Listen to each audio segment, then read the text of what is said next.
Hold on. I gotta remember to do that with my current setup, because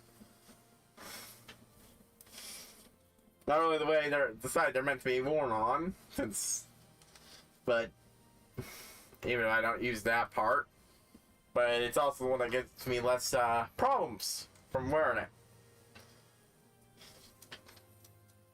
Of course, just a bit too short. Oh, welcome back to High Priest Streams. Morrowind.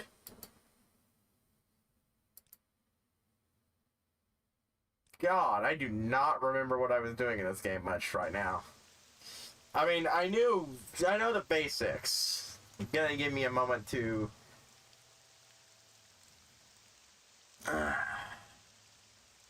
Right. 18. Level 18.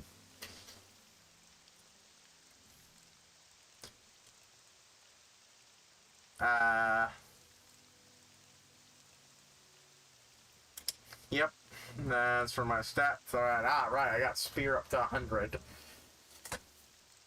Enchanted at 50. Alchemy's at 42. I mean, I'd really like to get enchant up, but I think I was focusing on doing other things at the moment. Need to get something up to 60 for that, but I'm not doing that right now. Fighter's Guild.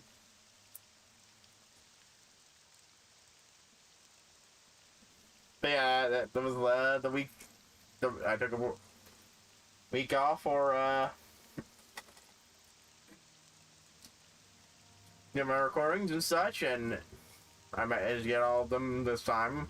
I did such, and now I just need to make sure they get through the copyright passes on YouTube. Ugh. Give me a moment. Well, I currently can't use the other internet I have access to that I use for that for streaming. I can finally use this laptop I've got over here to monitor my shit again.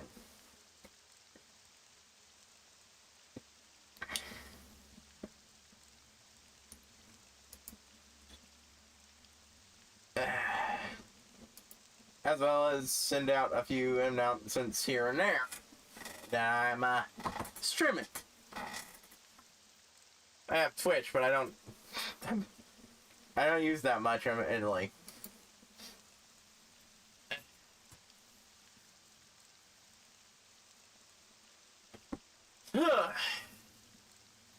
Also, I have another announcement set to go off somewhere else. Okay. Alright, hold on. There we go.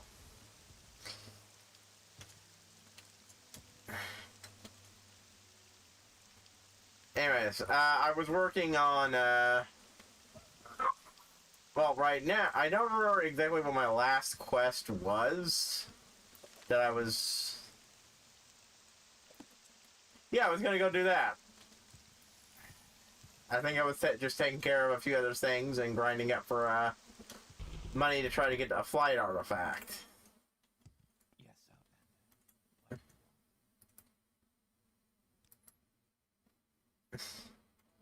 Cause that I forget. Do these also heal me aside from raising magic? It's not really something I care about, but let's see. Oh, I got a bunch of shit to sell. I think. I know I don't keep all of those on me though. Alright. What's my alteration at? Raise it up to remember, I want to raise it up to 25 to get that 10 wisdom. Yeah, I always come back with a little bit of, what was I doing again? Okay, so I only need 5 more.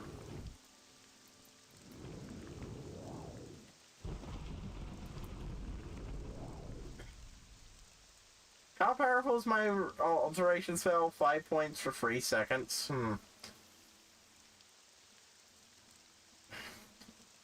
This will tell me how opponent I need to make the artifact.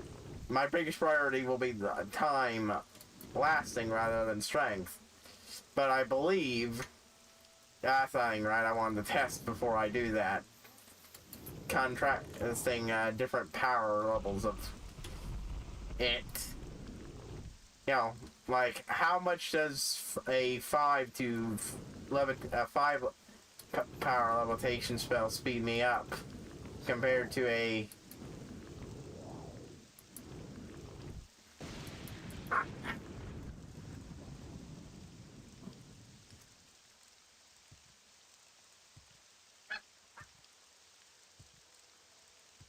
Yeah. Okay, right. That's what I was actually here for. Yes, Outlander. What do you want? Because I am 80... I know I don't need the other dwarven halberd. I've already...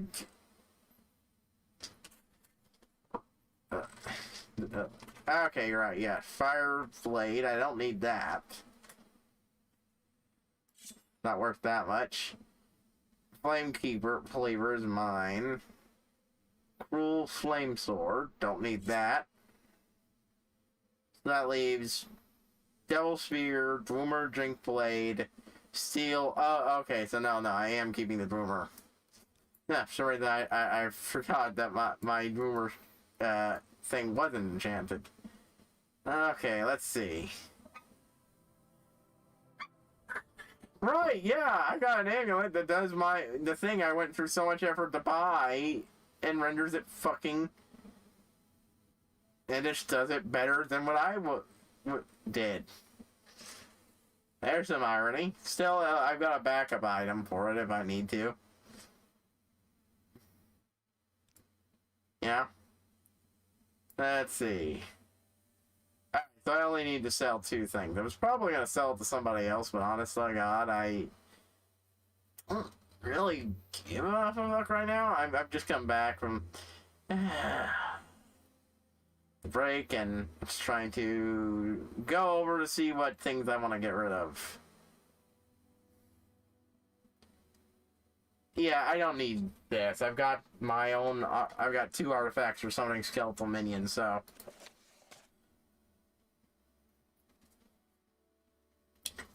Sect animal, that might just be useful. Ugh. I might need to absorb magic, huh?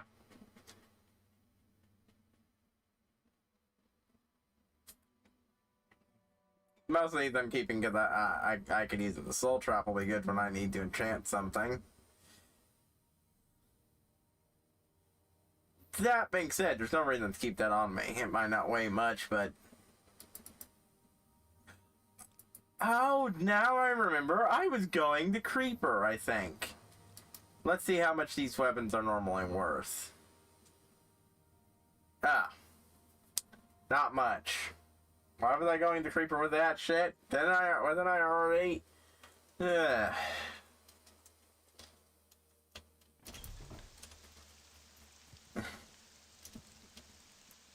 Still, it'll get me better for them.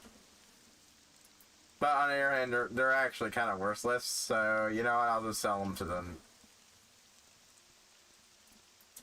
To the armorer, what the hell? Why not? I don't need it. I was going to get a better deal from the other person. Fuck it. Yeah, no. Double fuck it.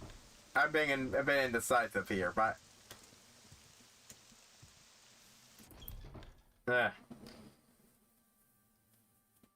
hold on. My eyes are bothering me.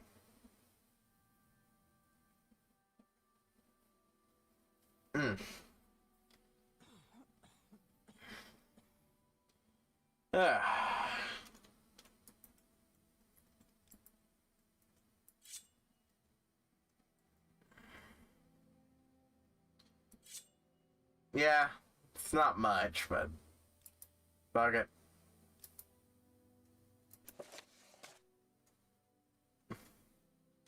I'm pretty sure I'm getting more out of it this time than I did what she was initially offering last time. Yeah. Okay, fine. May I help you? Anyways, right. Gonna drop the soul trap thing. How much money do I got? Right, yeah, not nearly enough.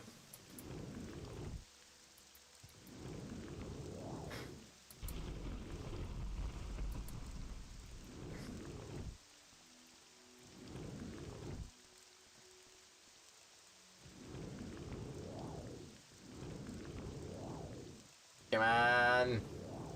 Let me fly over to here.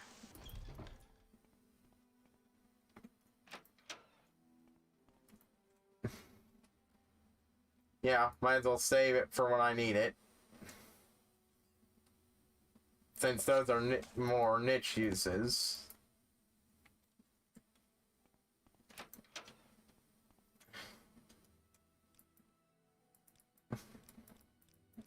Huh.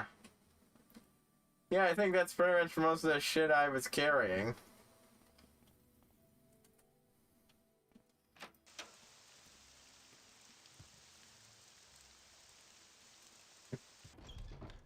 Might as well have my character sleep to heal my health, just in case that thing doesn't. Or it takes multiple tries. Ooh. Takes a while to fully heal.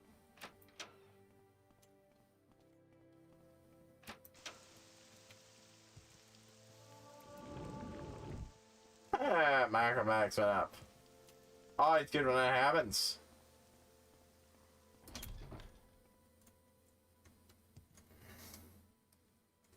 Let's see, I'm gonna go ahead and go see Woof. Haven't dropped some frames using this setup. It's been a while. Thankfully it wasn't too many though. It would be wise. But yeah, I think I'll go ahead and progress someone's story. Actually, let's just go up here. I have a feeling you and I are about to become very close. Okay.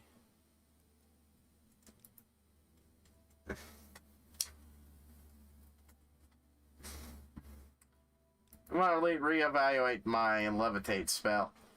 What is the point of making a levitate spell touch? Will it cause someone to float off into the distance?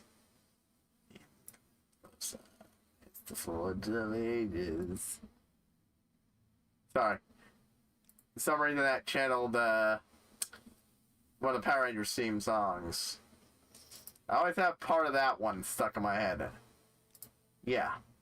Not nearly long enough for my taste. Oof. Even just for this one that's just barely stronger magnitude-wise, that's a lot. And I'd want it to be something that, you know, would last a bit. 14 seconds? It's not very... I don't move very fast at 5 magnitude. But I got the Blitz of Binding Speed, so I can just zip around with those instead. Still, that gives me a good idea how much I need to.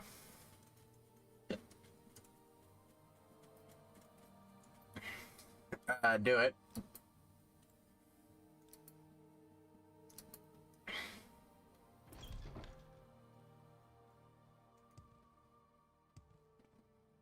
There.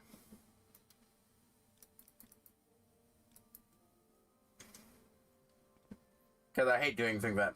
anything at night in this game.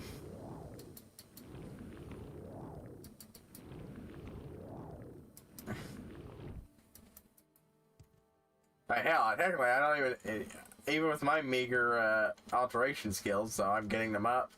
As long as I, you know, I mean, with a meager enough flotation spell, as long as you cast it often enough, which is what I'm trying to say, but I somehow flubbed that, you could technically go on forever.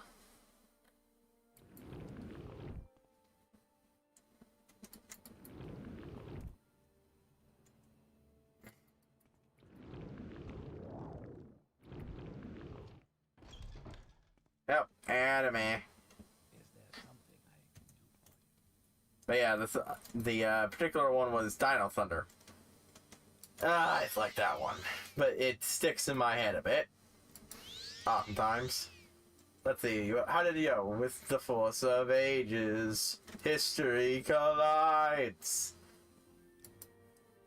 And finally, I forget more of it. Oh, no, there's, what was it?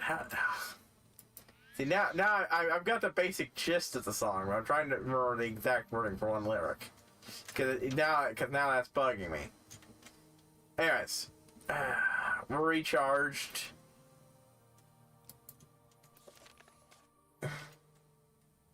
That is south of Pelagrad. Alrighty then.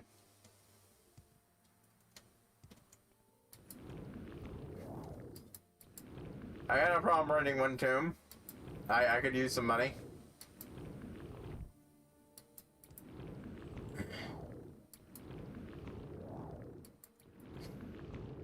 Sure, I could brew up a bunch of potions and sell them again, but...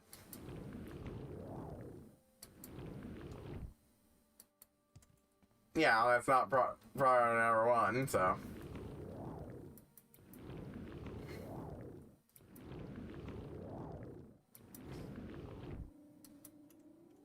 Plus, it gets my, levels me up, and I'd like to, you know, make sure that if when that happens, I either get something up to 5.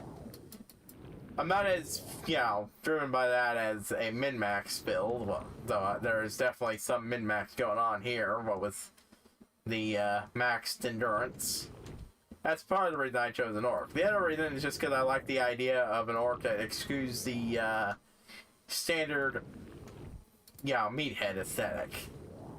That's the thing I do like about fantasy series, is taking characters that would normally go one way and going another. It's definitely a trend I'd stick to once if I ever got into proper PnP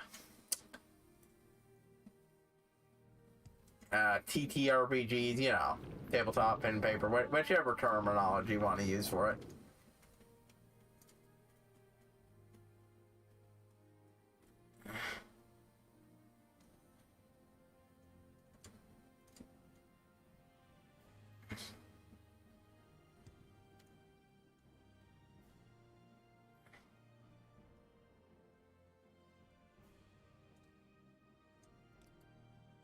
Alright.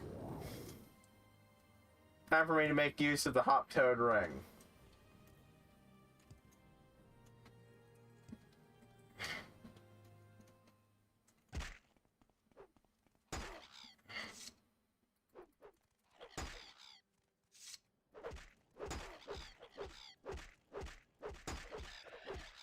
Die, die, die, da da die, die, die, da da da die, die, die.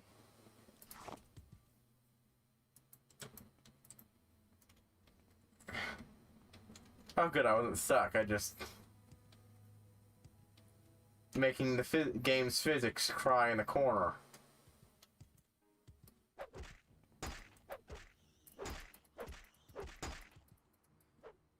Something else hitting me, or is it just this one? Just this one.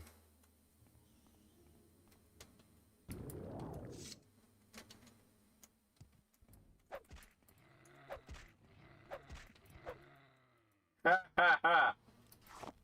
Oh, that's fun. That's always a fun. Oh. I don't think I've got a lot of these. Getting more heathers, those get sold though.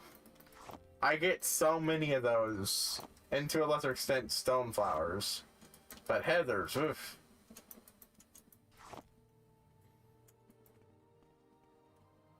It's more efficient to potion them, but like, but you know, I just don't want to fuck around with potion with alchemy at the moment. It's always going to be, and then I sat down to focus on mono focus on it for a little bit, and then I'll have to do other things.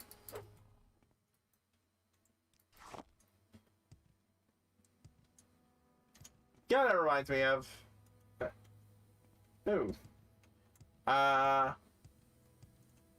Let's live in Vasir did not cave.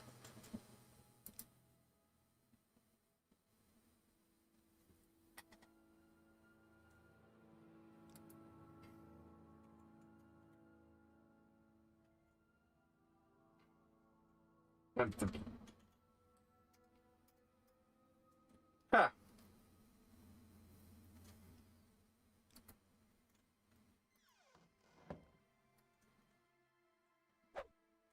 Okay, time to bring out the night vision.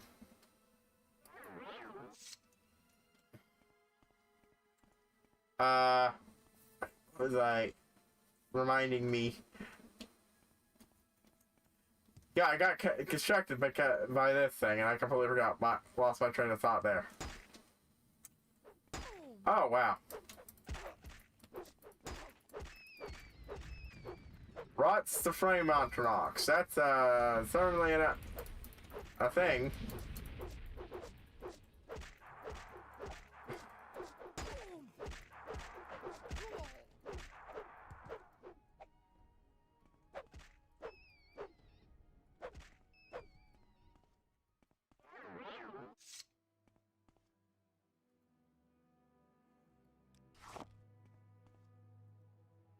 Oh yeah, no. Living in Oblivion series someone made. And a much more short-lived Living in Skyrim series that person went on to make. Where they, well, as the name suggests, they did a playthrough of the game trying to just survive as a normal, very much non-combat-y NPC. Just literally trying to survive. Eat regularly and shit, yeah. Basically the type of thing you usually would enforce with a needs mod of some kind. Through survival mods and shit like that. But also wants to make the world more populated and, you know, less, dead. And, you know, he just played a alchemist merchant trying to survive in the world. I remember reading that a long time ago. That was a super fun one to read, despite, you know, despite the fact it might sound boring. He managed actually quite a while. The Skyrim one, not so much. Thing went wrong fairly early on and dead. Which ended the run.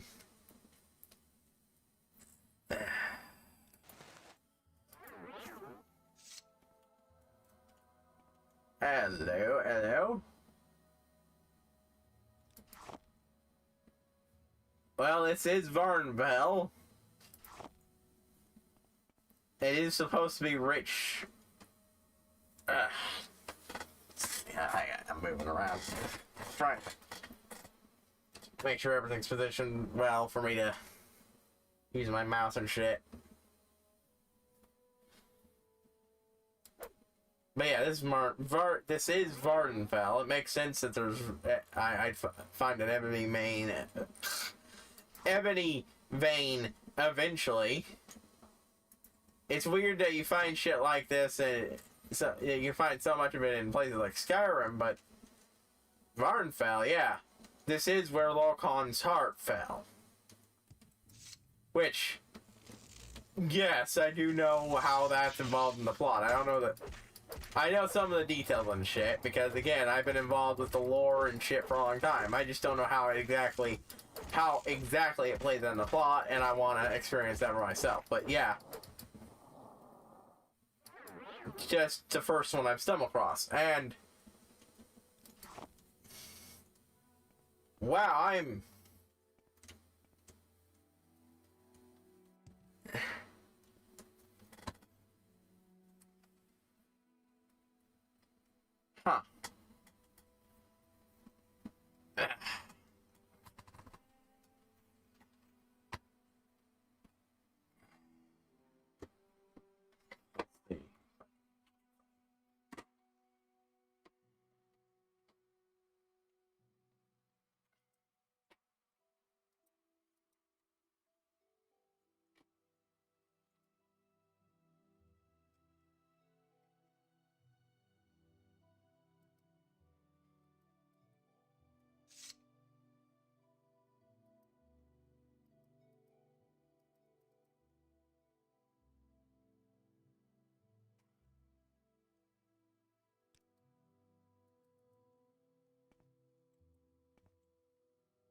Give me a moment. I'm just trying to...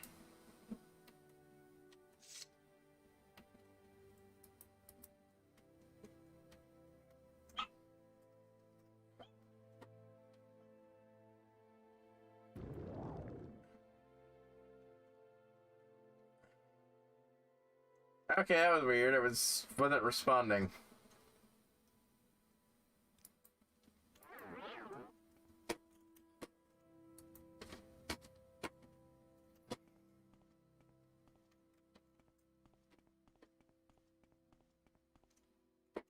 Oh, more revenue.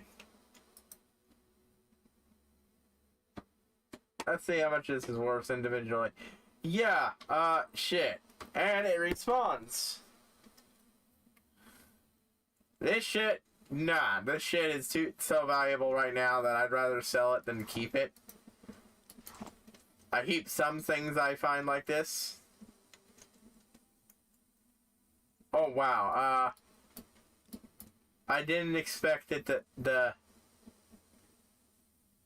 Wow, I should have. Shit.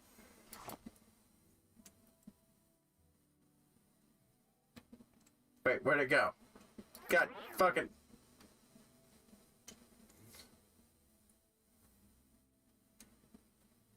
Excuse me, I need to turn on water vision.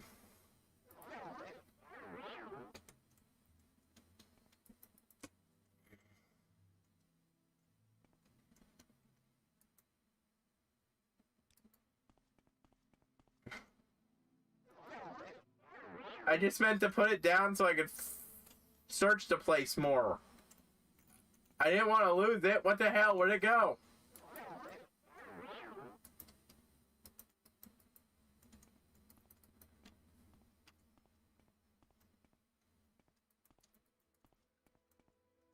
Oh, for fuck's sake.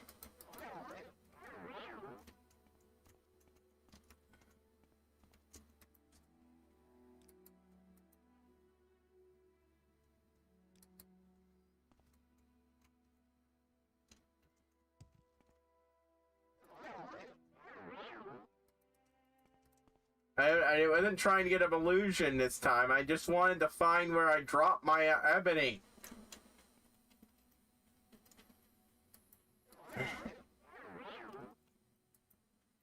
Yeah, that's what it should look like. Where the fuck is it?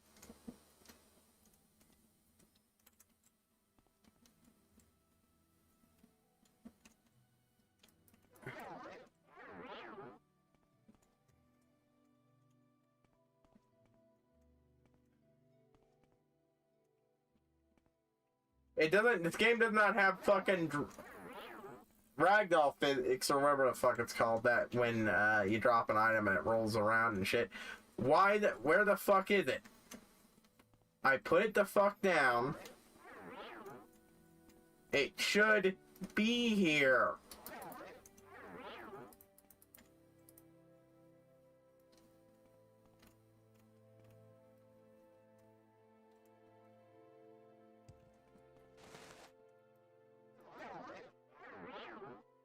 What the fuck?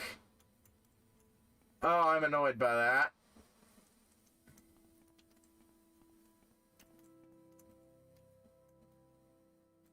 I'm very annoyed by that. That is my fault.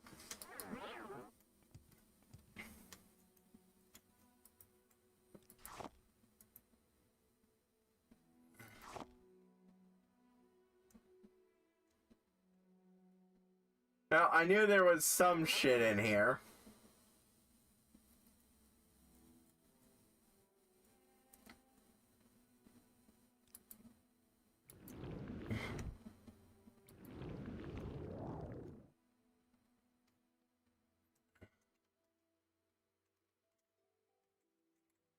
Oh, great. Yeah, that's great. Yeah, get stuck when you use your... when you accidentally use the more costly...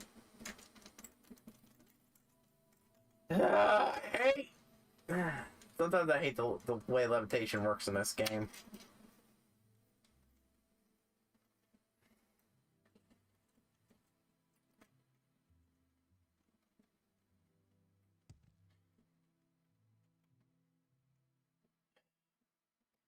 And then my vision cuts out.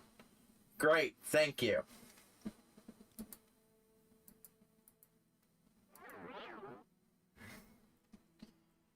No, not... I wanted the alteration training spell because...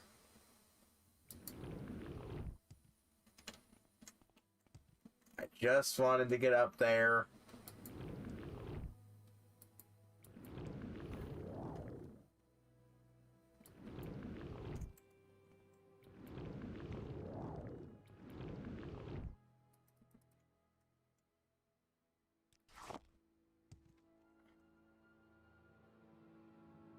There.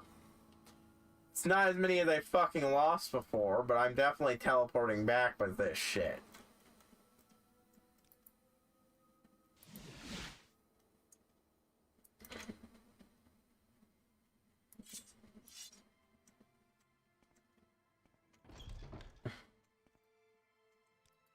Brr.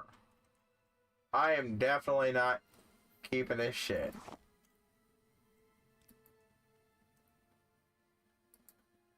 Holy shit, okay, I need to actually keep some of it. But yeah. Part of the reason I had the Power Rangers thing on my brain. After that, just talking reminded myself of, one of the theme songs. Oof. Holy shit.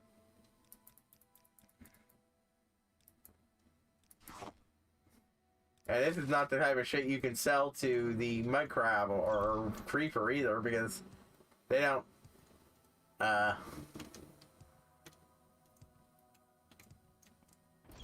me with your attention, Outlander. buy stuff like that. I tried selling it before. How delightful. Welcome. Yeah.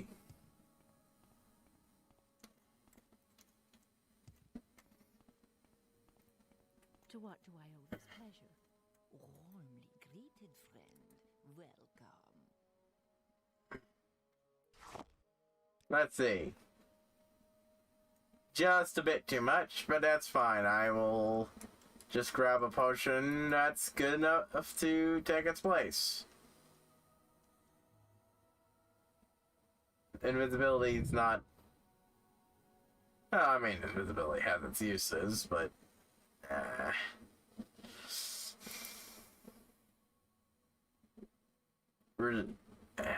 Fortify health, no. No. Resist fire. I already got stuff like that.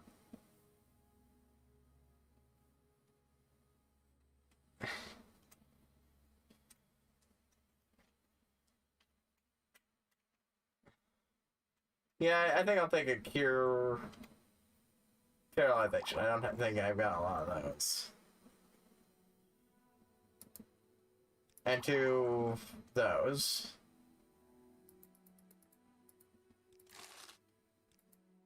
I still could fill my pockets with gold. Gold.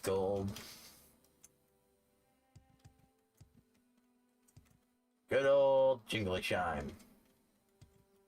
I don't know why that particular way of referring to money refers to me. Why it always comes to me, why I like prefer to say it. I just do.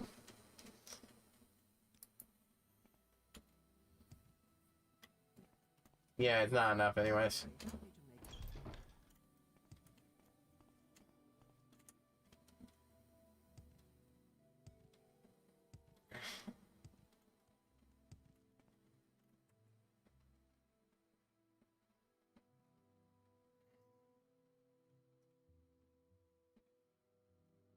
There is... Might as well drain the rest of my magic while I'm at.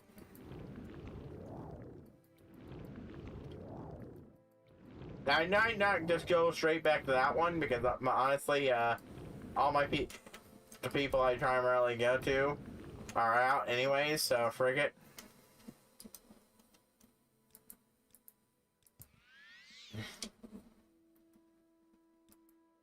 That's just... What was that? I didn't even recharge in here.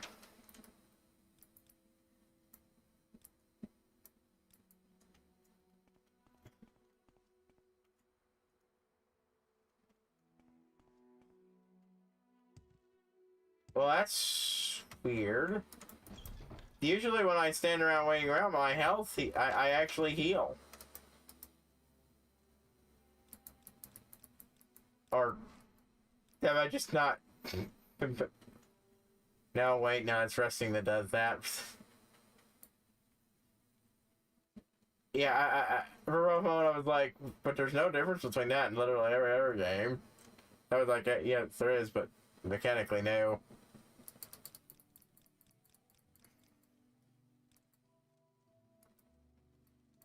Oh boy, okay, it does take a lot to heal me up though. Found it's semi-entertaining, but it I thought it's a kind of dumb magnet, but still I'm being entertained by it recently. I forget the name, but basically it's your standard SCK fodder, you know. Insert got a jammed into another into a video game based setting, European based video game based fantasy setting, but the monsters have item drops and shit like that. Yeah, I think I'll bypass it. I'll go this way. Yeah, stuff like that. Looks like there is the... oh, we have multiple of them. And shit like that, you know. Not too annoying fan service, but it's still there and in your face. Everything. But the key thing is the premise. Instead of, you know, your same old milk with toast, boring, uninteresting, fill in the blank protagonist, it's a Sentai hero. Or, as they're known in the West, Power Ranger. The translation I'm reading literally just lazily calls them a Power Rangers, even though Sentai and Power Rangers aren't the same thing. I mean, like,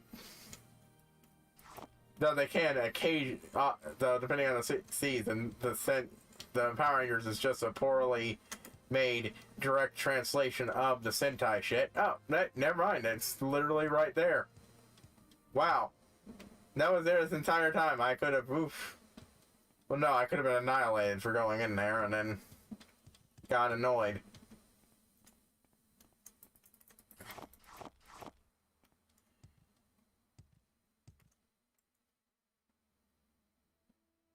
You know what I forgot?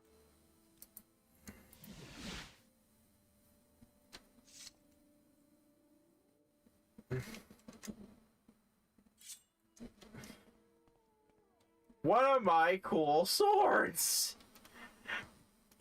Whoops. Good thing I remembered that, but yeah.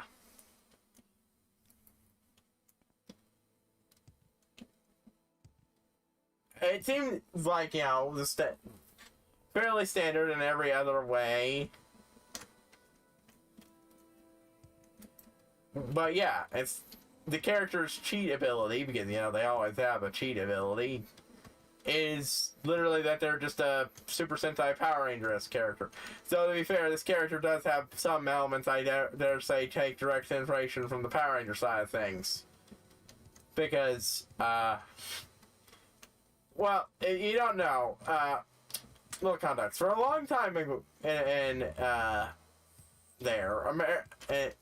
it comes to, you know, Power Rangers, the primary showrunner was a person named, I can't remember their full name, but Kalish. And their run of the show is rather infamous for one particular trope. Kalish explosions. What is a Kalish explosion? it's an explosion. And more accurately, it's nonsensical explosions. Like, whenever the main character transforms into their outfit, explosion behind them. Whenever they do this, explosion. Whenever they do that, explosion. Explosion, explosion, explosion.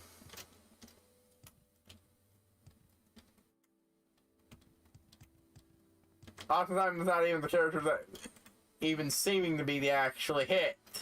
But then the Nerf sword the villain is using flops by them, not even pretending to hit them.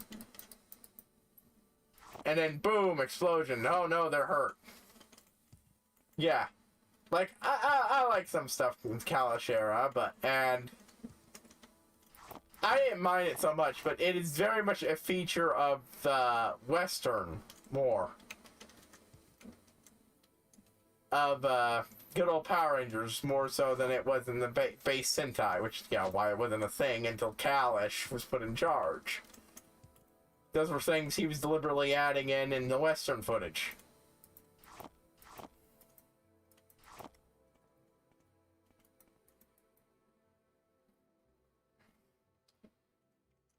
And that's what happens in there. Every time he does it, transforms, explosion. Like we're seeing where he swears to protect someone no matter what, and then almost kills them because of an explosion that happens behind him.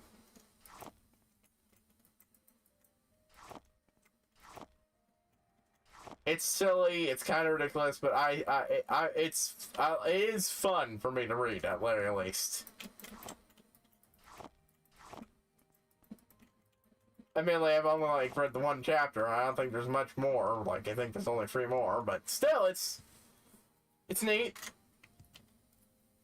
I enjoy when he takes ideas and stuff like that, and then throw a twist into it, change up the formula, make it interesting, and more importantly, because this character is not, just another example of Kirito and... Kirito wasn't a Isekai character, but he might as well have been. Isekai's patterned himself... Well, I mean, he is now, but still, the point is... Blank,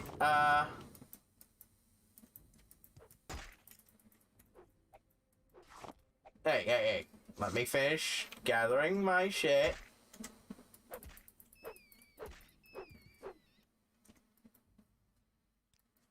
But yeah. The most important part is he's got a fucking personality.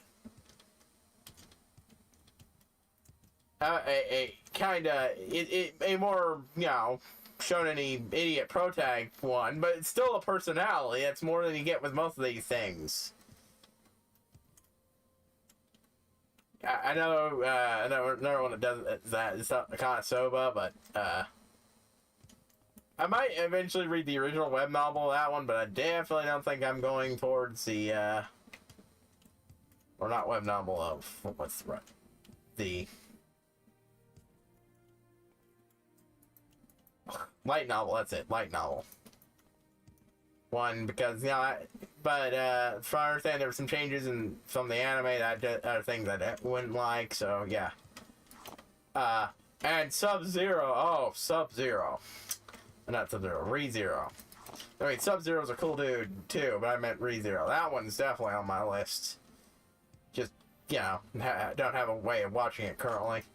But, yeah, this one's interesting, because at least somewhat interesting. Plus, I'm a Power Rangers fan. And not so much a Super Sentai. For the most part, I've never really been interested in watching Super Sentai. I might get around to watching some Kamen Rider stuff, but that's mostly just because we never got a good Power Rangers-esque adaptation. We had some adaptations. I think Dragonite was probably fine. I remember watching a few episodes and liking it, but never following up on it. but we tried that originally in the 90s and didn't catch, and it doesn't seem to have really stuck, so. But I like the Toku aesthetic in general, so yeah. The Toku aesthetic and the stories and some of the fun, goofy stories, like goofy and or serious stories. I can embrace when either one happens. So my favorites are, you know, shit like RPM, which was, despite the goofy ass name, very serious story. Could have been even more serious if the rumored ending for that one had happened. But yeah.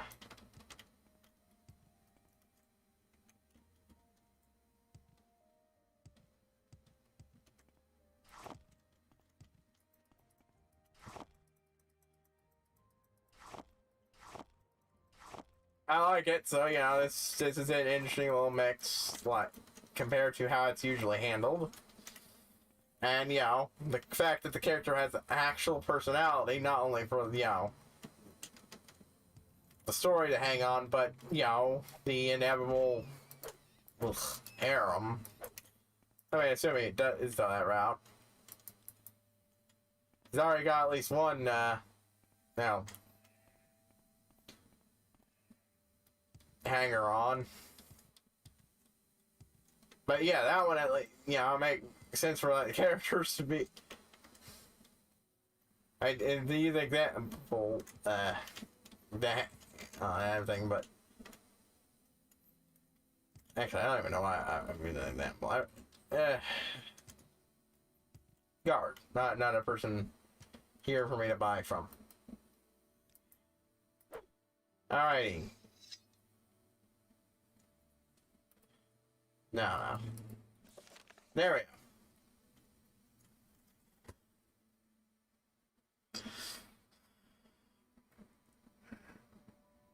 Let's go towards Sinanine in southeast of Vivek.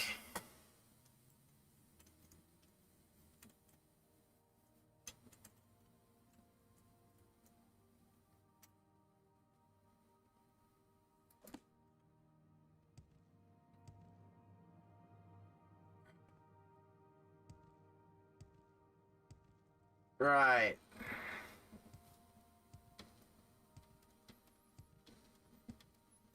So, I think I need to rest because daylight.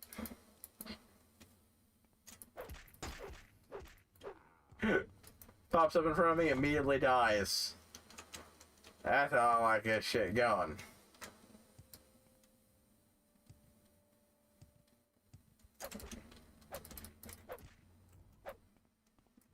That's how spears should feel like. Always keeping the enemy at arm's length while I stab. This war has always been peaceful though, so I don't stab him.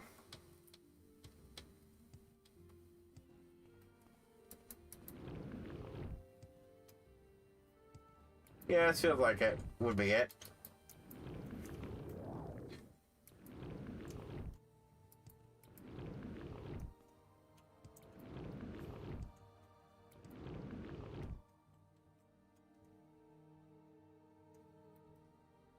No, wait, no, that's...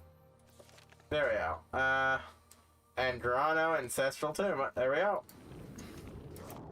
Let's just drain away some siphon away some magic, so I got the room to use some magic, so it doesn't get a waste if I start getting bombarded with spells.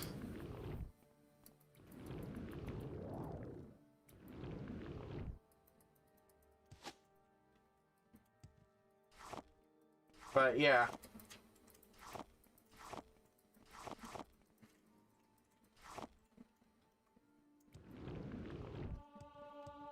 Yeah, I've talked before about watching, about liking Power Rangers shit like that before on here. Let's see there. I believe I last mentioned having caught up with, Dino Charge. Just started Ninja Steel. I haven't gotten around to actually getting past, like, the first episode, but I did start it. And catching it with, History of the Power Rangers coverage of Dino Charge. I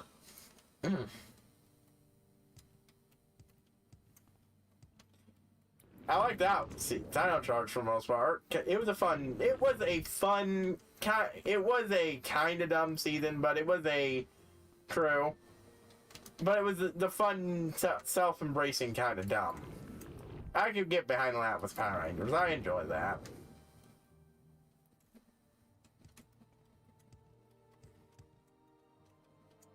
Compared to shit like fucking Megaforce. Oh, or goddamn Super Megaforce. Just, oh goddamn that net. Oh, I still remember Super Mega Rangers. That was a super mega win. I'm like,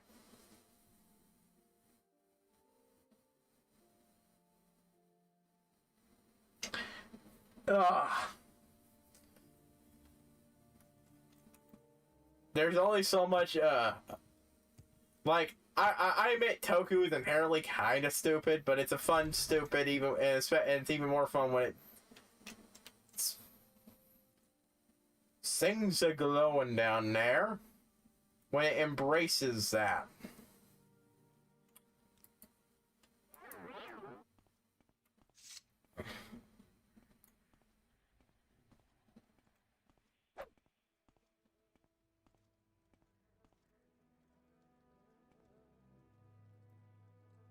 That is definitely a dead dude. Recently dead to boot.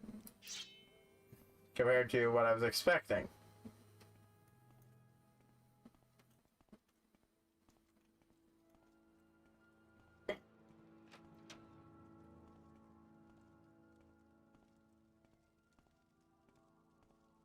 Yeah, there's definitely something through there. But it's probably... Oh, it's not locked.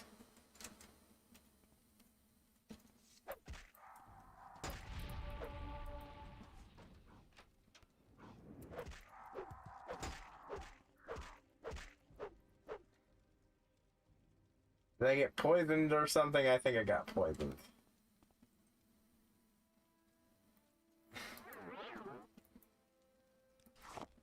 Oh,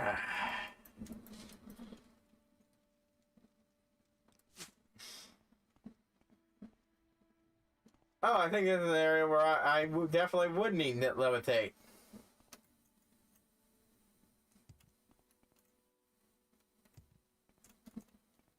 Explored later.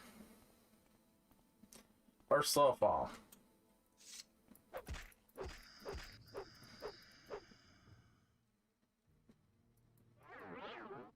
Usually tried to sneak around here, but yeah, no, fuck. That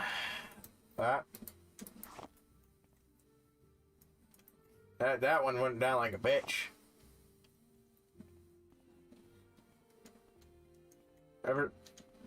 Wonder if that guy was the last guy who came poking around here.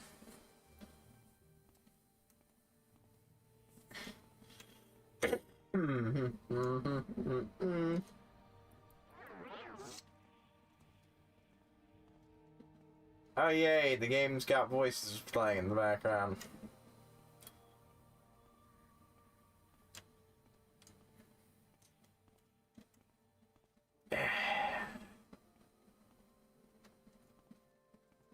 Oh. Another door.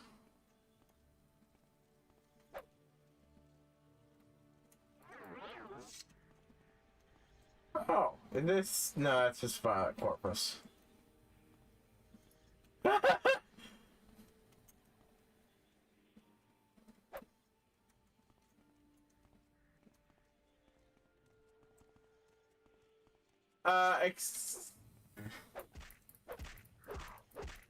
I was trying to abuse that to get sneak up. Because any manual grinding of sneak, I'll take.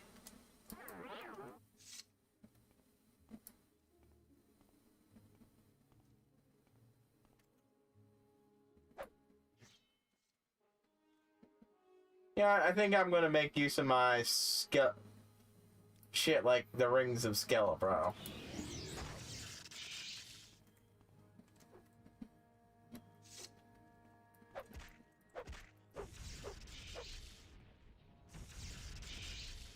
Someone's got access to magic.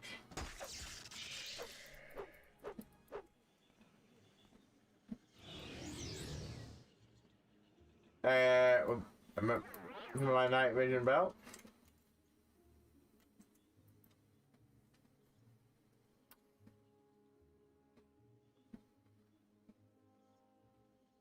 Do I really want to bring... No, and you know what? I think I'm going to drop some of these shields I've been grabbing. Sure, I could sell them, but... I will grab that, because, yeah, way less thing gives me more.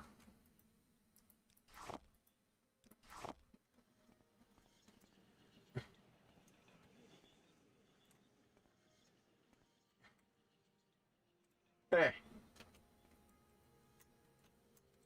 Wonder what this one's supposed to be, lore-wise.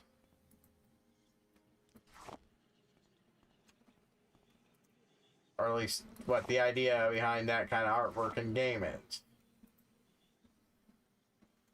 Ooh, a Nordic battle axe. That's gonna be 30. But it's got 60. We'll come back for you.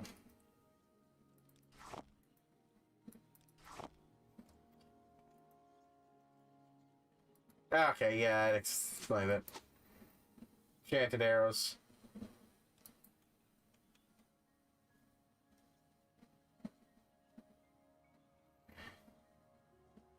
Okay.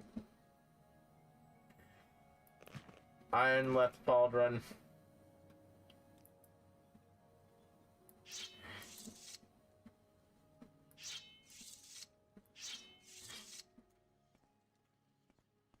There's the pile of crap.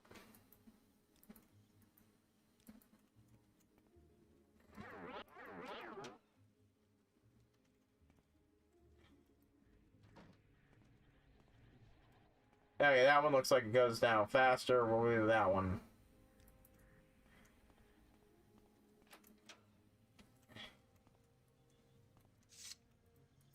Alright, it's just some...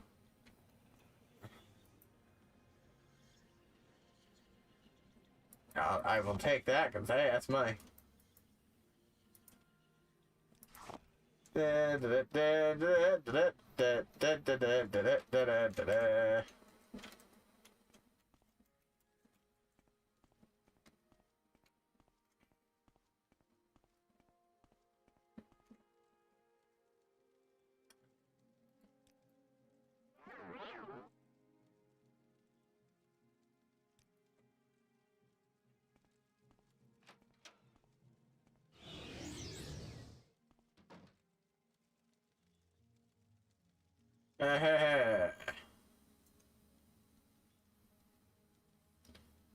Anyway, how's that thing for durability? Alright, we'll change what I'm wielding.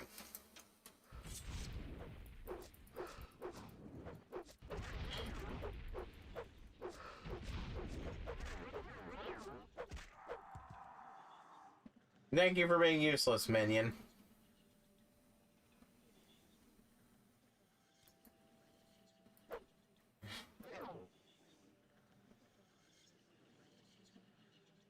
Alright, alright.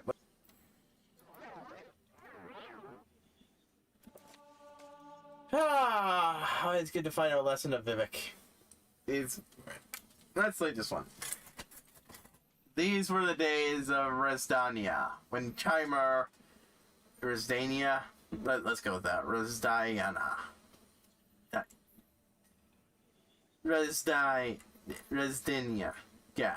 When Chimer and Dulma lived under the wise and benevolent rule of Alamis Vi, their champion the Horator, when the gods of Volos would retreat onto their own to mold the cosmos in other matters, Horator would at times become confused.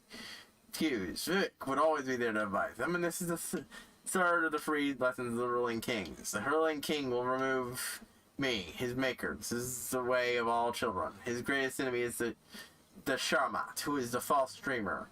You or he is the Shingi Arata. Beware the wrong walking path. Beware the crime of benevolence. Behold him by his words. I am the Sharamat. I am older than magic. What I bring is light. What I bring is a star. What I bring is an ancient sea. When you see me dancing at the core that is not a plight, it is my house. I put a star into the world's mouth to murder it. Tear down the islands. My blind fish swim in the new Philosophian. Tear down the pylons. My deaf moons sing and burn and orbit me. I am older than magic.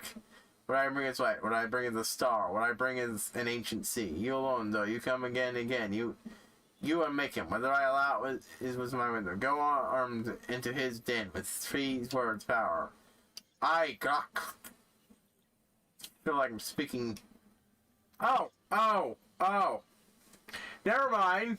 I see the more important there in parentheses. Chim. Chim chimney, chim chimney, chim chim chiroo. But yes. The chim. Okay, that thing in Elder Scrolls you do when you gain well, at least one of the ways to gain reality warping powers. By becoming both the dreamer and the dream. Bone mold helm. Ooh. Now, see, that shit's valuable.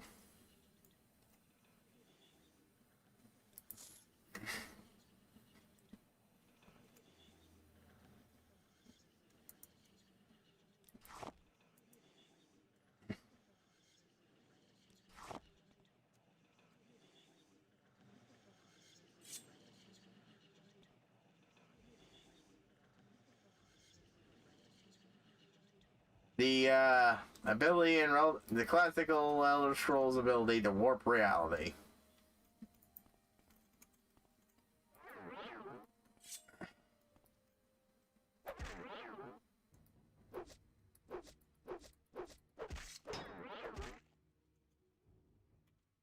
I don't know, that thing was... Yeah, okay, that thing was just glitched. Weird.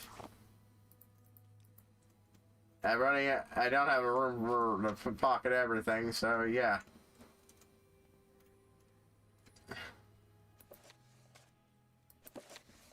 I knew Chim would appear in one of Vivek's little books.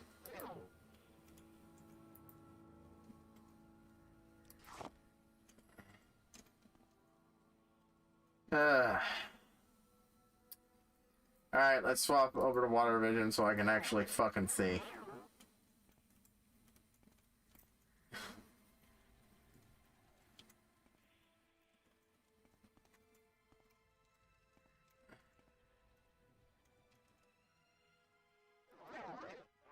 There's an iron dagger, but that's not what I'm after. I'm here for a skull.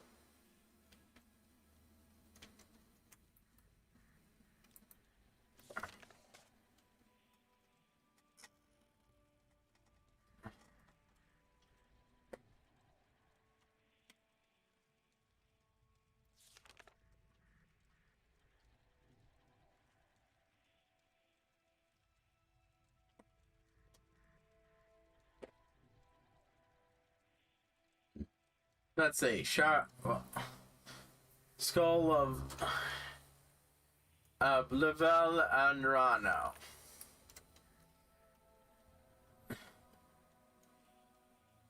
Maybe you'll have no problem. Right.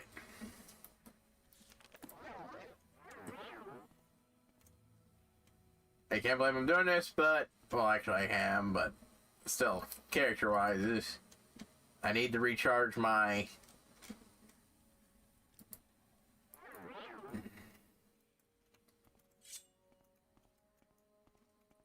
I'm trying to find the one skull. Just the one. There we go. Ooh. Dagger of Judgment.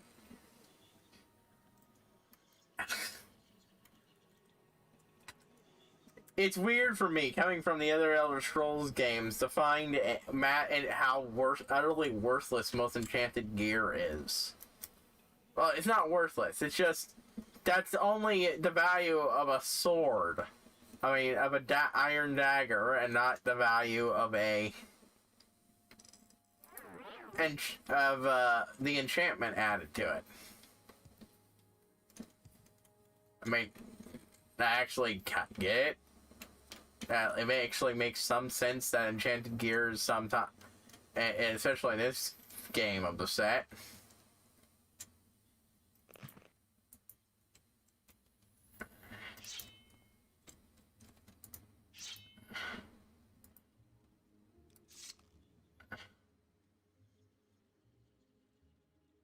There we go.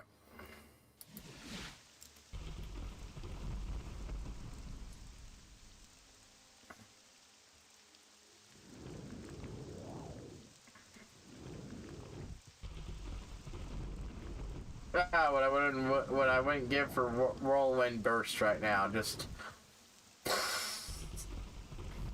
bursting across the landscape to get to where I need to go without having to drop anything.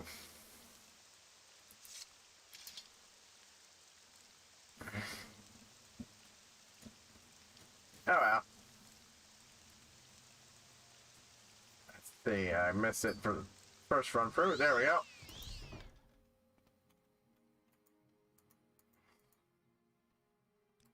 Well, that's a bit of the plot taken care of. Let's see, steel broadsword, iron longsword, longbow, flame arrows. Completely useless to me, but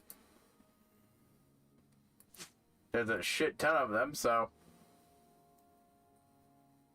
Okay, those ones were worth a lot. Arrows of wasting state. Those are at least worth the understandably worth the enchantment value.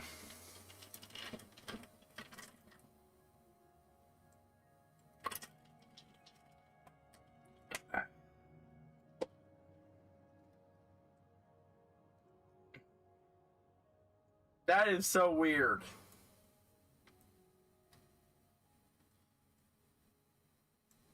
That thing has a charge of 60. It doesn't need that to do that, I don't think.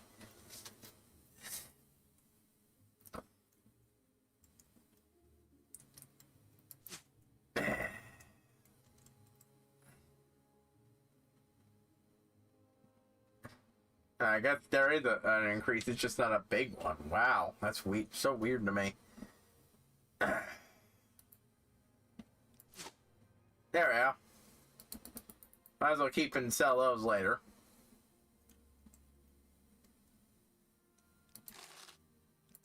Yes, and what do you want? I come to sell this person a lot. But I've also not got my shit high enough that I want to really. I'd rather go pay someone up my speechcraft, honestly, than fuck around with it because.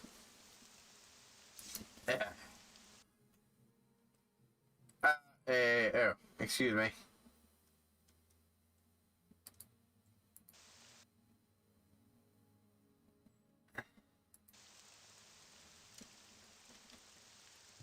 Shit popping up.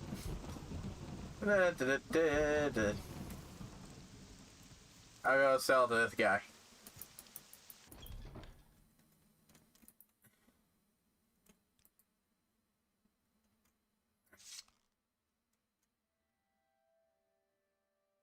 There we go, there we go.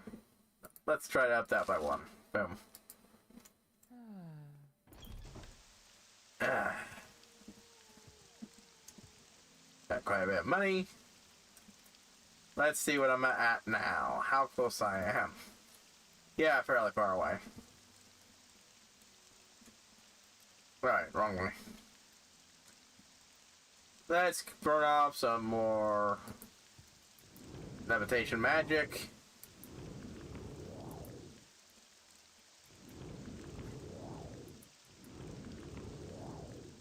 Da da da da da. Oh yeah, and go sell some alchemy ingredients to the person down there. Yeah, I remember hearing these chests resupply. They must do it very rarely. Anyways, let's go turn on that skull and sell up some of my alchemy ingredients. I'll go store the rest of them, but I don't need everything. Alright. Yes, the errand. Very good. I'll just take that skill from you. Perfect for what I had in mind. Of course, for your totally non-necromancy experiments, you're absolutely totally not a necromancer. Wink, wink, nudge, nudge. But as I promised, I'll answer your questions in every call. Go ahead. The Ashender cults believe the long-dead hero never will be born to honor ancient promises to the tribes according to legend. The prophecy never will cast down the false gods of the tribunal. Hold on. Check the time.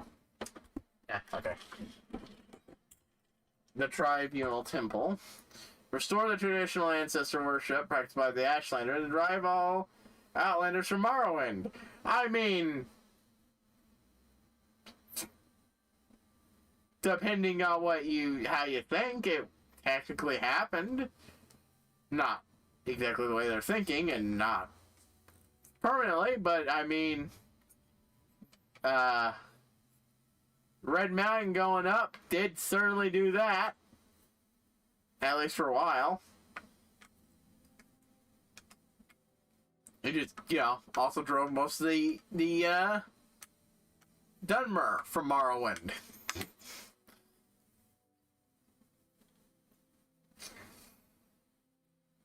Both Temple and Empire outlaw the hilt, but it persists among the Ashlanders, who care little for Imperial or Temple law. Here, take this copy of my notes. To Caius.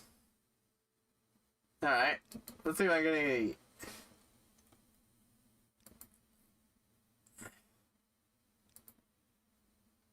Necromancers. No, of course not. I can't teach you... I'm... AKA, we didn't code necromancy for this game.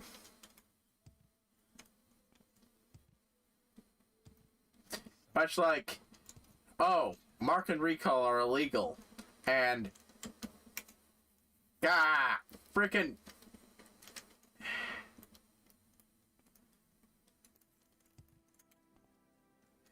You weren't standing there all originally. Why are you here now?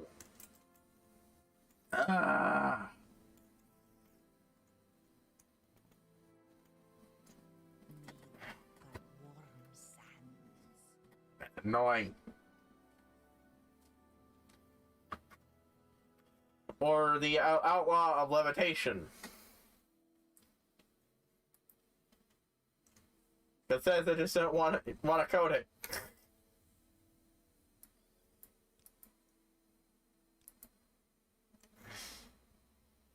Let's see. Yeah, I think I got like 44 of those in one trip. They build up fast and I don't need them. Don't really need that many of them. I think I'm good on everything else, but yeah, let's toss in Woo. Those were worth a lot more. Maybe I won't sell all of them. Actually, what if she'll take books? No, not books. A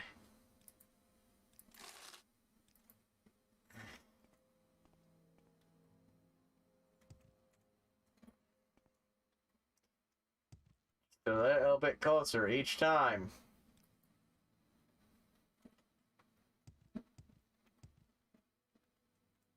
Time to look at how much it would cost again. Because I like doing that.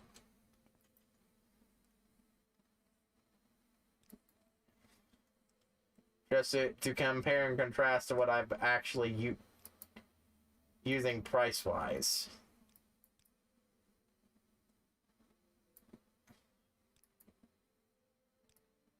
Five isn't the fastest moving from what I gather, but...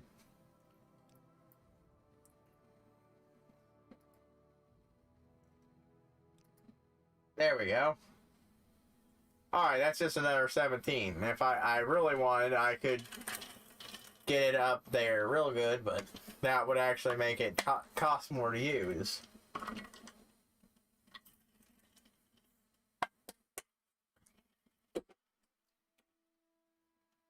And I'd sooner have the artifact set up to have a deep well and just be able to keep casting it. 14 seconds is honestly a pretty good amount of time, anyways.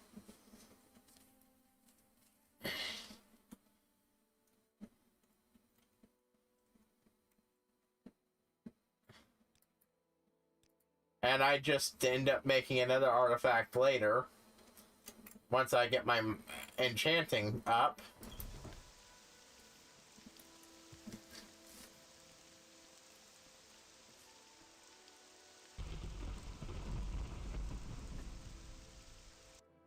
Excuse me, some things need to move shit around.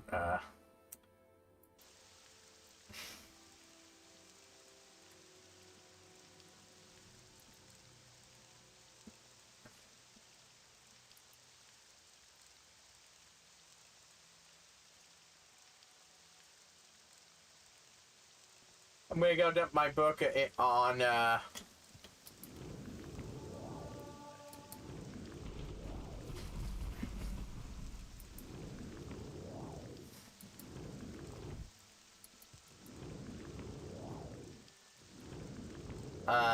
my house, and then one of these days, possibly just before I end the game, I'm gonna download one of those mods that or hell, I'll even just straight up download the thing that lets you mod shit yourself, open up the game, and then just move the fucking shit around manually.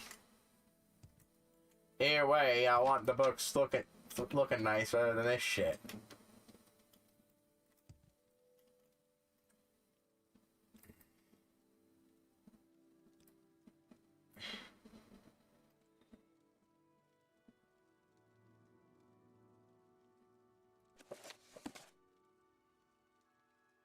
I want to keep the right on. Start that one off. But yeah.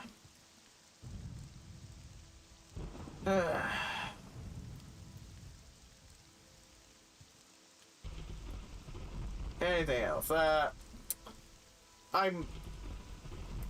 I'd say almost finished with my second playthrough of Tales from Symphonia. The game I streamed second to last before this.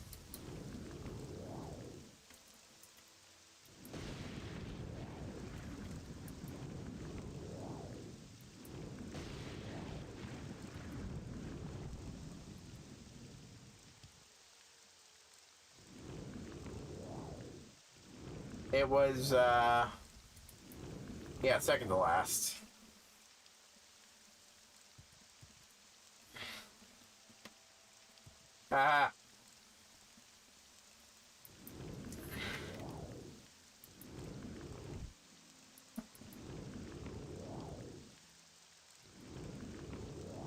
Right, yeah. And I beat it, and it had, the Tales games tend to have this really great form of New Game Plus called the Grade Shop. You get points over the course of your game, plus you get something for just beating the game in general, and then you can buy shit, bonuses, to affect your next playthrough, even something to make the game harder. I didn't understand why you would the first time, but now I do. Typically one that cuts leveling in half.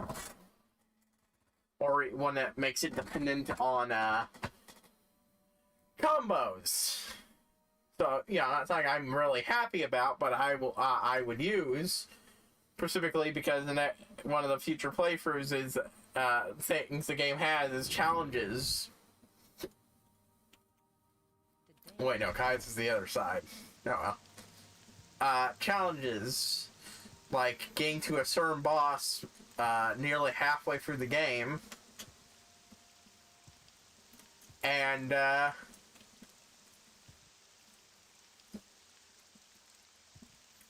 what? Oh, it's up there.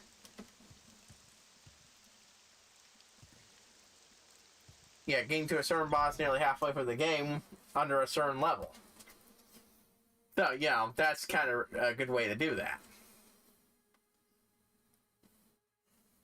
But I've been playing through it, taking a slightly altered story. Well, I say taking, but I haven't actually gone to the altered storyline. Turns out it only kicks in at the last couple seconds of the game, which does add something. Honestly, I kind of wish I had done that because while it's definitely not meant to be the standard form of the game, nearly any other way you play it will take you down the normal path. It's just this one specific action that will. And, but it definitely has a lot, and taking into was what I did. Anyways. But yeah. Let's see.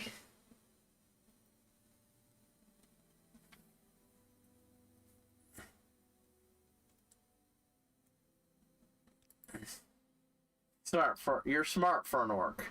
An unhealthily interest in the dark. Oh, very smart for an orc. Okay, yeah. Okay, so disorders. And there are notes on the Neverrain cult. And I probably need to blade a friend at scores of charity. I'll take some time to think out of this. So if you like to go a little further into adventuring, go ahead. When you're ready, Well, in that case, I'm gonna go ahead and go out and just...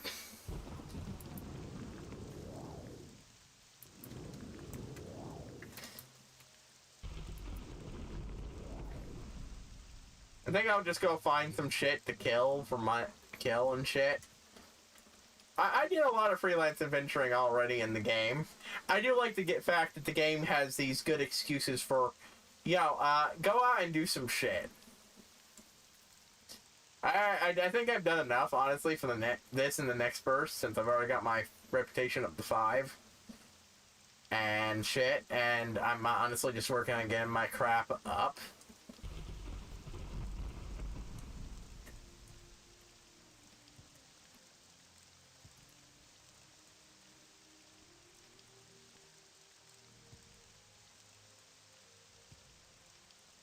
I'm gonna go. God, I'm stuck. Well, first I'm gonna switch to daylight because ick rain and ick nighttime. Hey, well, I'm gonna go find the bookshop and sell the one book I've got.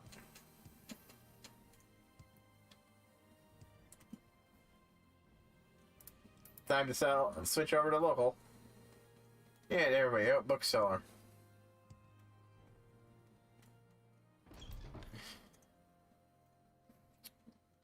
So I got that valuable thing for me to buy, and the loot.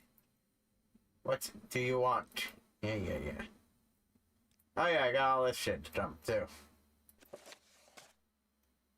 Yeah, it's not worth much. But every little bit of good helps. I will listen, Outlander, but make it quick. I'm gonna go find that cave again, honestly.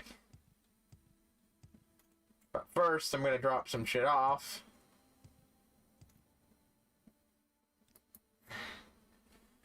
Oh, wait, I've got more shit I think I've got more shit to sell.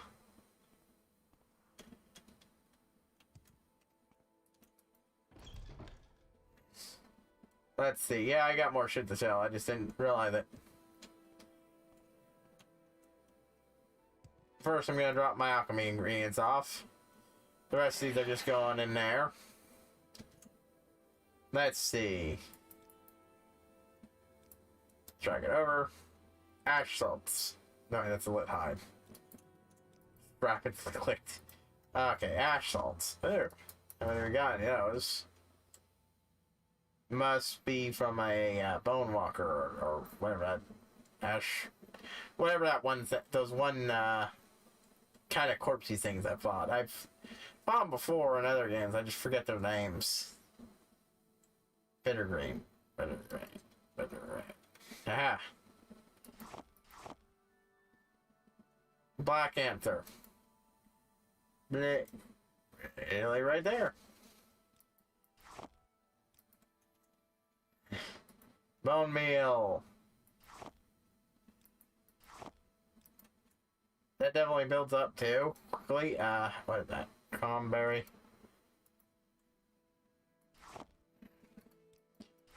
Let's see. Cork bulb root.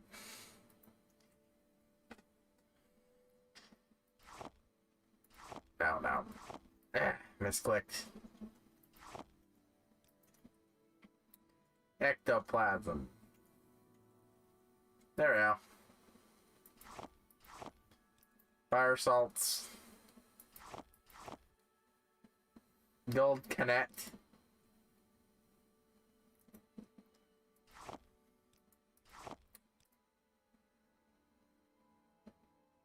Gower hide. I don't know why I keep switching out. It's Gwar or Gower. It's probably Gwar. Honestly, it sounds better. Hound meat.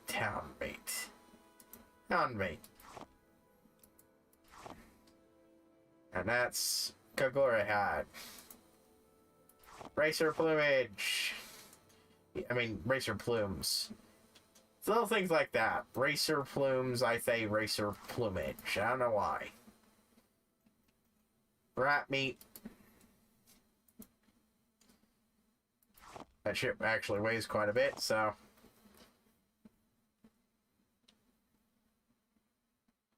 Ugh.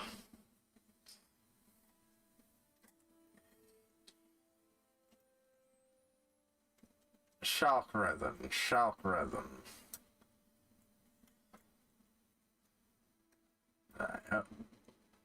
No. There we go.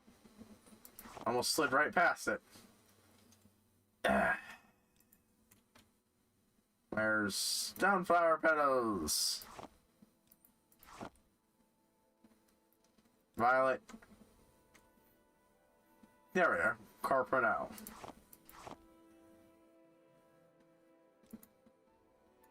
Void salts. Ba-da-da-do. Alright, let's go see what else I have this sell off on my person. But first, I think I'm gonna recharge it over here.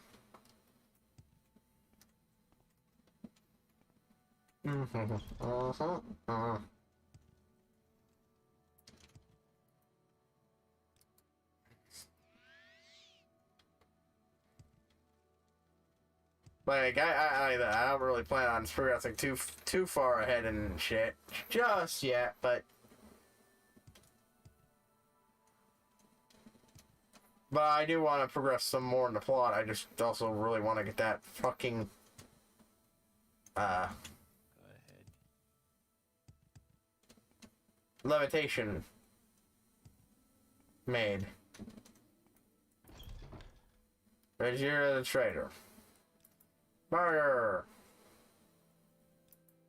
Apparel. Like extravagant pants. Oh, that all came from the dude, didn't it? Yeah, that does on it. Alright, usefully. Or I got a pair anyways. Oh yeah, that was worth quite a bit. Not as much as I could from someone else, but eh.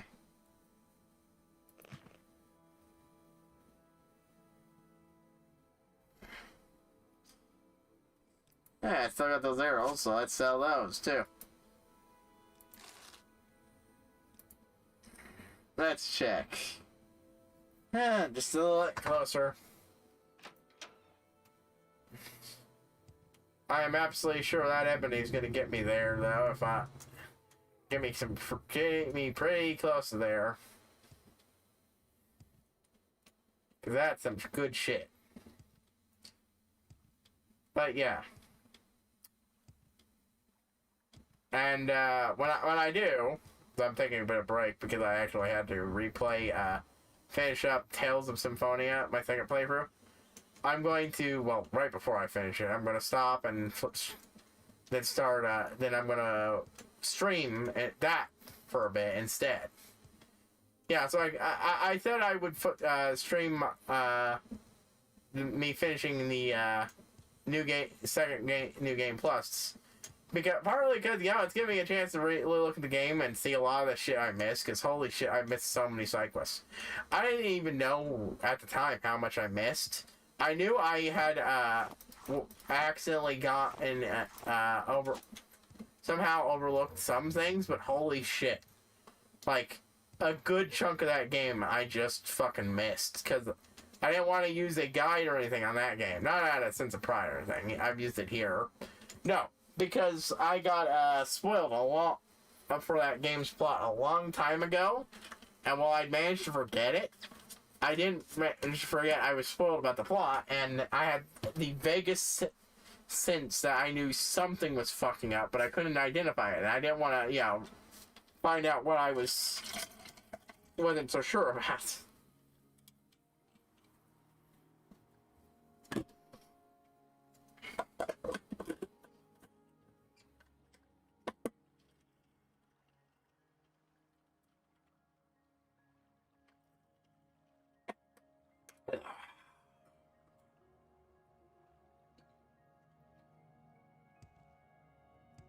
Oh. No, it's over here, right? Yep, there we go.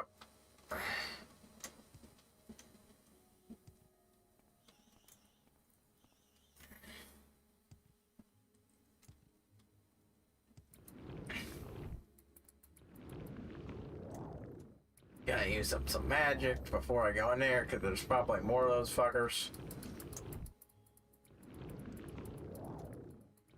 But, yeah. Like, I spent that good chunk of that game constantly paranoid about everything and everyone. And I was right to some degree on quite a few things. But also, I didn't want to find out how right I was. Some of the side content I missed would have made that blatantly obvious.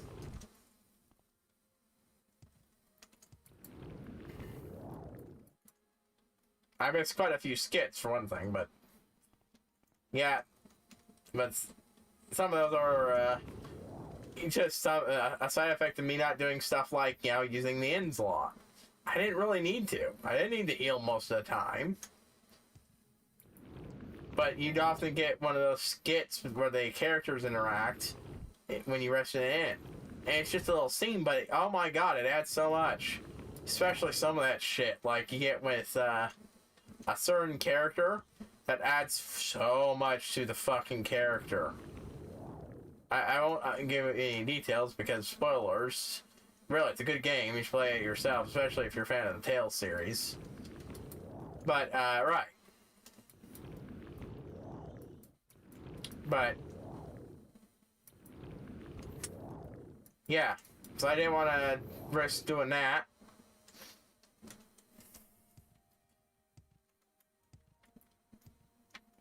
So I didn't bother looking at a guide. Holy shit. I missed, like, one or two things here, and I missed a few other things because I fucked up and had to go back, like, 6 or so hours of gameplay, and so I decided to, after completing that particular thing, getting the thing I missed that I couldn't go back for, to not bother with the fucking thing again for a while.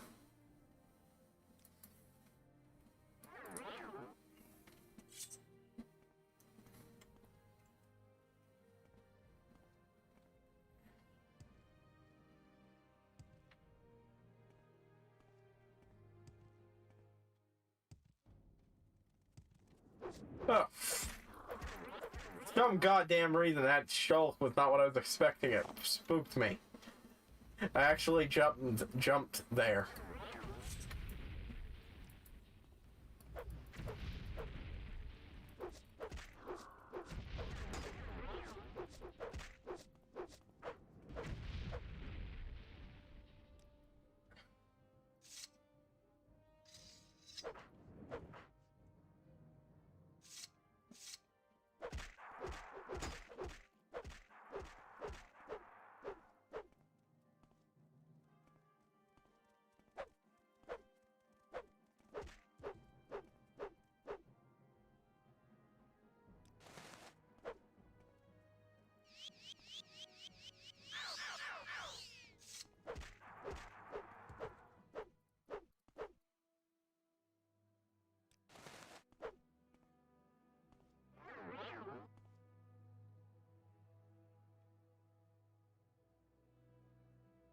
Why that fucker's corpse looks like it was slowly floating towards me?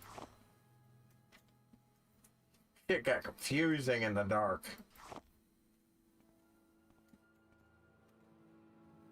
Wait, where did the other shell go? I could have sworn there was another one over here. Ugh.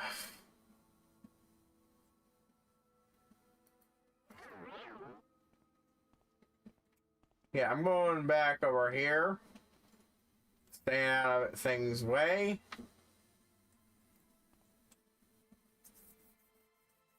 Scratching my hand. And... Alright, where's the other... healing?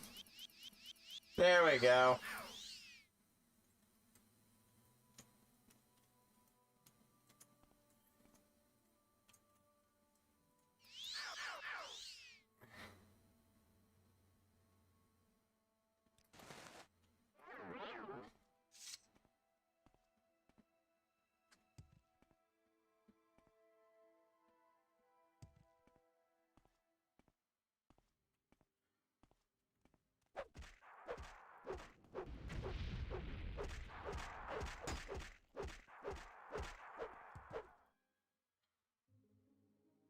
Okay, yeah.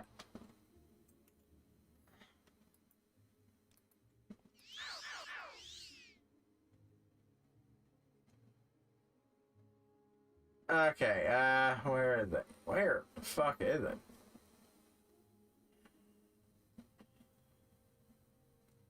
Where's that? Ah. Kept missing it.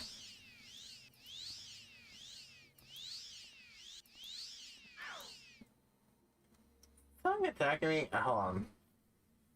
I wanted these off my ears for a moment, but... because when I'm hearing something stab at me.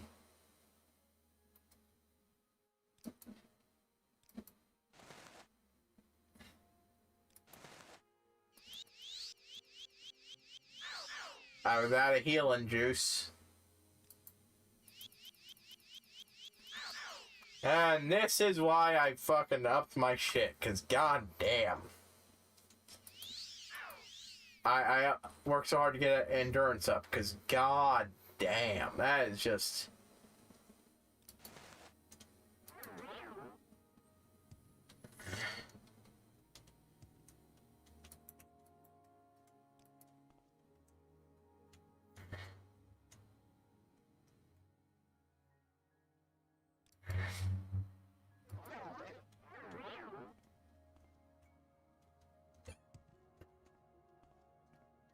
Did I get this?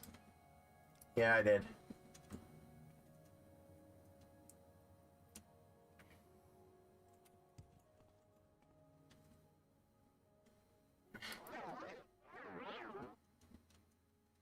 Where's... God... Aha. I'm gonna use the ring of hop toad instead of, trying to float up there.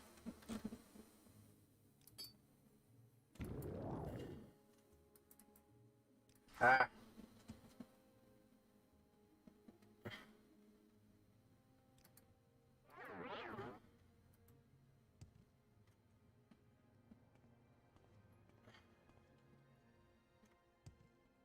Alright, I need to use water vision because I just want to make sure this is a dead end over here and there's nowhere else for me to go in this room.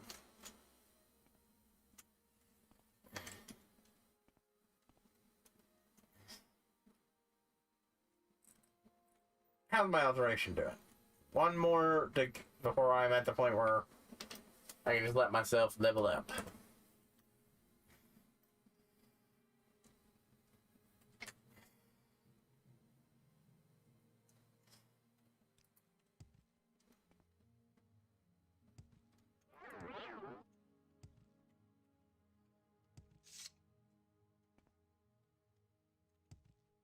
Alright, what's down here?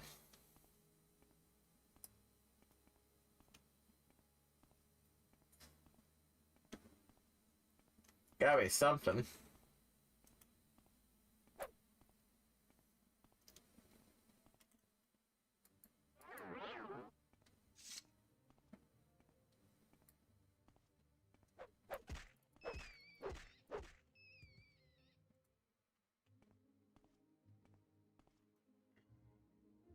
Just a blind rat.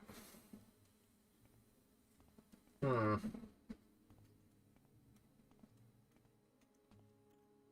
But yeah. I just plan on beating the final boss again, though, with it, with Tails, with Symphonia.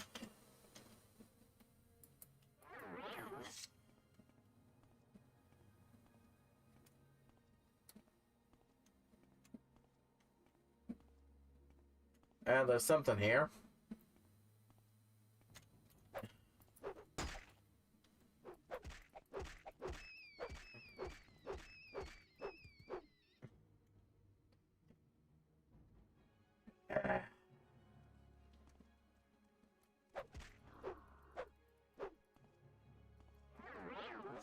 Let me see so I can sound the shulk, damn it.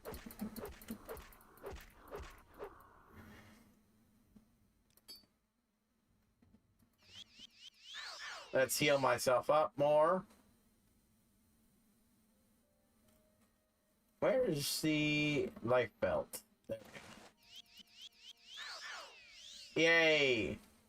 Yeah, just finishing the game and giving my giving my thoughts on it, because yeah, a lot of shit I missed.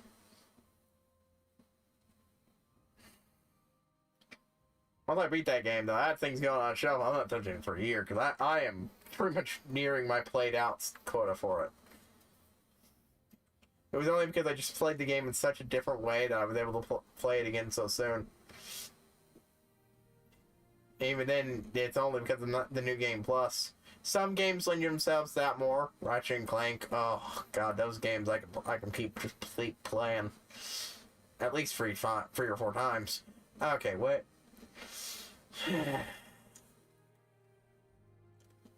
I'm looking. I've got something here that I'm trying to find.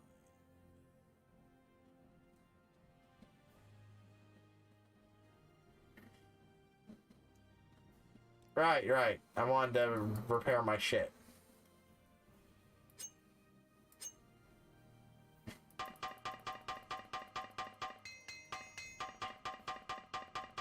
Because I'm not doing a lot of damage here. Let's see. No, nothing else to use, so we'll work on one of those apprentice hammers I've acquired.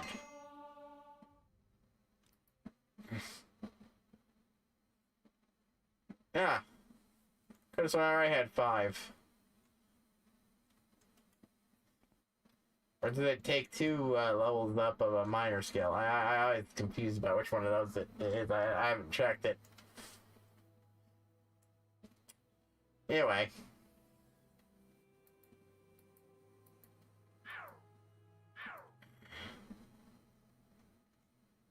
Wait, Mike, I got the... No, it's on that night vision belt. The life belt.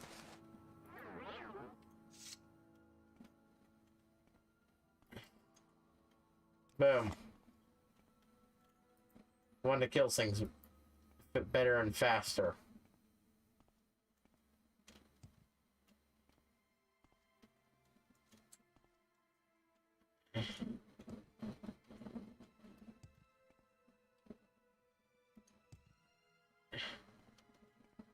God damn. Fucking pitch blackness. Yep, time to use another water vision just so I can get a clear look at this place. God, yeah. I'm gonna need to eventually upgrade my night vision spell artifact of it to being this level.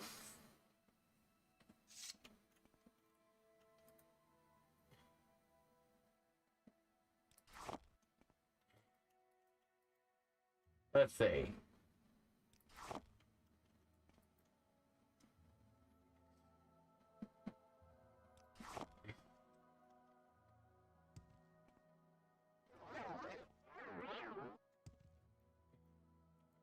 Let's see. I'm gonna use Fire's Ring to get me moving.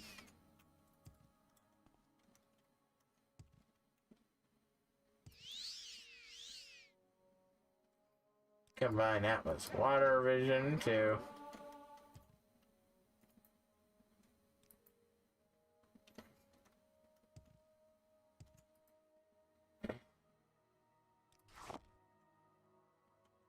Yeah, now I can't move no matter what, but there's still some here, so I'll come back for it later.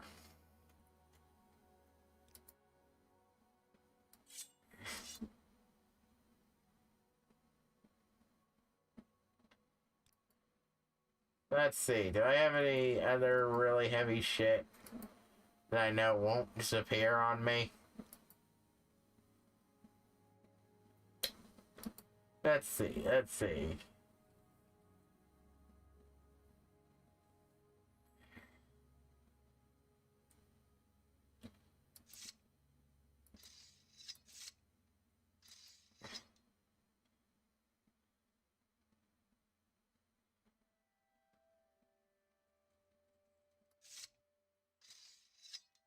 There we go.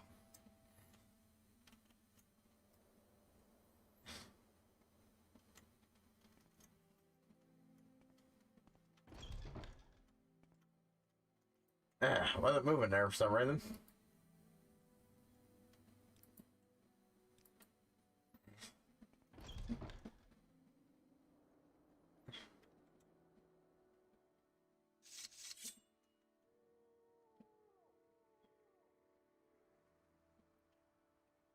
And I'm gonna rest here for 24 hours so I can hopefully sell my shit because, oh boy.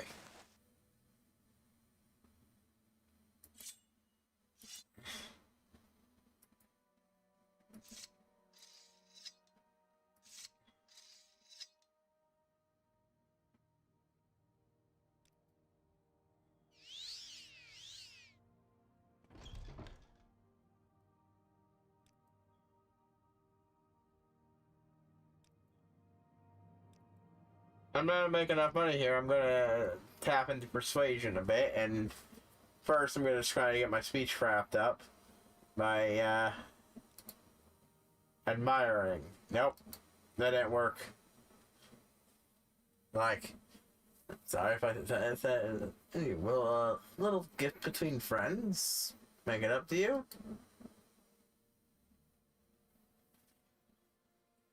I am truly sorry. Will this not appease things between us? Okay. Yeah.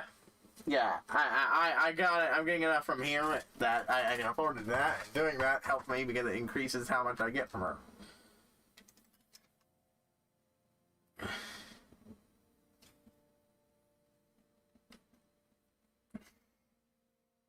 I have no idea what the hell just happened. Everything looks like it's fine. I have no idea where that sound happened. But to the thing. Move. Boom.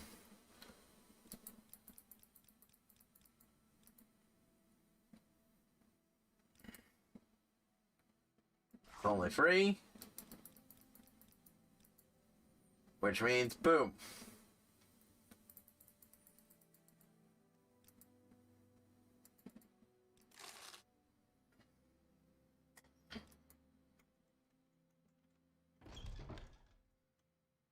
I didn't sell a lot, but I sold enough that I can afford to pick my crap up.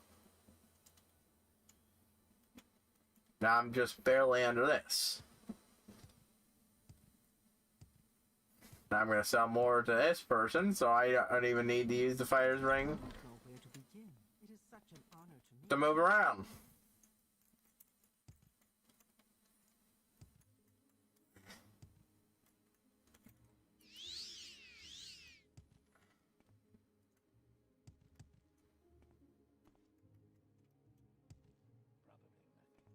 Can I help you?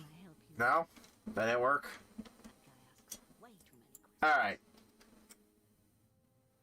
I'm gonna look up sign because this is irritating me. She wasn't there before.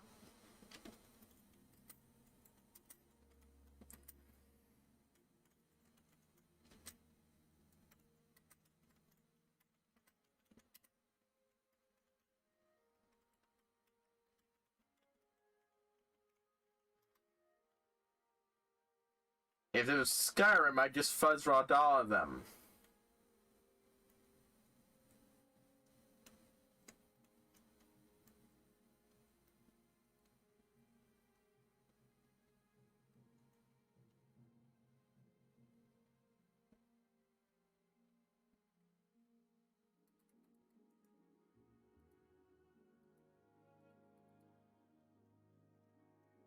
but that's not an option, so.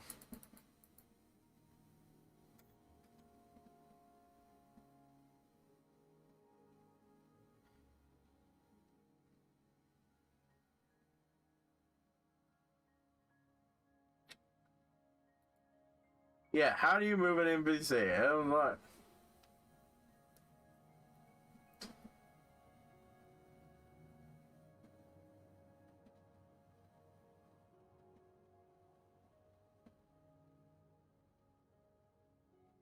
Oh god, yeah, okay, thank you, thank you, thank you.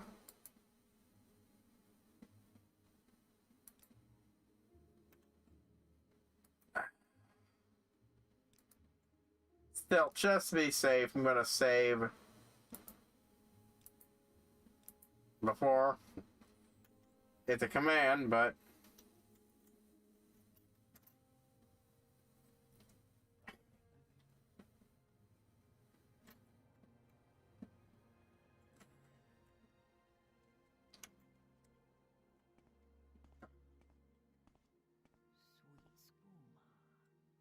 Sweet skooma. I accidentally pressed the auto move button. Oh, thank God. It just moves people around. Yeah. Thank God that's a button that exists, because these people don't... For some reason, these people will drift around a bit, but some of them just won't actually walk. I hope there were no side effects to something like that, but so far, it doesn't look like it.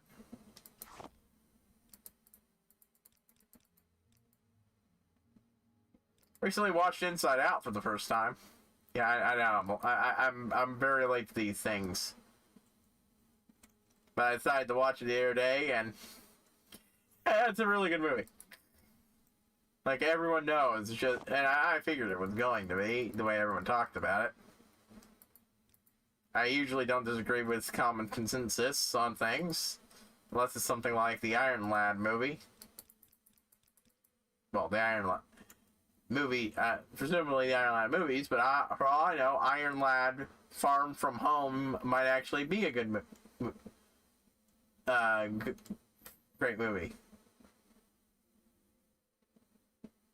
Yes, I'm talking about the Spider-Man movies, and to be fair, I'm being overly harsh. I actually liked Iron Lad Homecoming. But that it is, as like repeatedly and others call it, it's an Iron Lad movie. It's about Tony Stark's Iron Man sidekick, Peter Parker, not Peter Parker, Peter Morales. That's it.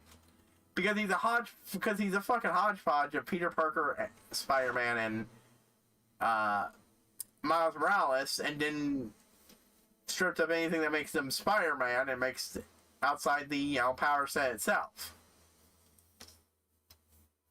That's something else that irritated me. If it wasn't for the fact that Into the Spider-Verse became a thing, we might not have gone a good Miles Morales in the MCU for in theaters for a long time. We're probably not going to get him in the MCU for a real long time. Anyways, because they stole some shit from him. I thought they actually had to go a different route than would be originally expected, precisely because the MCU stole shit from Miles Morales' character and supporting cast and gave it to fucking Peter.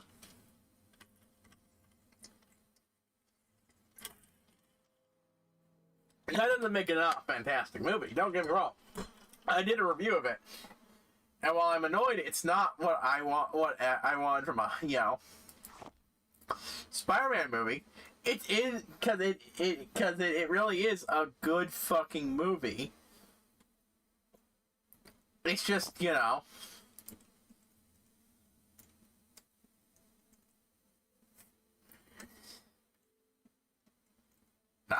really a Spider-Man movie. Some people put it a lot better than I did, but yeah, no. Our sugar is yours. That's again not to say it's bad or anything. It's not. The movie's great. the Vulture, even if he's, again, nothing like the actual Vulture, is fucking great. One of the best villains in the entire franchise. But again, it is more of an Iron Man sidekick movie than it is a movie about Iron Man's new sidekick than it is about Spidey.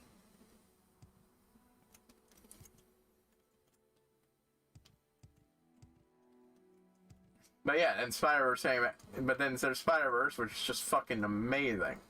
So, I'm mostly mollified about that. I'm still a, big fan of it, but, whatever. Alright, how much gold do I got now? There we go. Getting closer.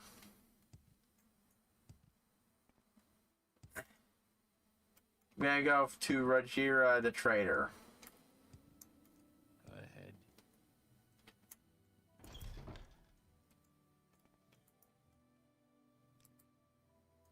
ahead. He won't give me the best deal for it, but actually I think I'll just give him the Shulk Rhythm. Yeah, talk about not get deal. That's 50. That should be giving me 250. Instead he's giving me about half. But honestly, I found a good reason to stash Ebony in my place anyways. Just so I can sell more of it and profit. Like, this shit is definitely never going to be used, or at least not for a long time, for alchemy ingredients.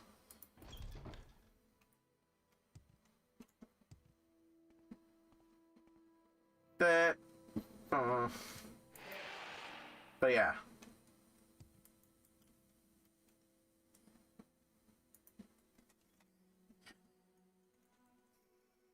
But even then, I don't disagree with people about the quality of the movie. I just disagree I'm not entirely happy with what it is. I thought that recent actor didn't just cause stuff to respawn and a bunch of other shit. Yeah. It probably didn't, but yeah, I don't know.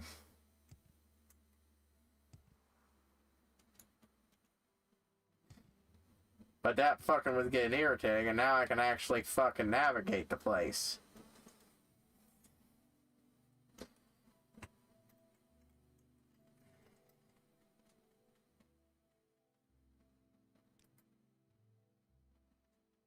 And once I get this thing, I'm thinking I'm going to devote most of my money for a good while on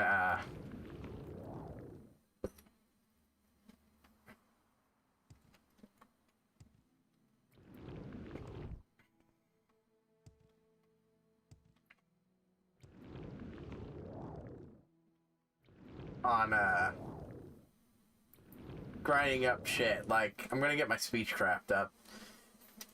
Really, I think that's where I'm gonna speechcraft and mercantile, because honestly, my illusion has gone up fairly high already. I don't. Where is it? To the point that grinding it's gonna take a while, but it's both to get my getting my mercantile up, and also just getting my character's personality up between levels up. I want speechcraft up so it's actually fucking usable.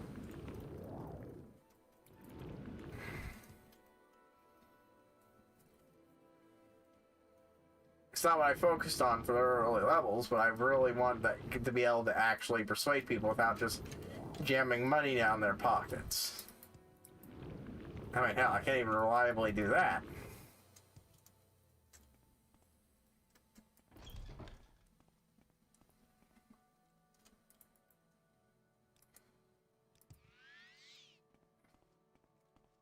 Convenient. First go, it fully recharged me.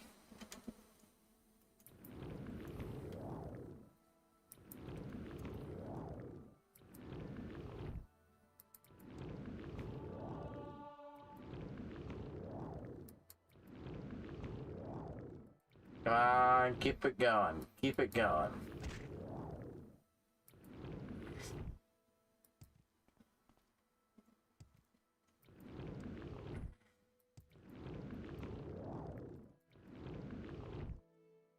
Hmm.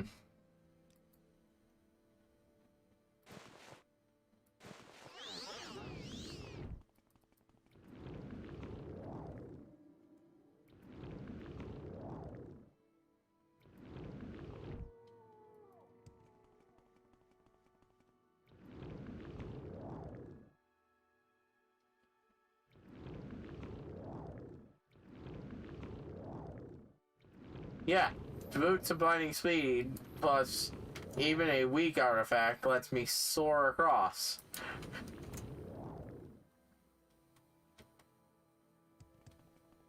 Well, I think I have a good idea what I'm gonna nickname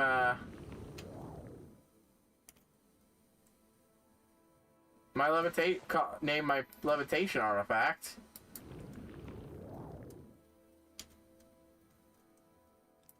Wow, I really do have a perfect name for that. The Rooster Talisman.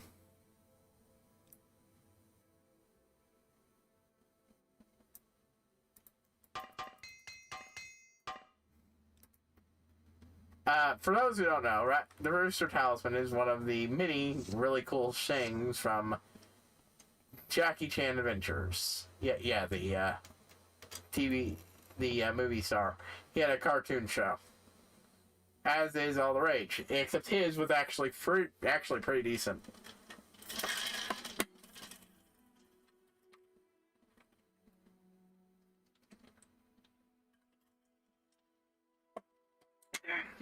Much of the early stuff had interviews with him at the end of the episode, where a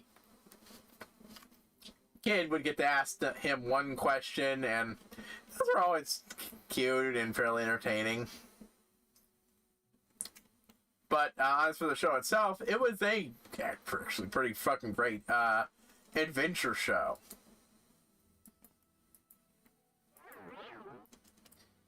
That told very well from the man's career as a actor, basing honestly a lot of shit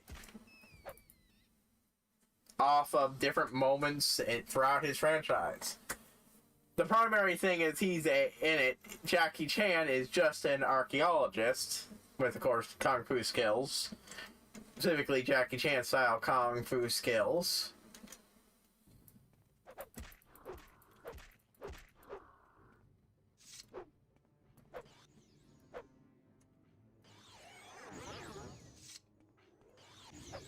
Damn blindness. Get stun locked, bitch. That's why you get that shit, grind that shit up. Let's see if this is respawned yet. No. Didn't think it would.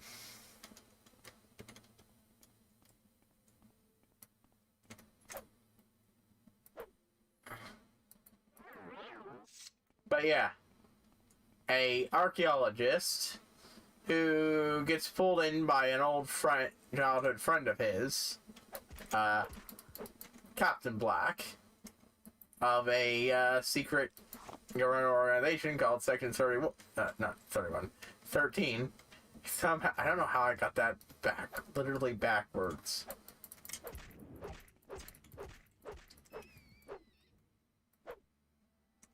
To help them try to figure out what the hell the world's greatest criminal organization, the Black Hand, is currently up to. Because for some reason, these fuckers have become intensely interested in some ancient artifacts. Specifically, one that Jackie found. An old shield. Except in the center of the shield is a even older ancient Chinese artifact. The eponymous Rooster Talisman.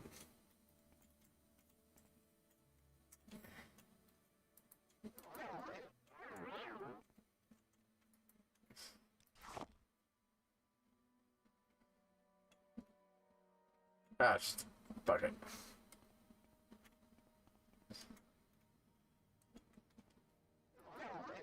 But of course, the episode, the bad guys try to steal the shield because, well, the mooks don't know what the hell they're after exactly at this point either. Just what their boss is telling them to get.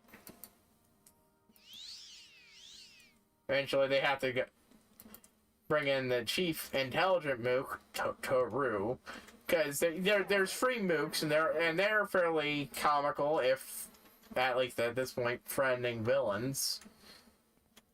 They get less friending over time, but that's just mostly because that's the natural result of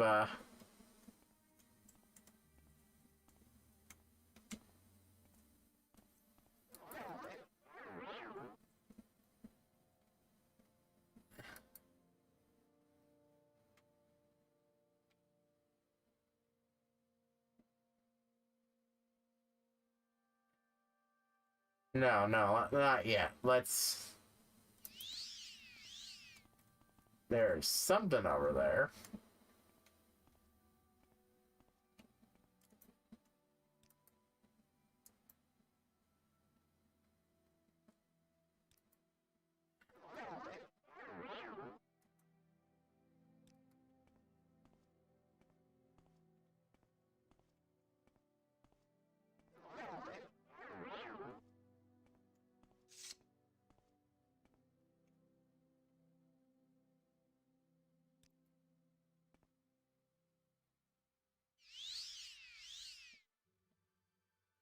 Or it is, it hasn't seen me yet.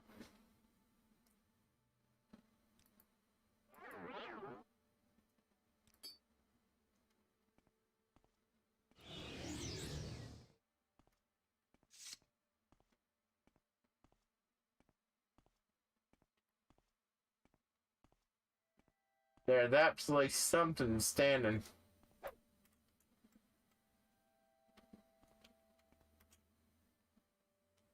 Oh.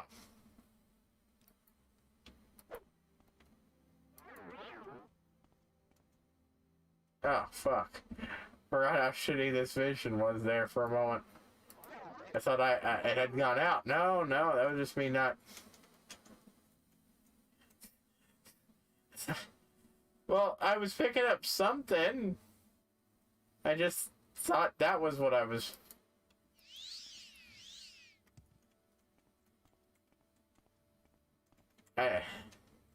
Looked like an enemy, and there's something around here.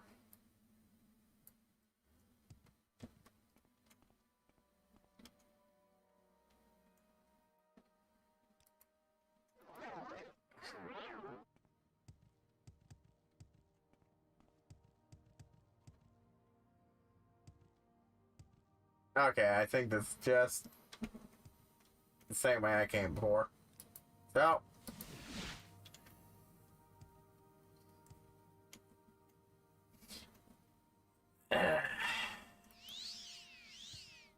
Just gonna go drop our shit off. But yeah. The talismans are ancient are eventually revealed to be a set of ancient Chinese artifacts, each one connected to one of the animals of the zodiac. The rooster was known for telekinesis and levitation. It was honestly a pretty good show, yeah. But yeah, they didn't cover the first episode because I don't consider that spoiler. Is if you do, well, stop and go watch it. It's a pretty great show. Right. There we go. We're on Ebony.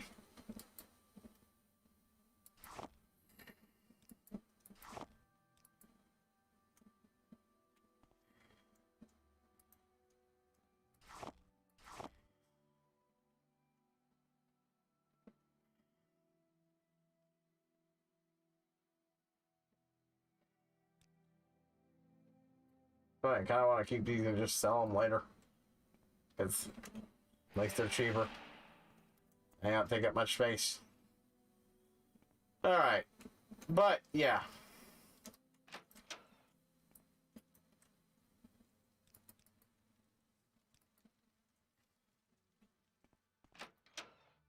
Since, that's not going anywhere.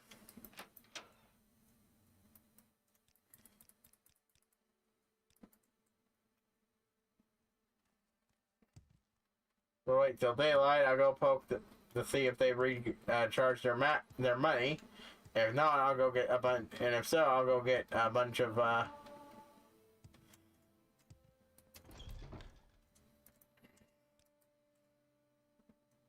that'd be now. That being said, I should be able to sell one shulk ship resin.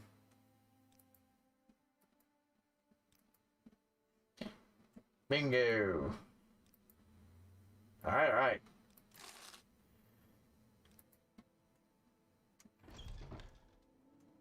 But yeah.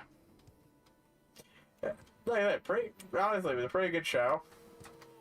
The first season, like I said, focused on the talismans, but yeah. The mooks didn't really know what's going on. Section 13 doesn't remotely believe any of the mystical shit is going on. They just know that this very bad criminal organization that they've literally formed just to deal with, so they occasionally do other things, wants it. So, yeah, it's just something to fucking foil. And something that can help them catch them. Eventually, the episode that ends with Taru, the competent villain, who's also the size of a fucking who could rival the Mountain in Game of Thrones mass-wise, and would honestly be strong enough, and at that point tough enough to probably equal him, even without years of nightly training and the armor. Yeah. Yeah, Taru did. You not fuck with Taru at that point. In fact, straight up Jack, he couldn't beat him. He won. Yeah, managed to ransom Jack, the shield that the Black Hand that Jackie found, and the Black Hand won out of him. It's just, you know, Jade had been, I believe it was Jade, his niece that was invented for the shoal, or uncle, the wise wizard of the cast / antique shop owner that is Jackie's uncle in the show. Really only ever known as Uncle. Everybody calls him Uncle, no matter how far apart they are. Honestly, I think I'm just going to explore Morrowind a little bit and go harvest ingredients and kill shit.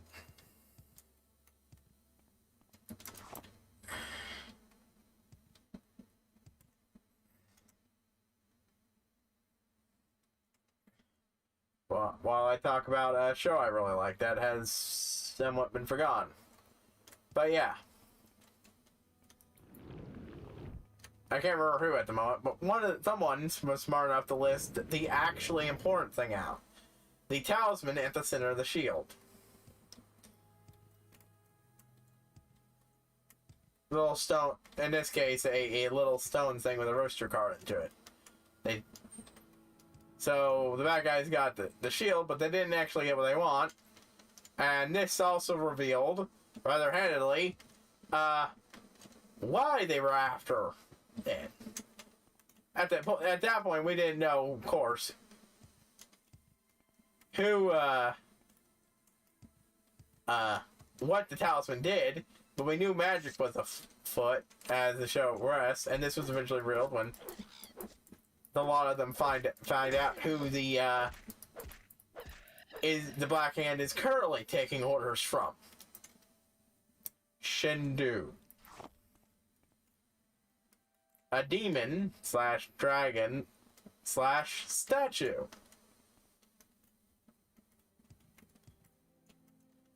who has promised their leader, Valmont, a rather good villain at that point,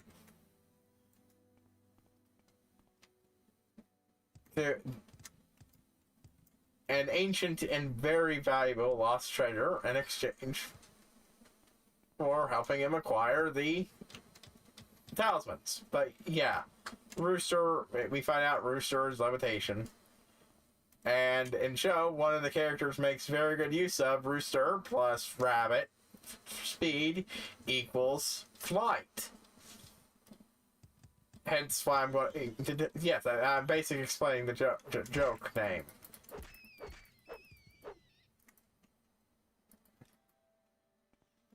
That, I mean, I'm not sure what, I know I said this was supposed to be a semi-roleplay build, but honestly, I've had trouble getting firmly into that at points. Nor may have been a mistake of a character to use that to start with this from.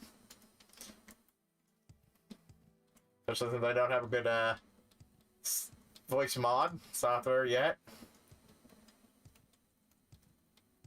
I plan on not getting it, either via donation or paying for it, though.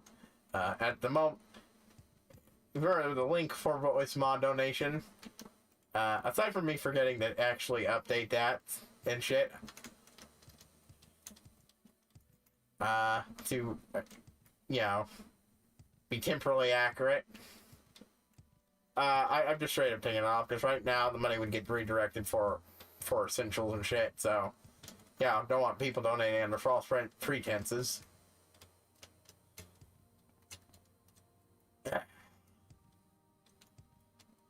But yeah. So I haven't really been getting super into it, but I still try to keep everything within my character's perspective. Why are they doing this? My character is kind of a greedy shit, but they're also, you know, if they say they're going to do something, they're generally not going to backstab people. For the same reason why real-life mercenaries and such hate, hate fictional mercenaries. Because real-life mercenaries don't fucking backstab people at the drop of a hat. Because it's fucking moronic, and is how you get killed and or lose out on jobs. Your name is everything. People know you're gonna backstab them. Why the fuck would they ever hire you? And it's honestly a trope that's begun to annoy me in fiction, you know, the mercenary who gets outbid and then switch sides. Because, yeah, brilliant job, genius. Unless you manage to make enough money to never need to work again, that's a fucking Orwell idea, and even it's not great. Because he basically destroyed any hope of, working that job ever again. No one's gonna fucking hire you if they think you're gonna backstab them at the...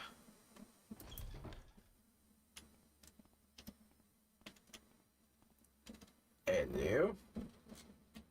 new thing for me to explore and hopefully mine for money.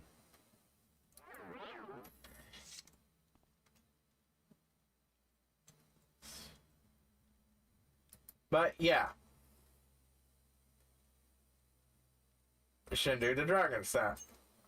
Shit, I'd like to get back to that. Like I'm trying to keep things guiding my character in character shit, but it's not the end all be all, and it's a joke I can't resist with this game, and so I'm making it.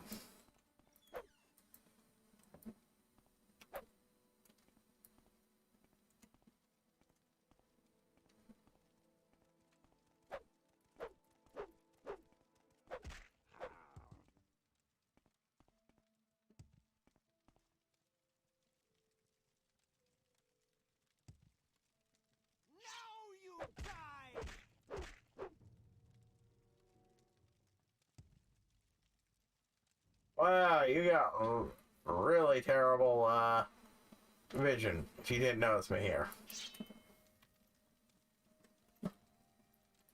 But yeah.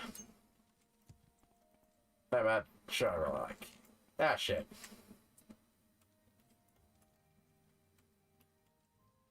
Ah, that could have been a good source of experience, oh well.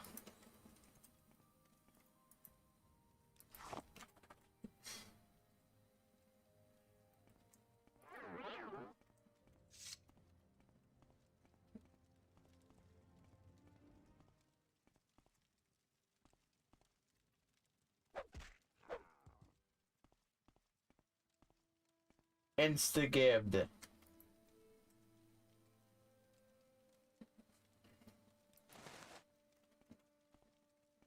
Shit for me to sell.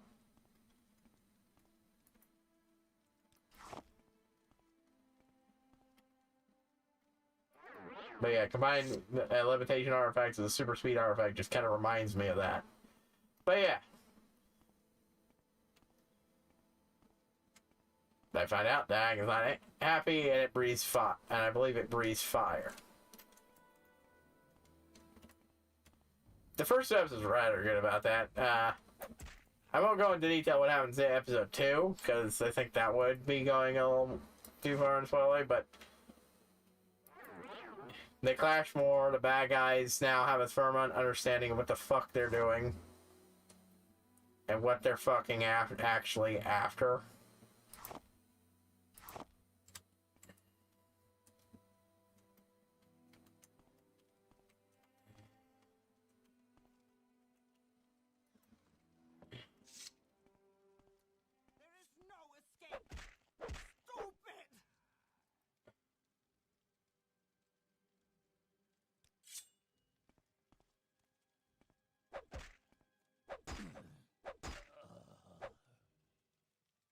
Thank you all for falling upon my sphere.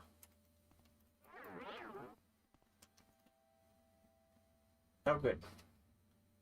More things for me to probe.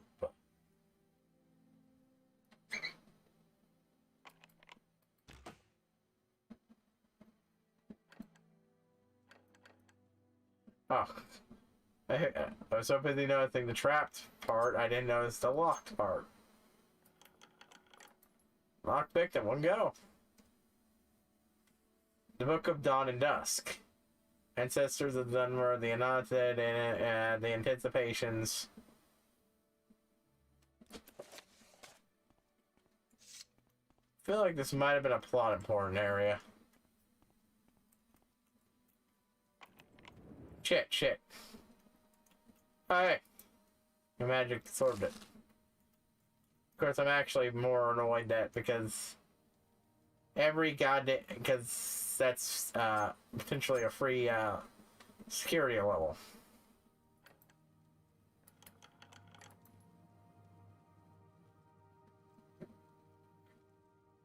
Oh, it's value 14. I'll win that much. Sure, I'll take it. Hey, another lesson of Vivek. Noator wandered through the morning hole, wrestling with the lessons he had learned. They were slippery in his mind.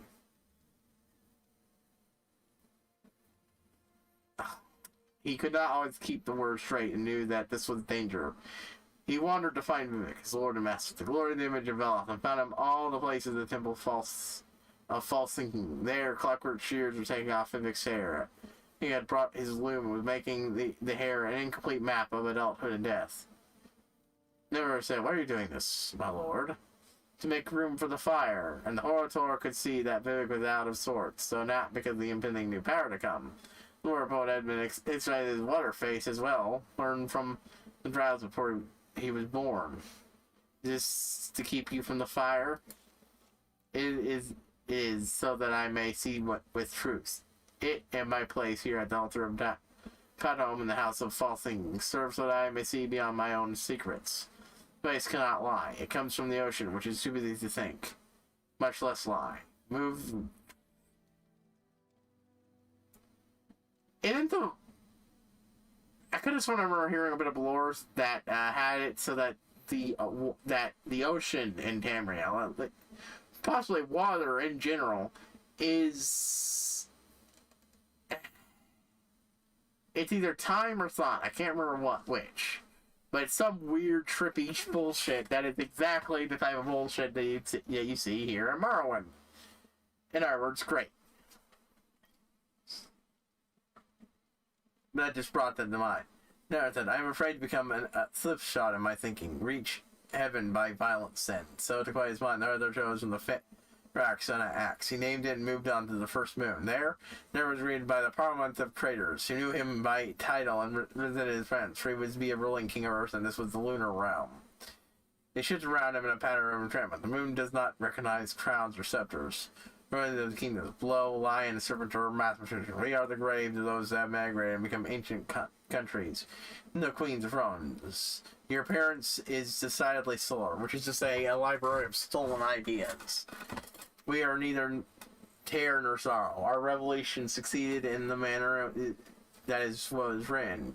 You are the Horator and unwelcome here. So never carved the brave ghost until he was met in their parliament could make no new laws.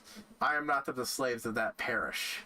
There is only a few survived horror sex. The surviving creator said creation is nothing new. Everything happens of itself. This motive is by no means associated with hero the myth. You have not acted with a creative impulse. You fall upon the weight of destiny. We are graves, but not coffins. Know the difference. You have only dug more and supplied no ghosts to reside within. Potential to claim is the province of trail events. To be judged by the earth is to sit on a throne of wonder. Why? Damage us more, and you will find naught but the absence of the dead. So I say that. Yep. Wacky bullshit. Wacky, drug-fueled bullshit.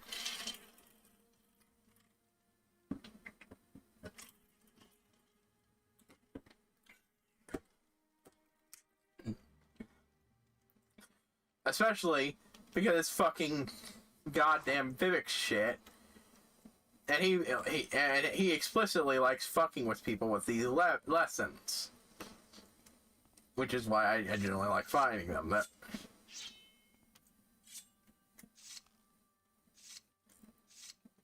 Yeah, there we go.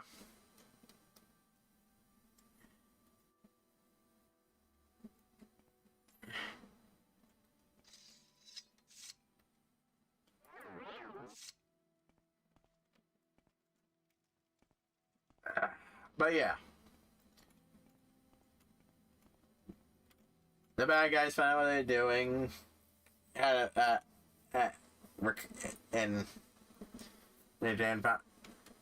And such. So the good guys figure out what it is. And Section 13 still spent a good chunk of the series just completely ignorant about what the fuck was going on. Eventually the show moved on from them for a while.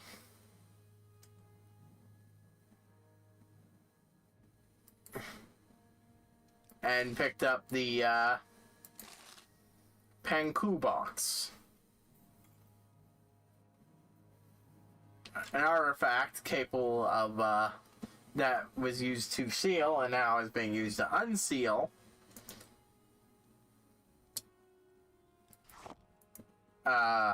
Shindu's siblings.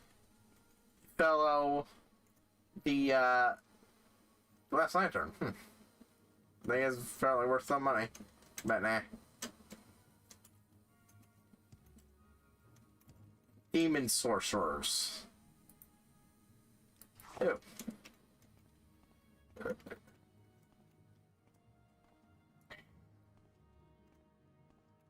Each which hold special abilities in a realm they command. Even if some of them seem extraordinarily fucking redundant.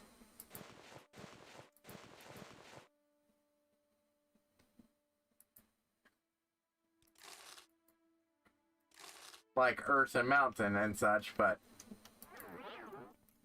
And it also pulls from more, actually, real-life, Chinese mythology. Because the people who originally sealed said demons were ancient immortals from the actual mythology. So that's a neat. So it's got neat shit like that.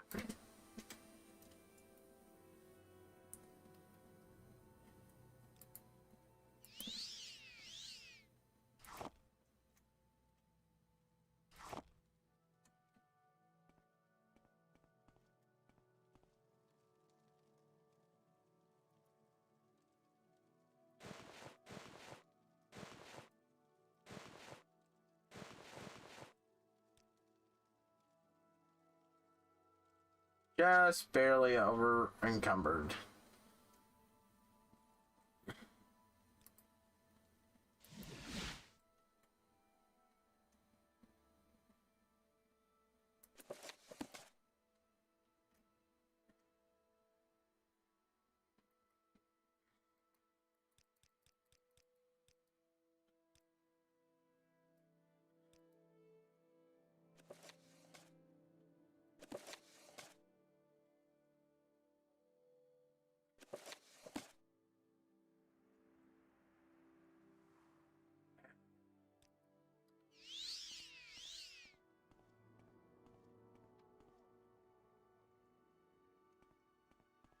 The third season revolved around, well, thousands again, though they changed it up in a new way. And they had a different villain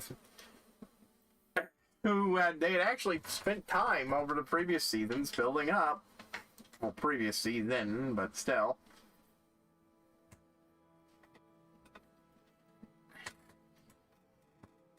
The fourth season was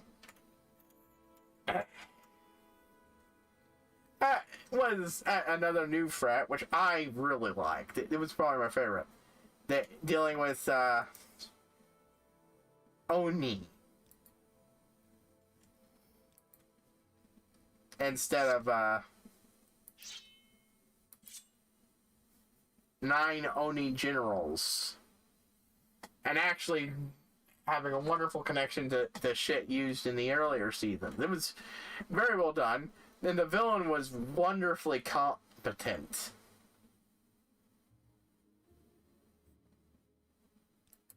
Actually having Thanatosians not on par with Thanatos himself, but still.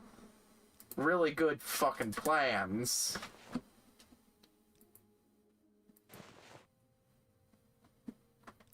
More so than you'd usually see.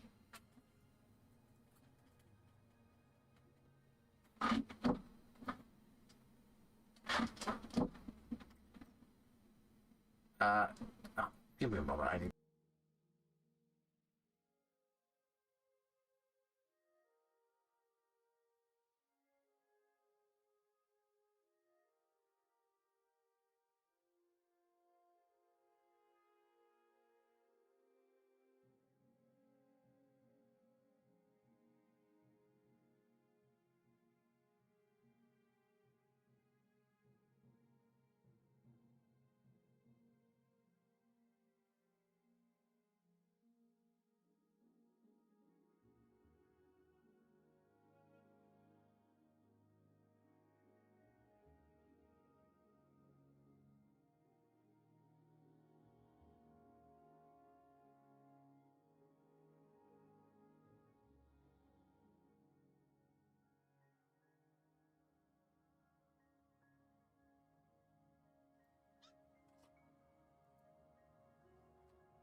Some people are knocking the door, want in.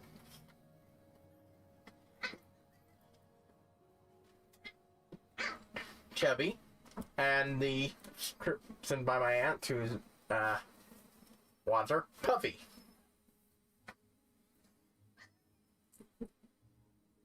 We don't have the little adorable brown one anymore. Some things happened and yeah, got rehomed much earlier than was originally.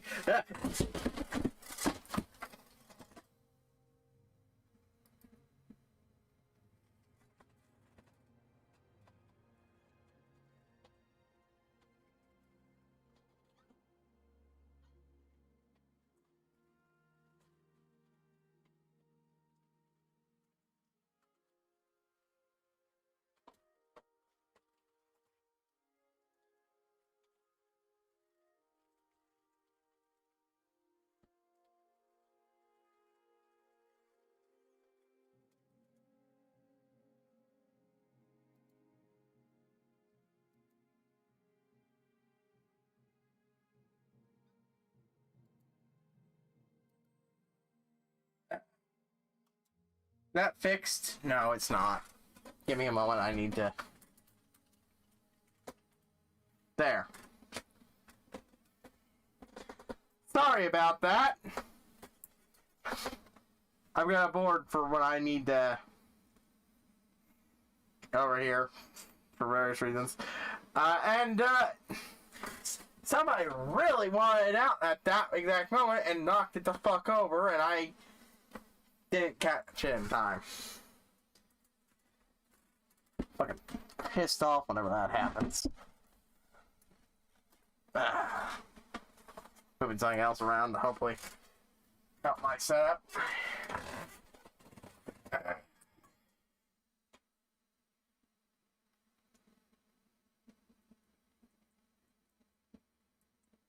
Oh, great. Splinter.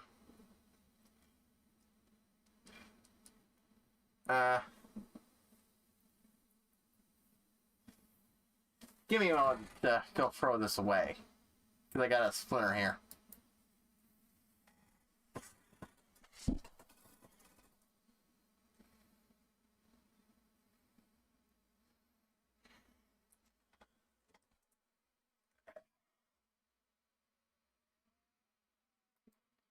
Okay. As I was saying before things down, we got the little brown one got rehomed sooner. That's probably their best. That dog was so cute and enough of a sweet little sweetie that I was getting very hard to not get too attached. Even though I do miss the little thing quite a bit already. Here's what I called out. I feel like I'll miss much because I'll be seeing her at least sometimes, since she'll be with my aunt.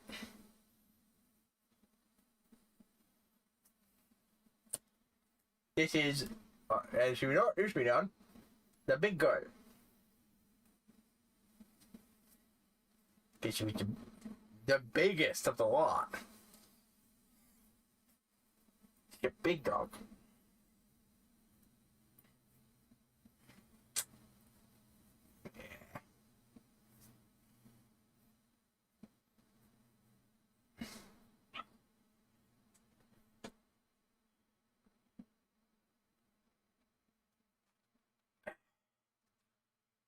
That's a nice, soft, fluffy dog, too.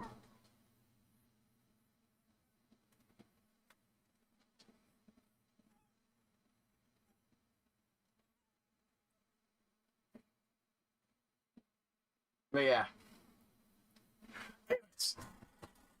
But yeah. The villain of that season was pretty fucking good.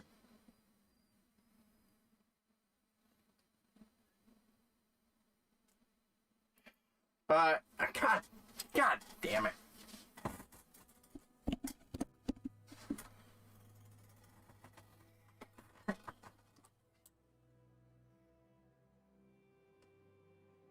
There.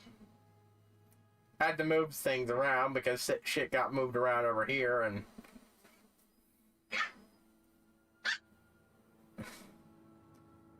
Yeah, I need to actually be able to, you know...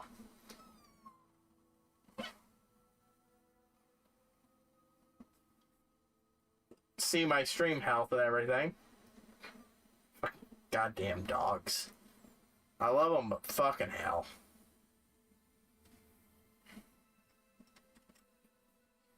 Moment, I'm just trying to fix some things here. Yeah.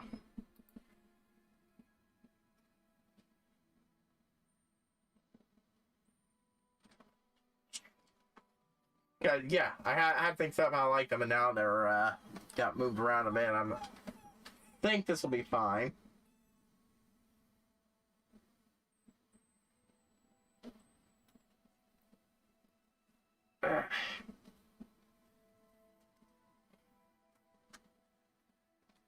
Alrighty. Alright. Someone else came in. Inside without being so destructive. Come here. Sweet.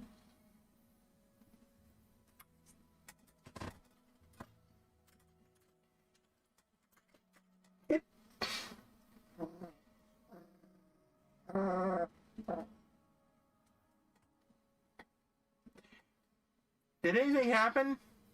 I just had somebody walk across my keyboard here. Should have heard it clack, clickety clack, clackety click.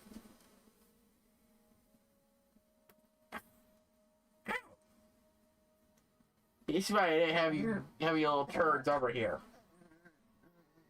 But you want in.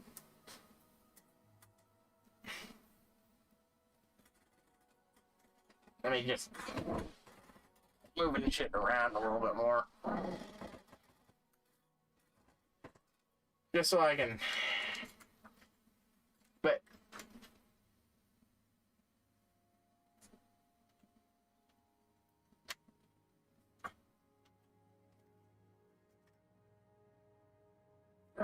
Oh, fucking turtle was chewing on my keyboard.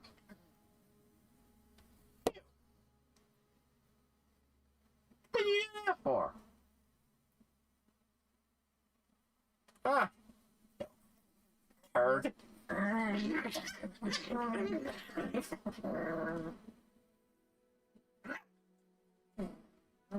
Yeah, I'm out, aren't you?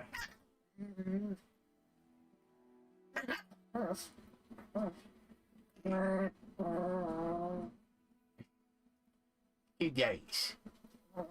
Cute if obnoxious because they're puppies. I got one thing. Doing a little bit hard there.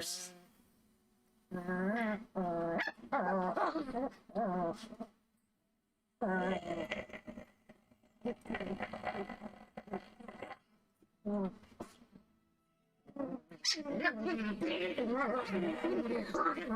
I got pushed over.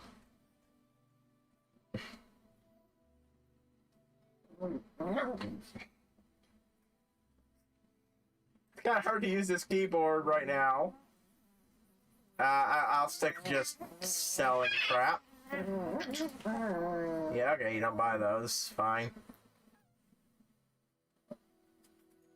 Ow.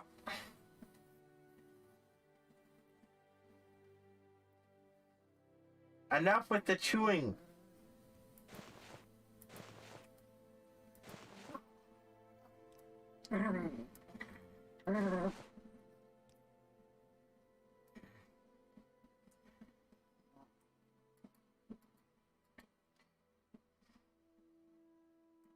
Holy shit, this guy's got a lot of gold, actually. Ew.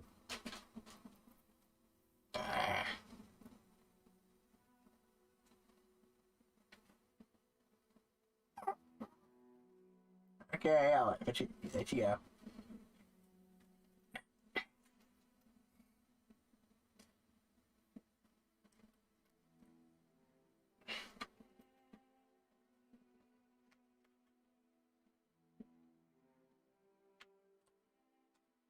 Yeah. You know, I'm just gonna put these two down because they're kind of distracting.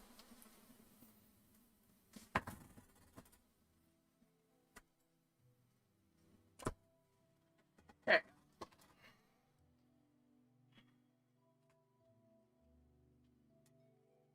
Backwards.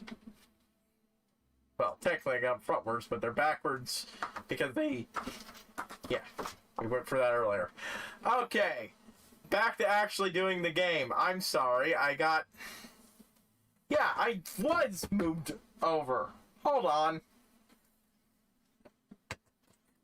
Excuse me, I'm gonna scoop my entire self over a little.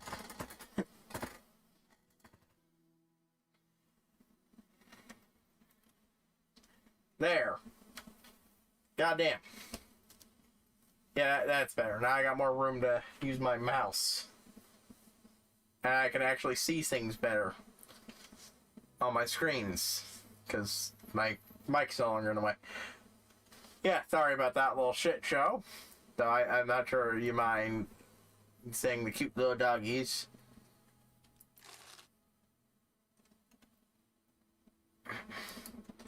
Alright.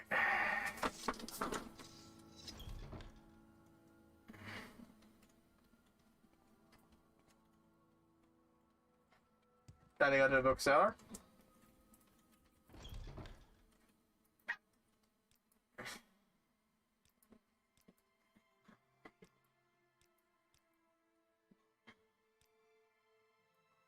Let's see. They're not dead. Ancestors in the number. Not selling that. Make that an even 50, and I'm out of there.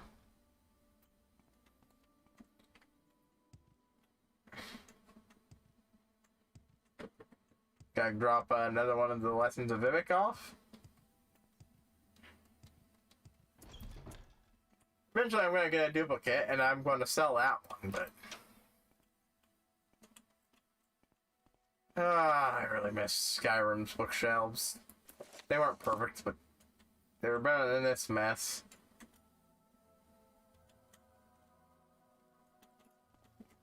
It's 15. It's 5.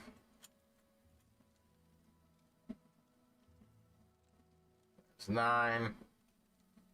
8.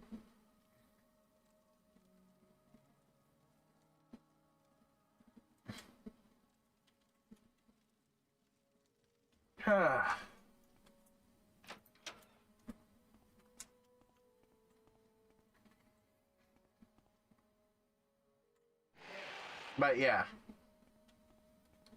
Right. It's right. Ebony. There we go. I'm gonna take...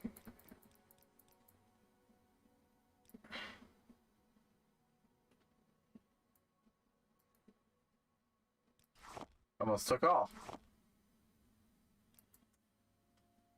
That should be enough to get me everything I need.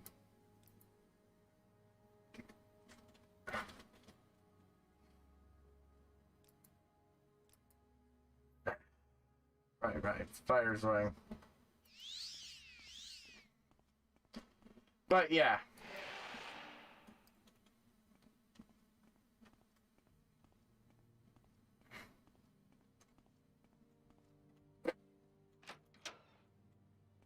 Season 4's villain was actually probably one of my favorites.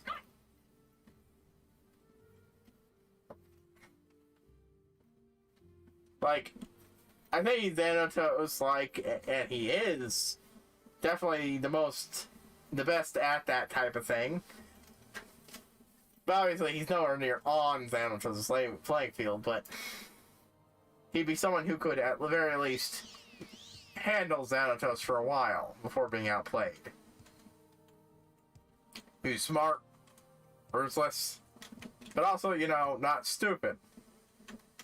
He could even handle his fucking, people screwing up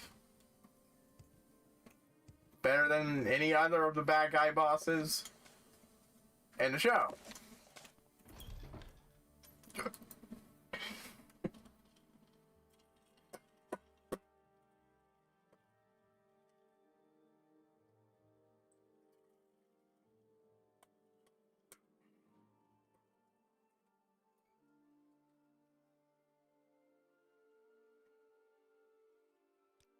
It was honestly really fucking good as a villain.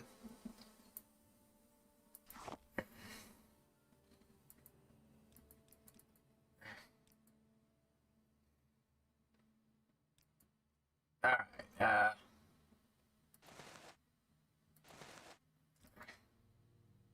gonna go ahead and dump a lot of this shit on him.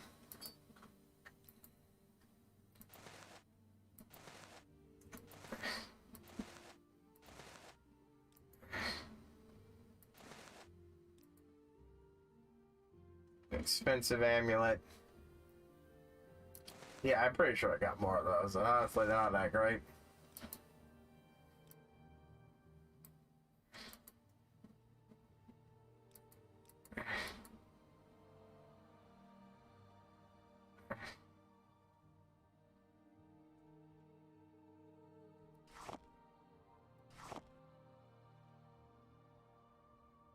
Most of these will go back in there, but, ew.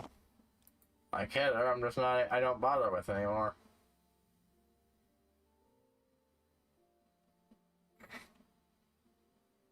Let's see. Alrighty, let's...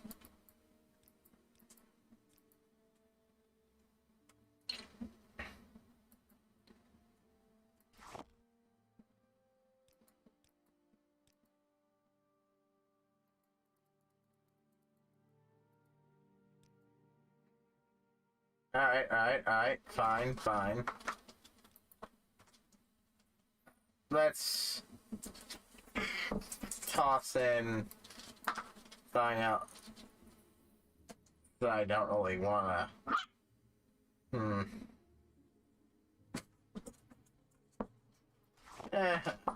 Right now. Hound maiden.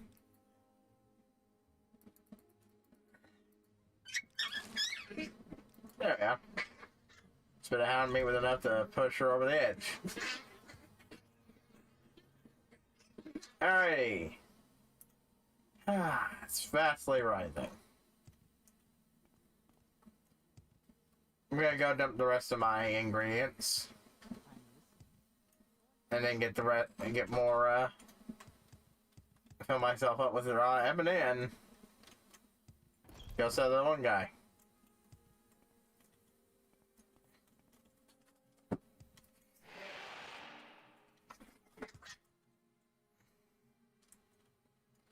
Of course, it won't be enough, but to get it, but it'll get me to the point where I'll have the money to cover the enchantment itself.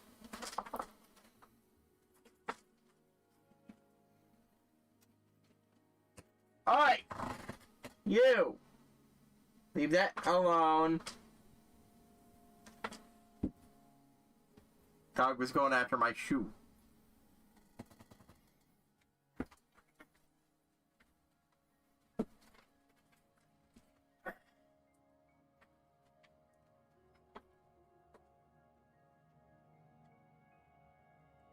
Hello, you little troublemaker.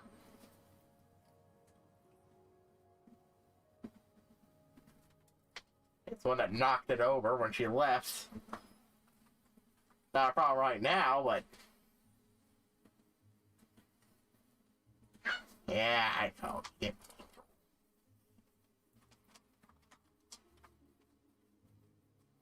First time a dog has actually caused me a problem in the stream outside of minor annoyances.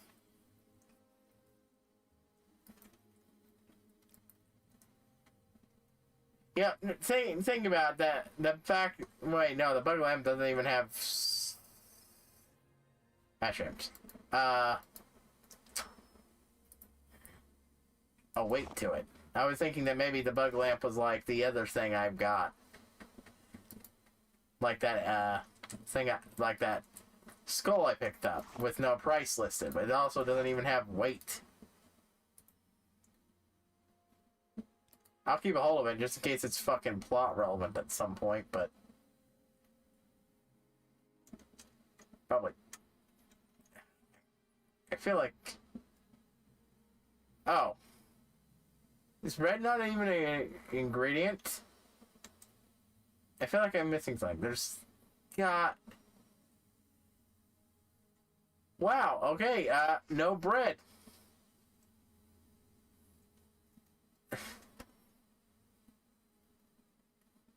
That's... First time I've ever found an item that wouldn't go onto my shelves. I'll just toss it in with everything else. Gold connect. Gold connect. Gold connect. Gold connect. Gold connect. There we go. Racer plumes.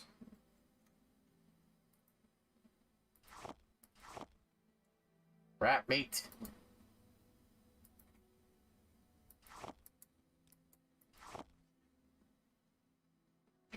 Raw ebony now. Saltrus. That one. Got all that. Go. There. No, that's Scribbilly. There's the scuttle. Stalk rhythm. Willow Antha.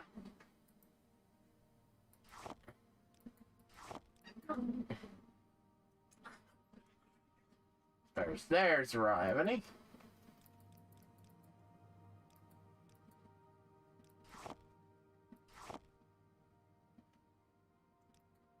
Nine Ebony should fully cover everything I need to drain Ajira? Yeah, Ajira's wallet. I mean, I take the shit to Creeper and Mudcrab, but they don't take alchemy ingredients. I've tried repeatedly.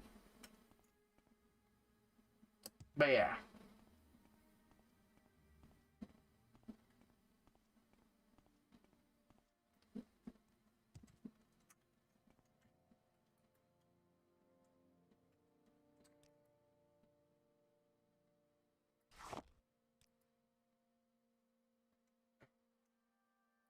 Rightio.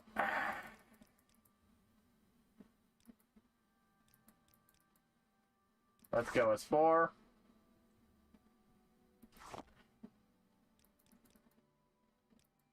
One, that's too much. Wow. Let's add the bread in there.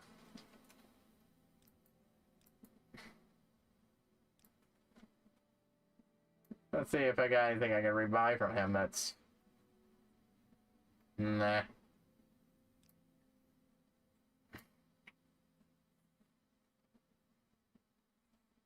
Not restore potions, but maybe...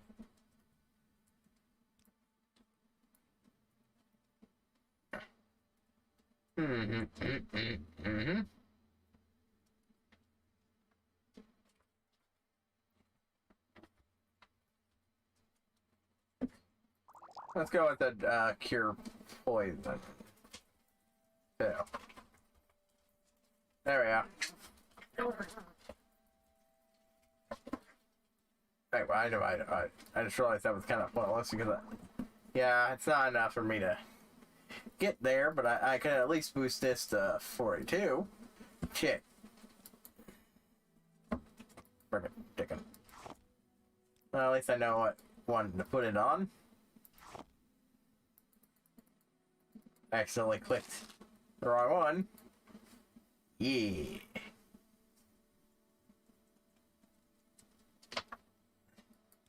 What's that for my gold at? Boom. I believe that's enough to cover it.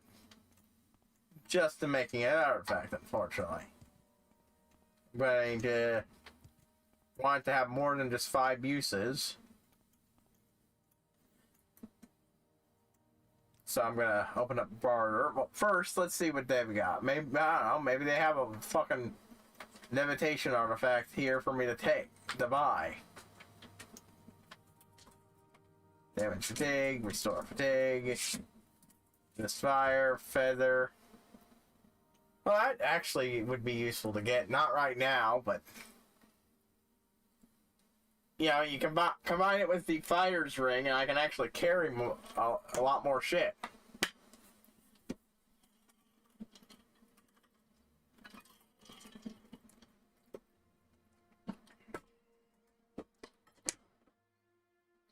Meaning I could have got in more crap in one trip. Okay.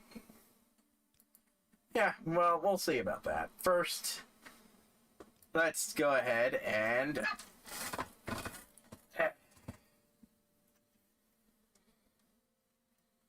let's go with levitate. Okay, because, like, we know that's why I'm here.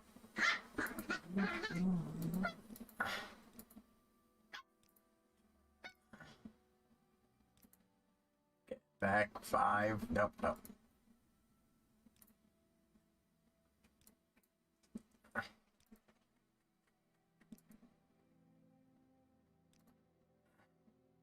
Okay, so...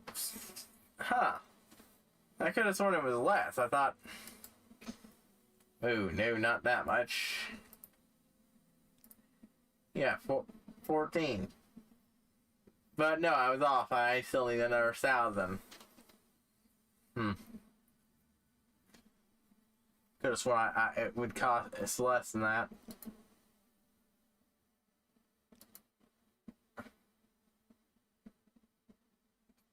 But it makes sense to go for that.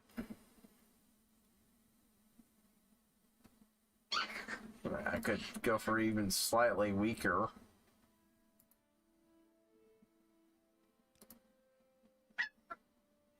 That would lower it by quite a bit, but... And again, I don't need it that high, but I feel like 5 is the minimum I want to get places quickly.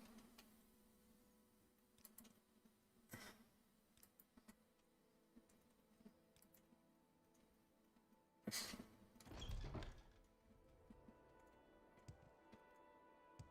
Outlander? Actually, I'm gonna buy that feather just because it's gonna be Wondrous encounter. useful in other shit. And that way I don't need to make one myself. Oh, for some reason they take that base. That's handy.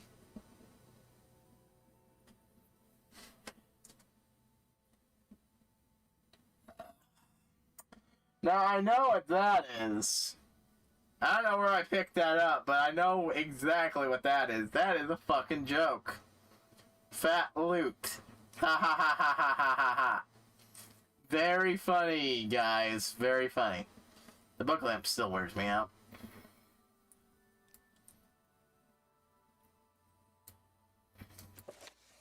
Oh, hey, you take those too? Book. Oh, I wonder if she takes ebony. Damn, no.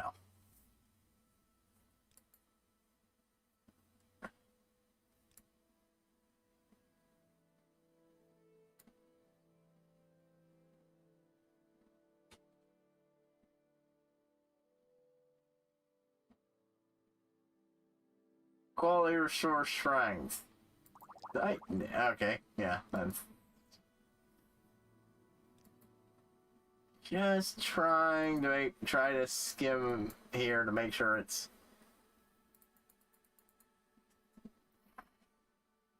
Okay, okay. Alright. Oof. You have a hard barn. Still.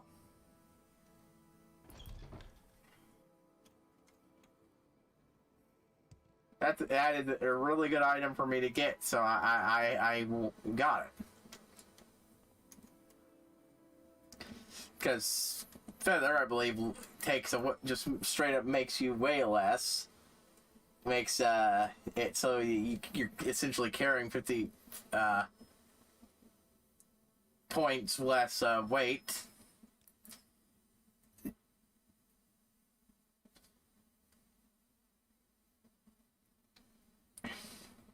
But yeah, that's very good. So I actually could really help me out, and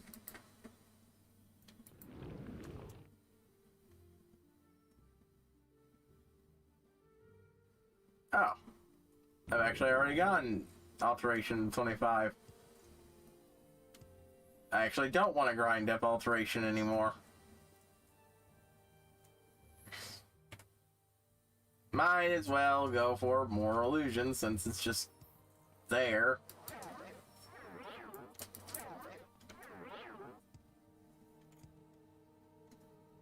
Let's see. Oh, I could go. I could do some armor.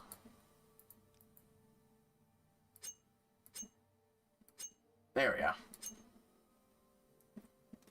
we go. At this point, normally I'd actually go do some training, but paid training. Yes, we. Huh? She got a voice on you, huh?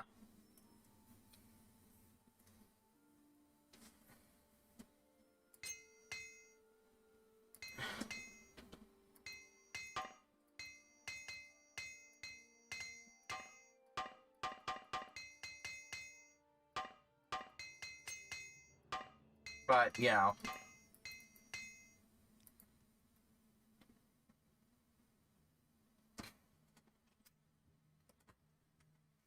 Upgrade all my shit, and I still don't have a...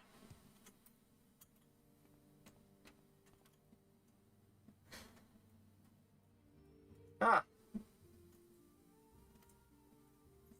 To be frank, part of me doesn't really want to go do alchemy because... Alchemy's, because then I've got a bunch of shit I can't even sell to anybody.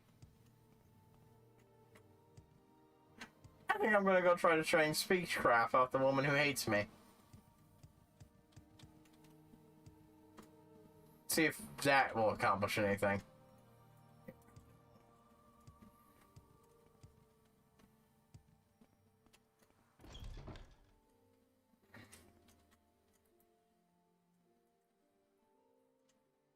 Oh! Hey, they're actually above 1 now. How charming. Leave now. Come now, come now. I didn't mean to offend. If I've said anything that offended you, please. Yeah, I'm not gonna continue role playing. I'm just gonna. Oh, hey, actually.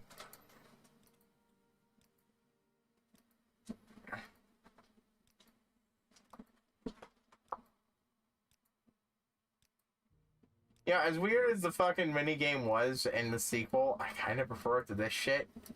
Because at least that was something you could figure out how to use.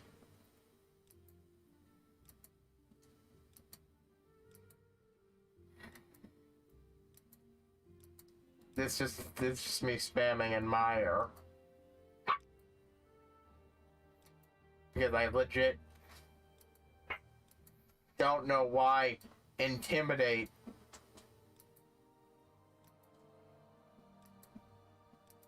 or taunt. I mean, I don't know why they didn't work that way in the other one, but apparently that's what they do. You are pathetic.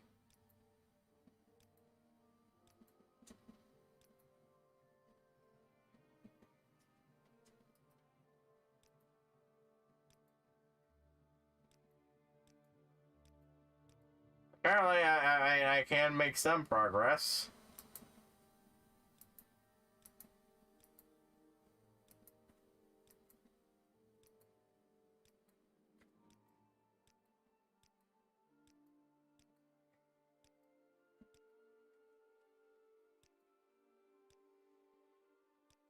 Bloody freaking.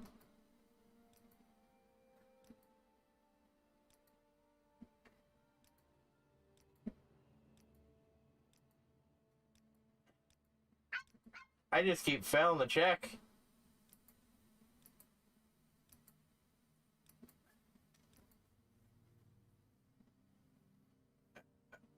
Okay, almost saying. Clearly, you are an idiot. Yeah.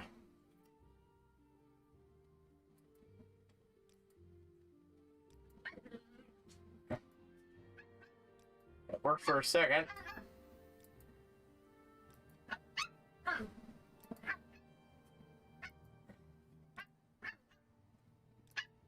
Actually, let's click intimidate. Yeah, the only thing I could see is if you purposely want to lower your shit with someone with intimidate and taunt.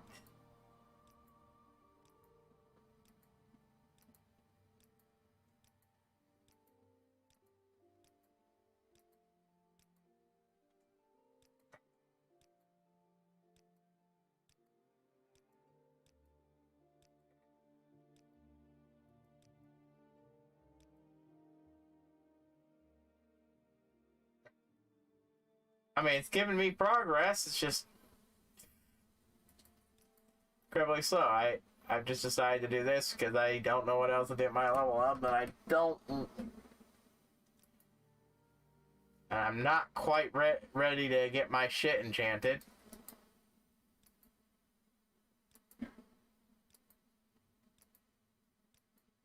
And if I could sell to her, that would be really handy, but I screwed up stealing from her, and she's hated me ever since. Thanks, but I'm still watching you. Holy shit.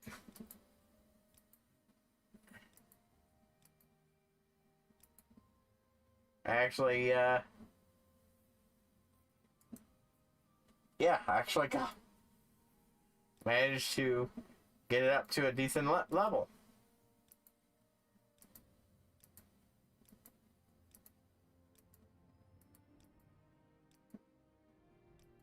Yeah, okay, so I can just do this, and you know, I'm at a low enough level. Hello. Hello, Growler. Just trying to grind up Speechcraft a little.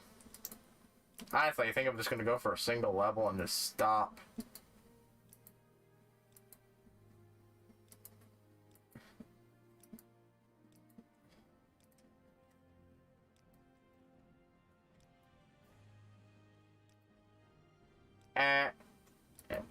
Excellent hit. Intimidate instead of admire, and I'm pretty sure that won't ever raise, shit. 18.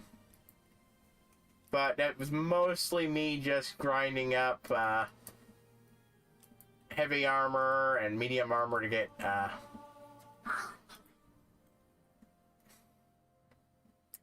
endurance up to 100. After that, well, I got spear up to 100. Nope. Not saying I was actually fully aiming for the most part there. It just happened because, yeah, major skill. Right now I'm saving up money to try to buy a,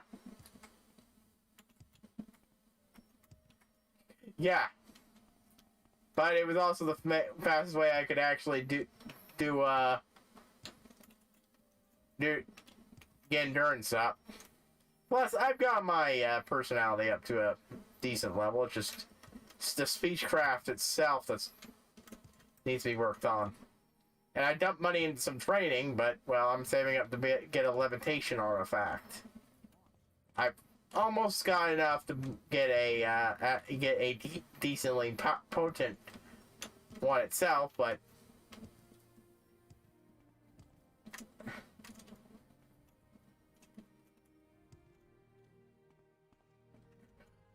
yeah. Yeah, haven't gotten that far yet, but I have some things like that. Though to be fair, I pissed her off because I was trying to, because I stole from her. I just haven't been able to get her to like me since. I've done that a few times here. I pissed off the first trader you can get in Sindanin, and had to bribe him into liking me again. That's pretty much the only way I've been able to do speechcraft shit. Throwing money at people. Sometimes it's worth it.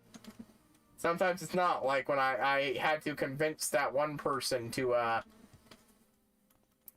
who had, Corpus, that's it. Corpus to, leave for the, temple quest line.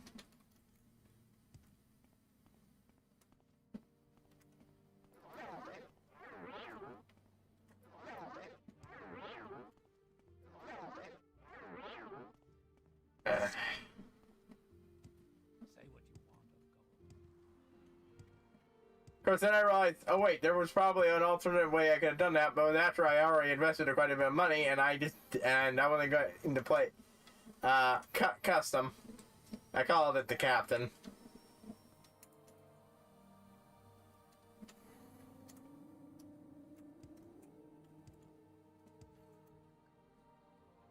Except, with spear, enchant, speechcraft, alchemy, and light armor as my major skills, and dumbly put block. I researched quite a few things ahead of time when I was coming up with shit, but I for some reason I completely missed the fact that spheres are a two-handed weapon and not a one-handed, and I put block there. So that's kind of not been ever used.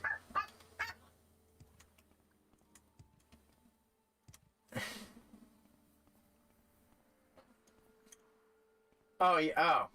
I thought you meant my level, general level. Yeah, I'm 18 at the general level, but yeah. Speechcraft is 39 now. It was 38, but I finally got a level up. But yeah. That's a good.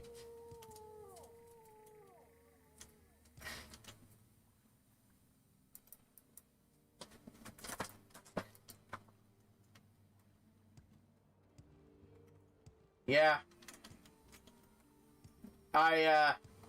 Yeah, couldn't stay away from playing a magical build, but I played one a bit differently than I would normally. I went with the Arcanok, which means I'm primarily do my magic through artifacts.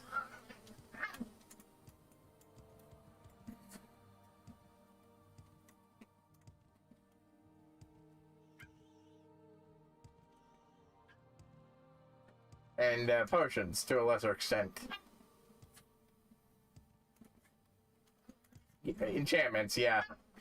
No, I call it artifacts, but yeah. Well, they made a few, but well, paid to have somebody make a few, but I've collected quite a few of this point. Trying to save up to make like the levitation one, to go with the boots of blinding speed, to let me really get around.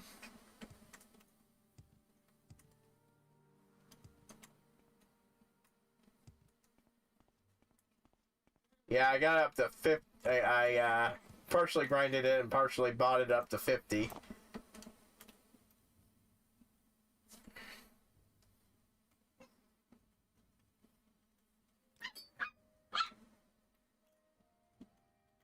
Yeah.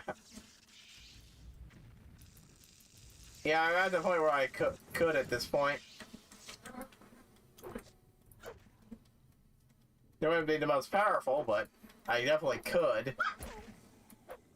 It's just, I've heard how difficult it is actually getting things enchanted on your own.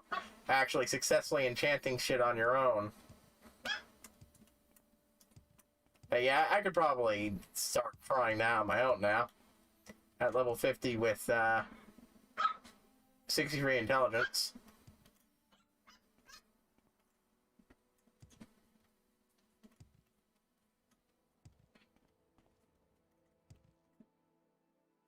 Actually, yeah, I might try that. I'll still probably save up for the thing, but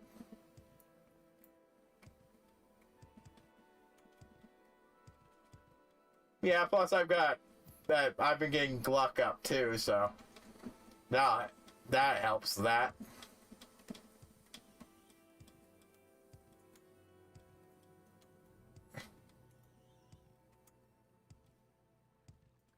Nah, first time playing the game, actually.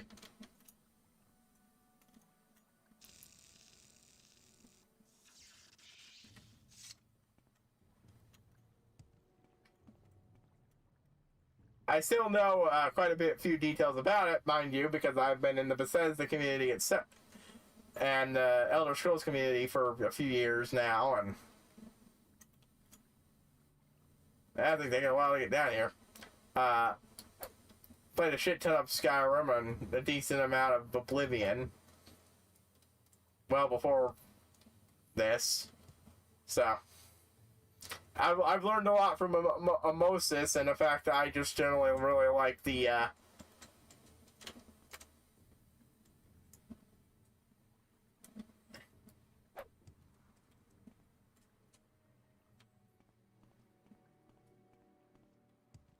ugh, come down here, you motherfucker.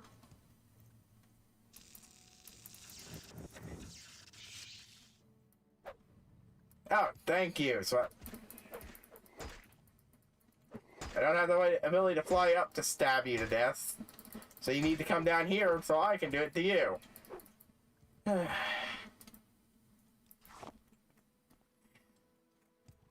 Nope. That's one of the good things I haven't gotten that up semi recently. But for a good portion of my playthrough, though, I have completely avoided going to any dark places, caves, anything. The game was just too fucking dark for me to be able to see shit. And I didn't have enough magic at the time to even try casting a night vision spell either.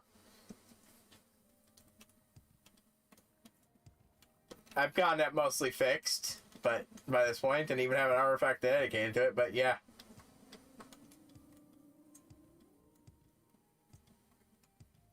I've completed some of the Redoron quest line and gone to Lawman. Barely done any of the Thieves Guild. Torch helps, but I've heard it didn't help enough. As for Gamma, my Gamma's still decently high anyways. It was still too dark for me. Not a problem now, though. But yeah. Yeah, that's the other one. Yeah, you can't use two-handed with torch and shit. None of the Fighters Guild. I didn't even realize I could still join the Fighters Guild after I joined the Mages Guild in Redoron. But it was an option, so I said yes. And of course the Blades. I've only gotten a little there. I've just completed the quest line where you help the totally not a necromancer get... Yeah. Yeah, it's gone up over time.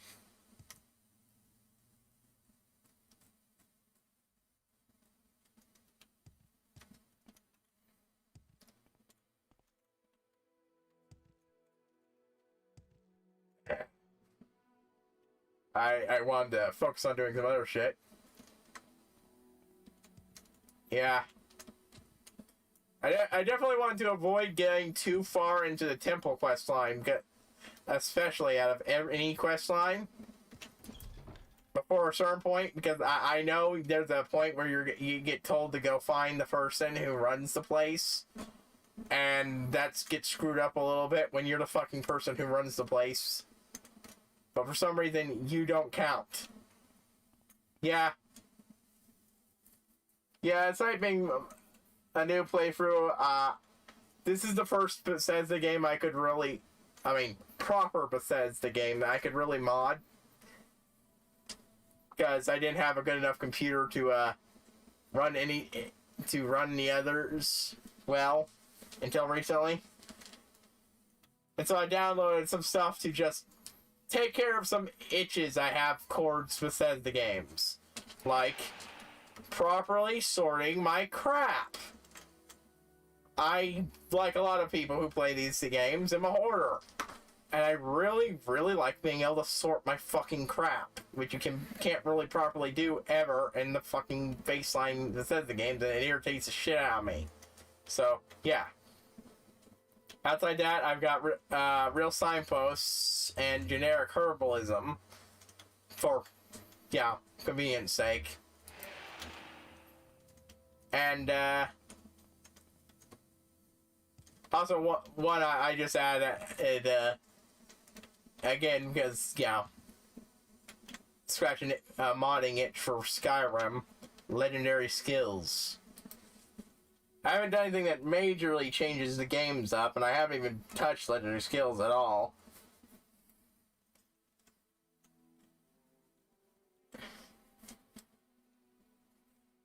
Honestly. Because I wanted this to still be a mostly vanilla experience. It's just...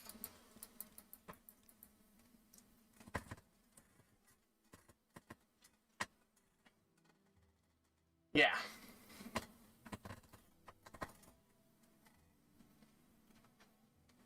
Yeah. before this, the only Bethesda game I could play that could be mod was Daggerfall. Yeah.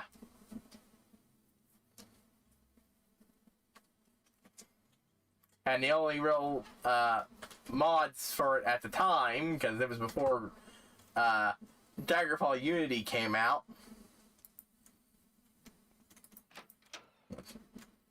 Actually, yeah, before Daggerfall Unity came out.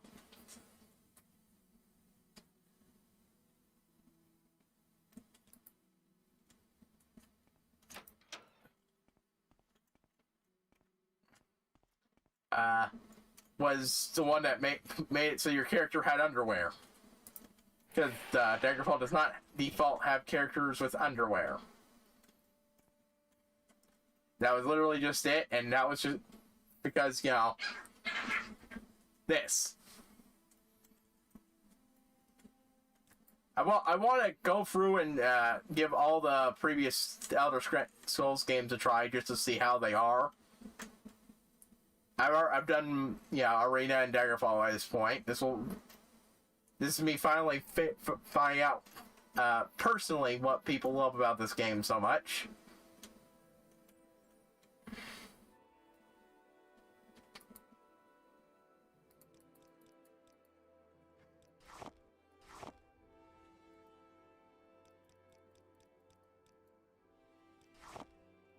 Just in case.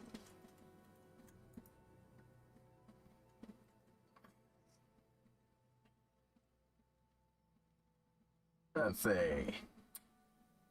Extravagant. Extravagant ring it is.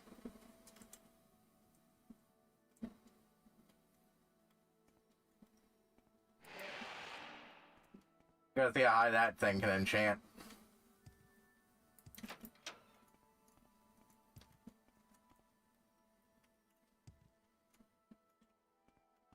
And so far, I'm glad I have gone back and explored these games.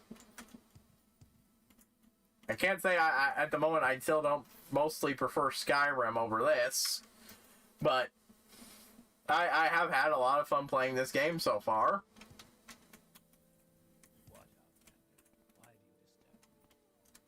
And while I admit to not having had the most fun with Arena and especially certain parts of fucking Daggerfall, I'm glad I went back and experienced them. Wait, wrong way. Enchanters up top. Arena is, oof. Yeah, that just aged horrendously, and Daggerfall, there are some parts of Daggerfall that are fine. They haven't aged great, but they're fine. Some parts of Daggerfall that are, honestly, I really like enough that I kind of wish they were still around in later games. That is how character creation worked. And that one.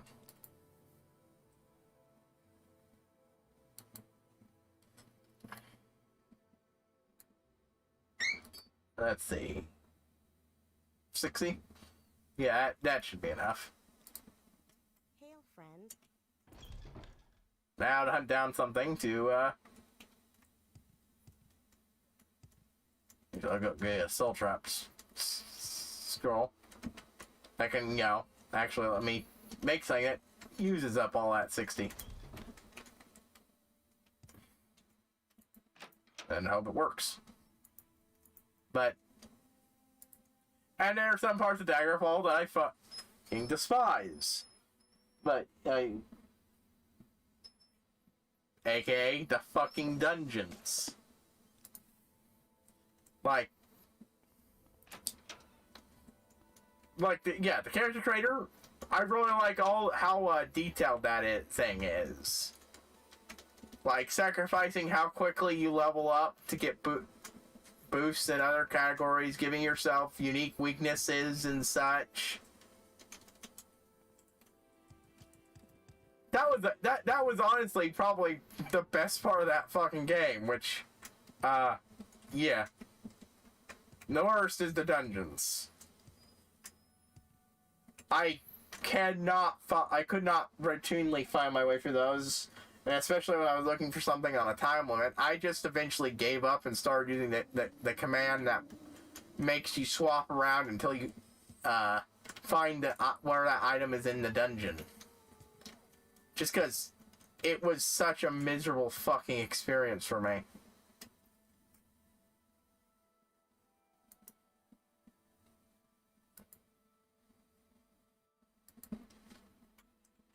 Currently looking up how much souls are worth what.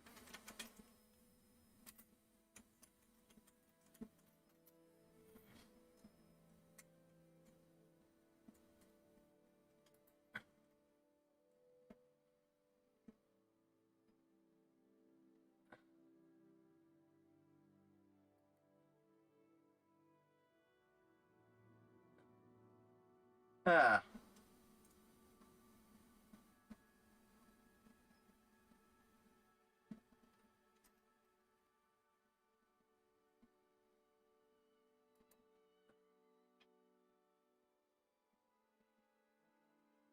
Only one I can find that matches that.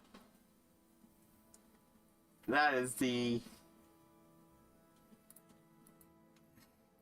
the unique one. Well. A 50 will do. In which case, hey, I just need to track down another bull netch and...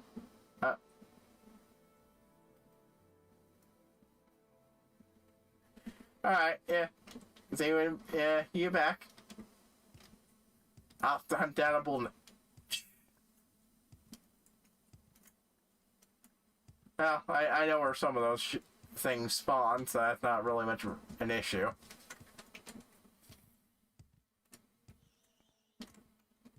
Actually, I'm gonna go back and get another couple lesser soul gems. If I'm trying this, then I want to make sure it...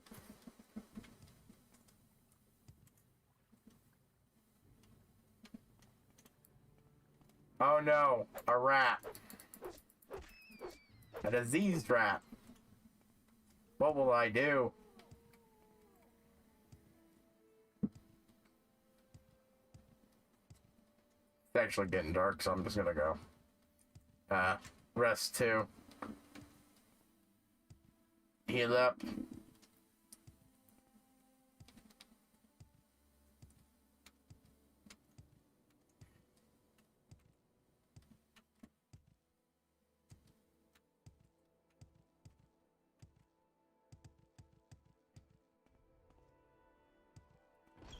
Yep.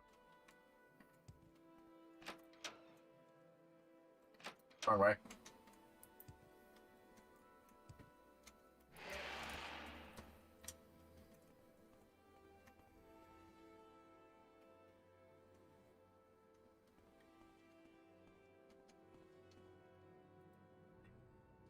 Grab all of these for the hell of it. They do this for free. It's gonna be fucking great. Then I can start focusing on training up other shit.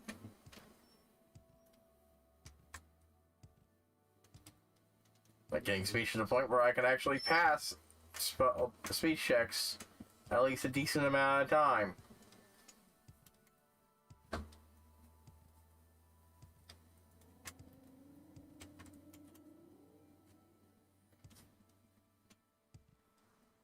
So I know there's a bunch of those bull niches near Vivek, so off we go.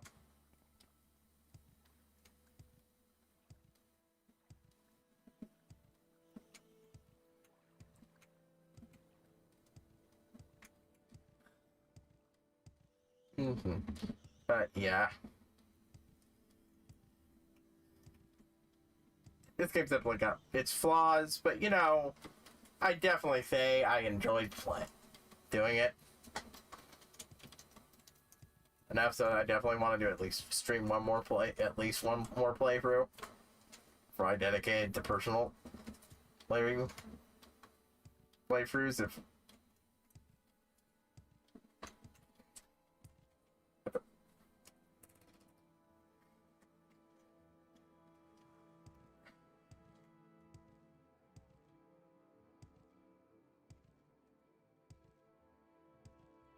Alrighty.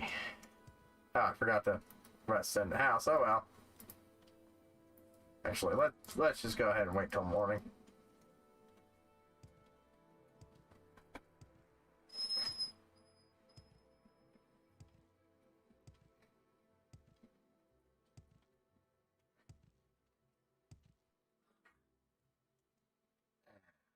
Let's go ahead and just make use of Hop Toad.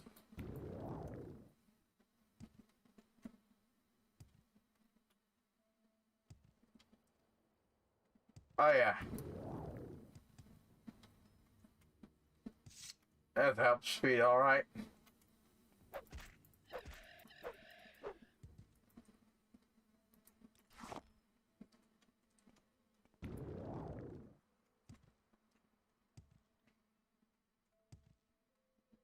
But yeah, get that thing and then grind up some other stats and that.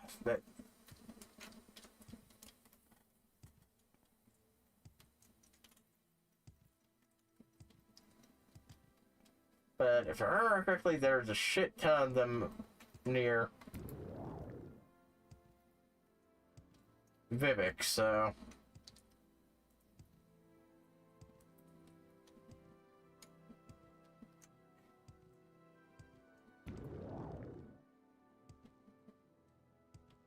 Alright. Got me a Pelograd.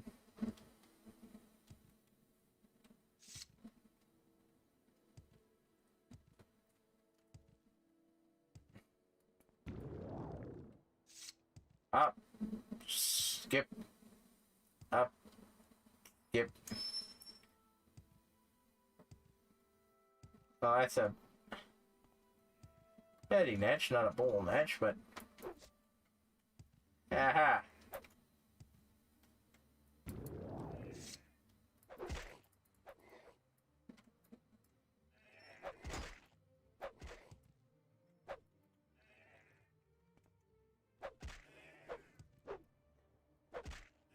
Ah. Not the one that I was after, but shit, I'll take it. Well, I definitely. Yeah. Some ways you can say I helped the thing out of the tree.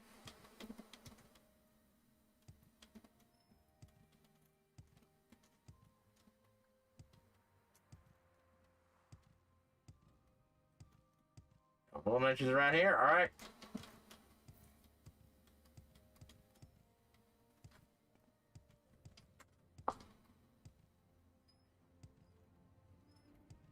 Yeah. Really glad I got this out. Found this Hop Toad ring.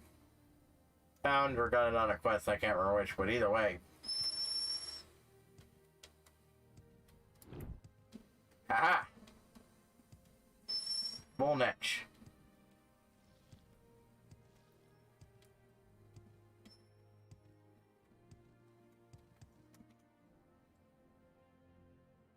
Let's see. First of all, let's swap out to my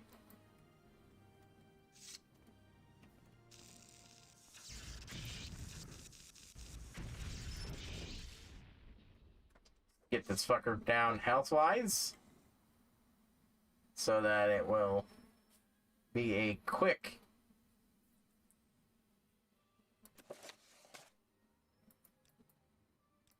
thing.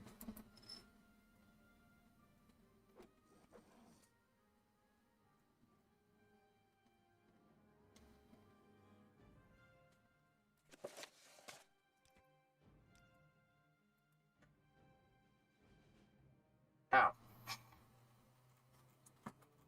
Very much the wrong way of using those. Where's... Oh, what are they called? Biggest something or other's gem finder. There we go.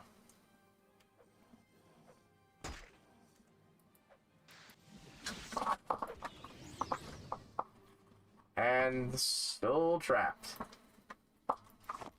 And harvested. Alrighty.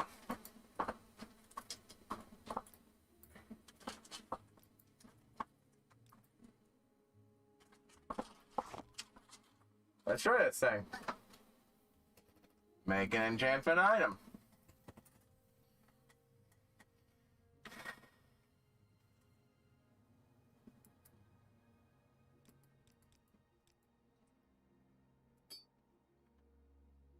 I need to buy another extravagant ring if this doesn't work, but that'll be much cheaper than paying to get it done. Let's see. Levitate. Yeah, not that high. Not that low either.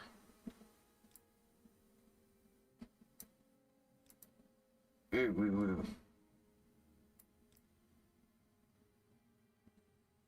Yeah, let's just... There we go. 14. 14 seconds is long enough, and while it's not that potent one, that should make it easier. One, to make it, and two,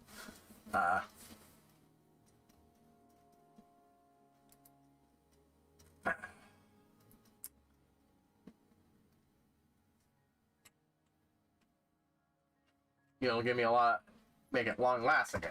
For speed, I've got the wonderful boots of speed, blinding speed.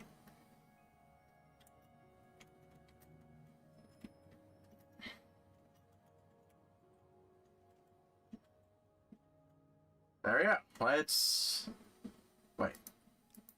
Yeah, right. You can't switch it over to constant without a Grand Soul Gem. Alright. Righty. That's this thing.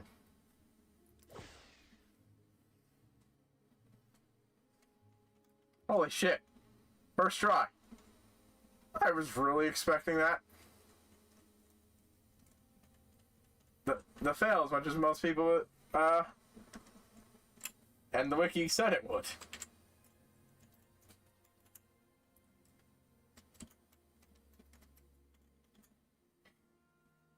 Okay.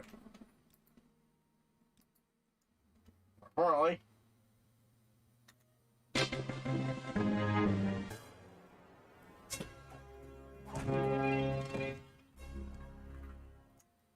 Alright, let's try this fucking thing out.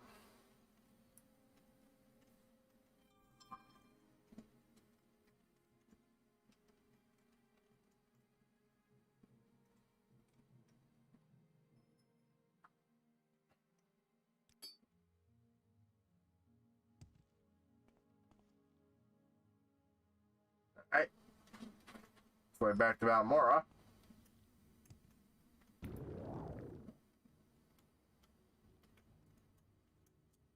Five casts per try, plus all that. Yeah, this is plus 50 charge. Yeah, it's just gonna last a while. On its own, I'm not that fast. Go boots of blinding speed.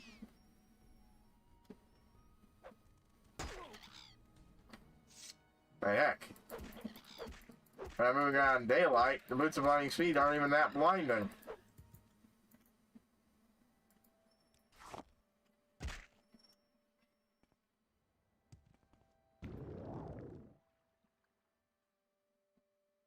Though the cliff razors are still as fucking irritating as always.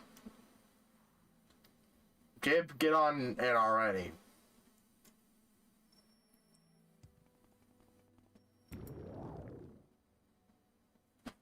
Yeah, 14 seconds of use is, I think, pretty good for it.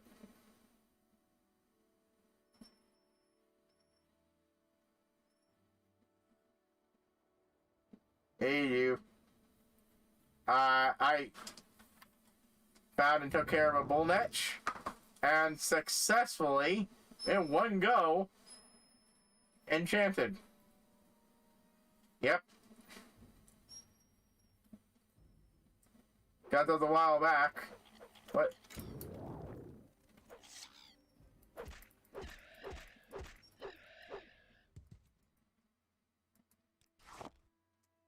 And they combo really well with the fact that I don't yet have this set to a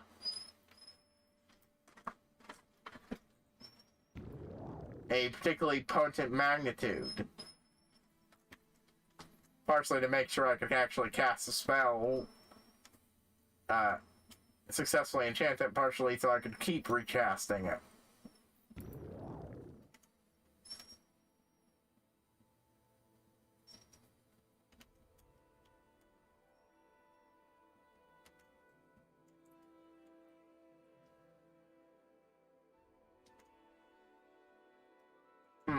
Just in case, let's swap out over to the Amulet of Slowfall.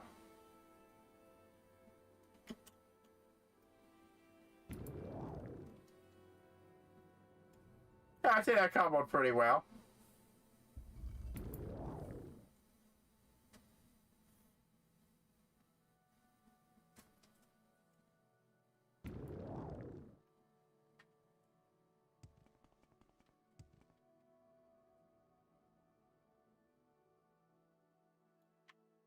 Just sail right over the town, right where... Actually, no, this is where I wanted to go.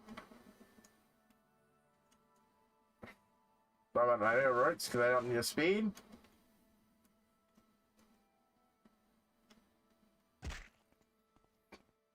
Maybe a plummet, but eh.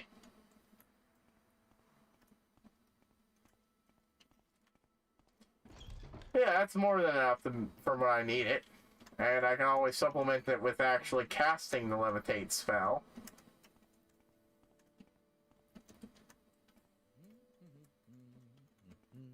Which means I can use all that money I was saving up to do it. To,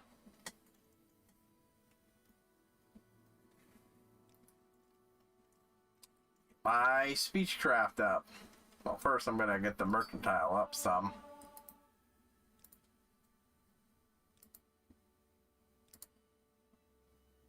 Better that is, better I can sell things that don't go to Creeper or, Muggrab.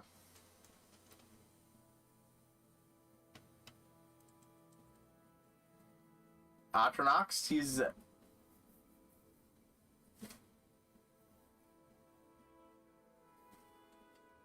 Yeah, I mean, I think I'm lost. I don't remember Atronox using any enchantments either. I mean, you can use them to make enchantments, but...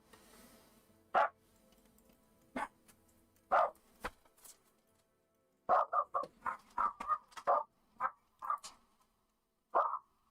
blue plates are nice, but the brown ones seem to last longer.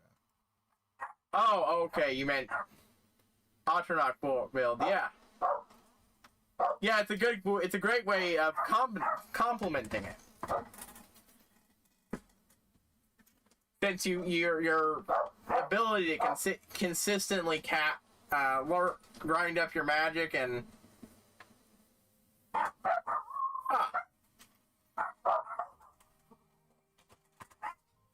yeah, that is so handy. Strange coincidence there, but yeah, I honestly think that's a big reason enchantment is a thing for Atronox builds. You can't really reliably cast magic itself, so when you need to and you've got it skilled enough,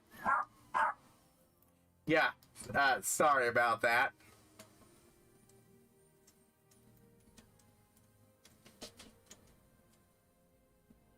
Yeah, they've quieted down now.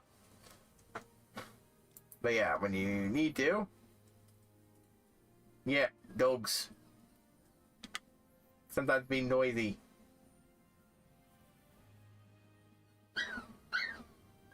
But let's see how much money I've got left at the current point in time. Oh yeah, I'm good for a while.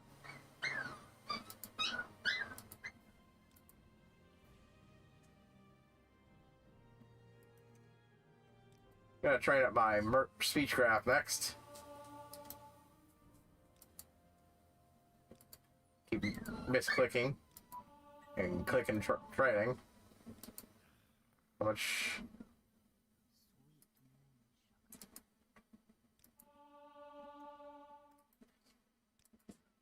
Get this to a level where it's less than fucking annoying. Say, yep. Go see if that's how many Yeah, as much as you can wear.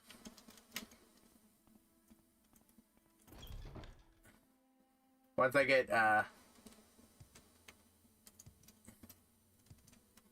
the moment, I don't really see much point in, enchanting them at the moment in time, over rings and shit. But once I get to the point where I'm doing constant enchantments, that's when, that'll come real handy. That'll probably be a while. Since you need grand souls and a decent amount.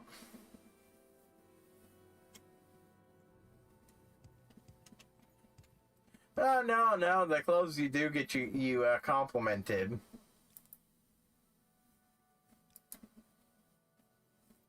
Some. Got extravagant, everything, really. But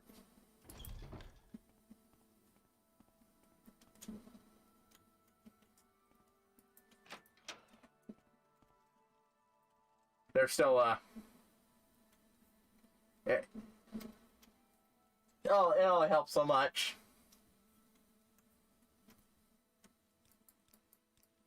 I'd like to get my speech wrapping up that I can reliably get people up on my own to like me more on my own. So I don't need to rely on bribes as much.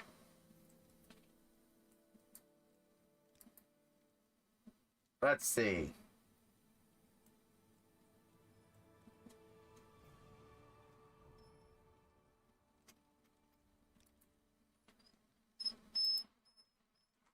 I'd say I got a decent amount up here. First went up another 5. Willpower went up 5. And of course I always dump a point of luck. Besides helping from helping with enchantments, that all boosts everything a little bit, and I just feel like that's the way I want to go with this build. Well, that's a first. I've never dealt with fog in Morrowind yet. Lots of sandstorms and other stuff, but first time I've had fog. Huh. Neat.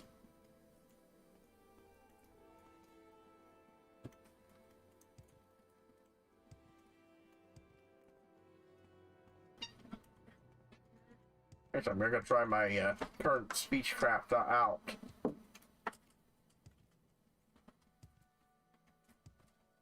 listen, Outlander. On the merchant who really doesn't like me.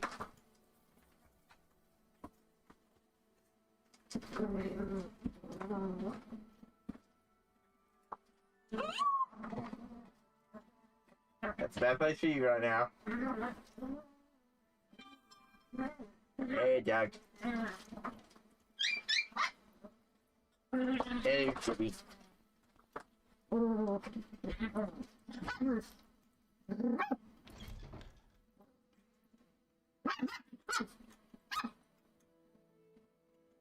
You're a loudmouth little puppy, aren't you?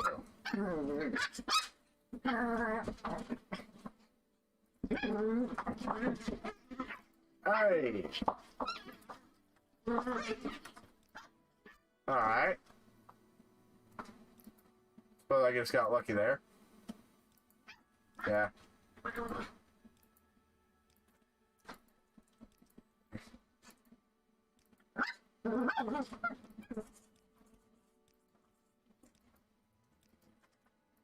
Yeah, I probably want to get up some more before it's good enough for me to...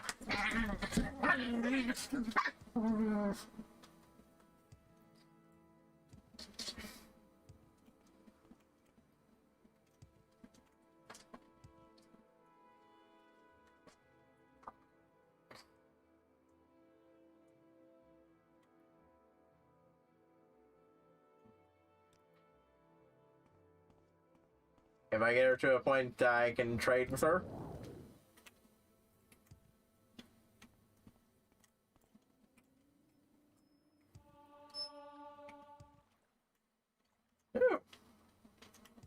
I go back to that.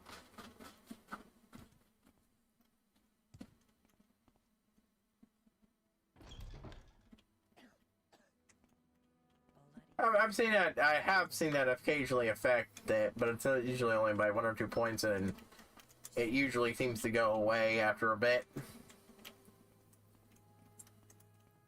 I think it's only really happened when I trade, when I try to haggle and it routinely fail. Yeah, let's get some more trading. Actually, hold on. I'm trying to check what my mercantile currently is now. Where is it? There we are, all the way at the bottom. 25. Yeah, let's get that up. The higher that is, the more money I get, people.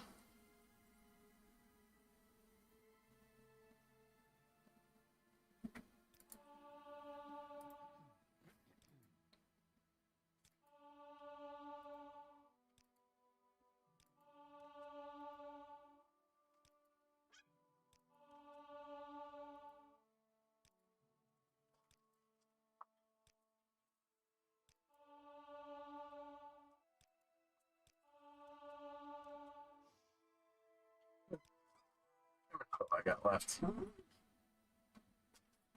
Yeah, I think that's enough for now. Well, no, I want to get 1 or 2 more. That can wait.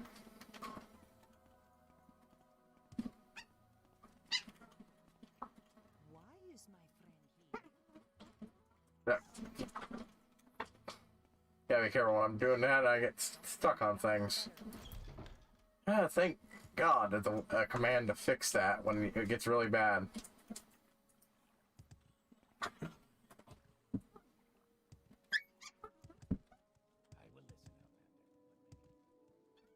In this game, I'd have to say it's the... Hold on. There should be a few of them nearby here. I don't remember their names at the moment. But... There are usually some that spawn right around... Ah! These little guys. I don't know why.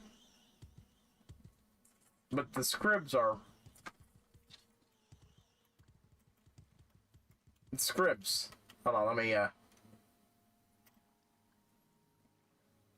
get my night vision belt. There we go.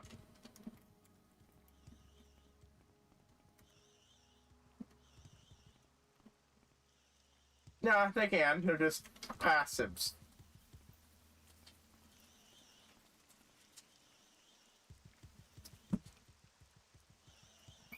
Had a bit of a drop in the frame rates there for a moment, but yeah, scripts. Probably like them a lot less if they weren't passive, but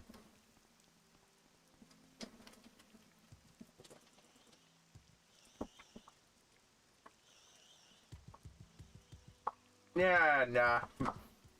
I mean, given some of their brethren are literally just mouse tails with mouse on them, clearly that doesn't hurt them.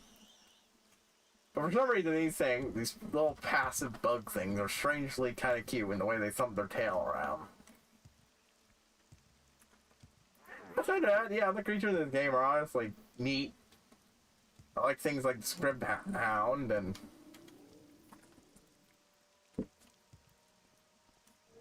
Silk Striders are cool. Netches and stuff like them are neat.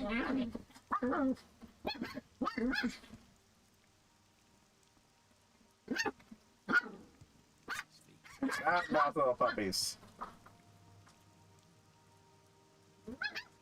Give me a moment.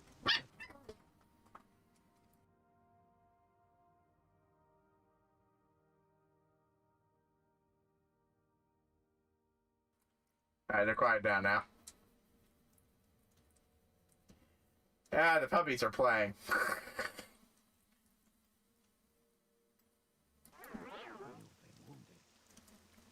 Oh, hey.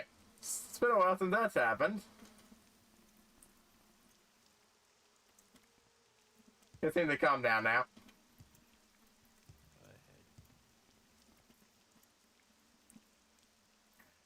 Go ahead. Anything I need to ditch? Not really, no. That being said, where'd I go sell? The merchants should have refreshed their supplies of stuff, so I can sell some stuff.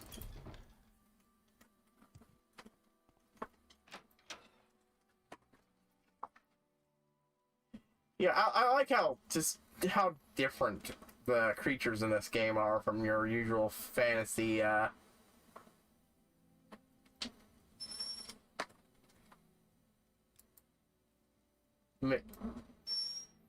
styles. Not that I don't like the fantasy stuff, stylings and all that, but it is, well, refreshing. Here's that soul gem, soul trap one. Soul trap. Soul trap, soul trap, soul trap. There we go. Store that there. Not really gonna be doing a bunch of enchantment again for a bit. Not until I find a way to boost up alchemy. A spell that boosts alchemy. Then the real fun begins.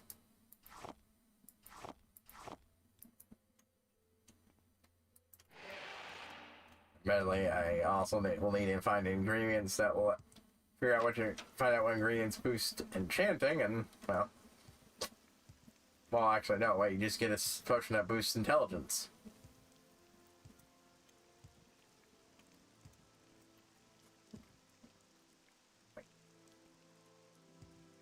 I actually forgot to get the thing I was going to sell. Oops. Let's see. Hot toad ring.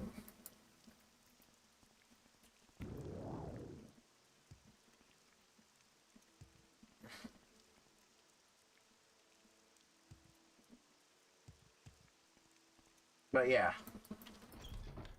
Silt Striders, the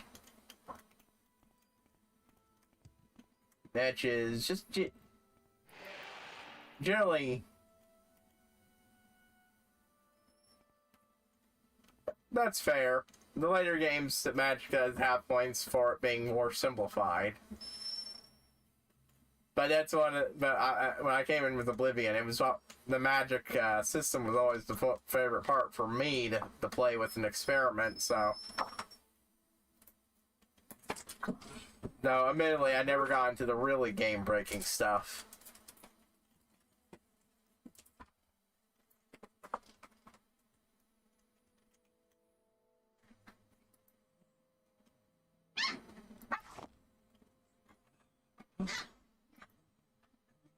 I don't need to carry all. Gotcha.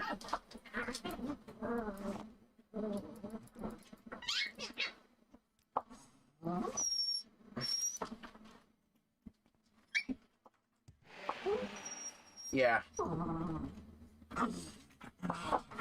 But yeah, the general insectoid life and all of the various other different things. It's interesting.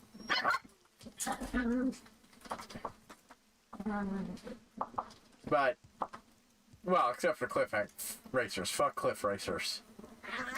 I don't quite yet hate them with the same intensity most of the fandom does, but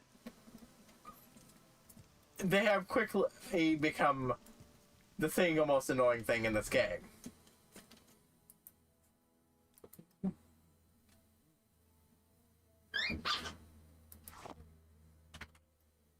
Let's see.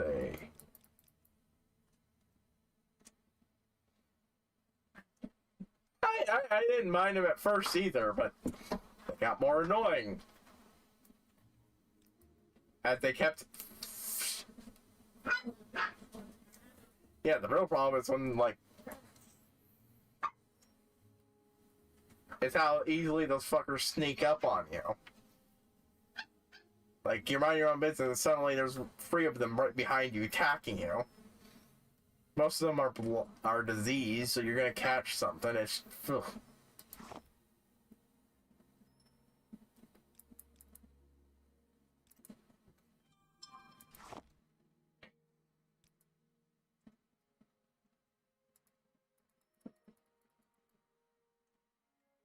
And when I'm flying, they can't quickly became. They're just as annoying because they're like you think, oh hey, I can fly and I can get here quickly, and it's not like it ain't even doing a lot of damage at points. It's just freaking irritating.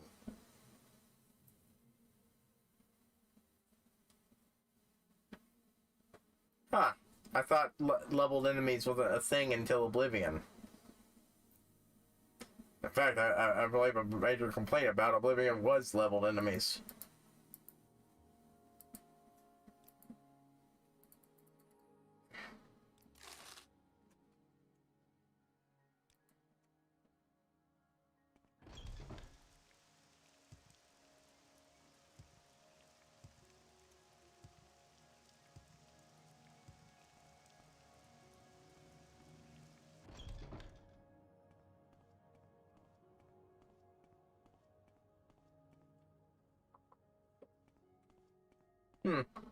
Maybe. I mean, give or take. Sometimes you'll get hit with things that definitely overwhelm you. Sweet moon sugar. Remember getting stuck in a bit of death loop against the two Kagori that spawned for a mission. First time I saw them and they just completely bulldozed me.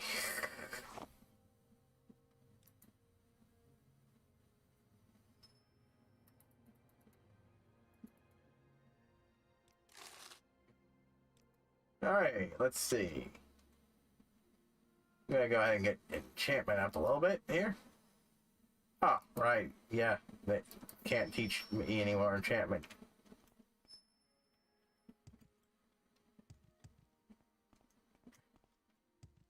See if this one's got any enchantment. Otherwise, I'm gonna hop around. Nope.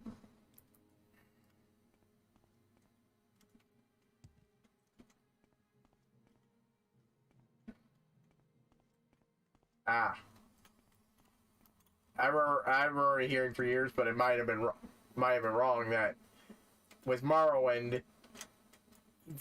everything was unleveled, and you just had to you just had to stay away from certain places because they'd fuck your shit up. And so far, that seemed to be true, but that might have just been my own experiences making it seem like conforming to expectations. Let's hop over to Alderon. I know Oblivion got so much shit for that, and rightly so. I find you most interesting right now. Please go ahead.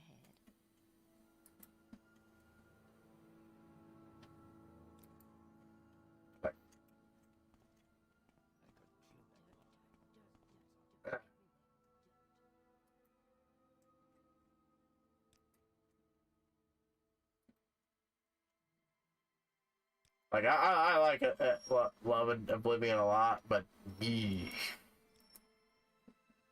should have that looked at by a healer.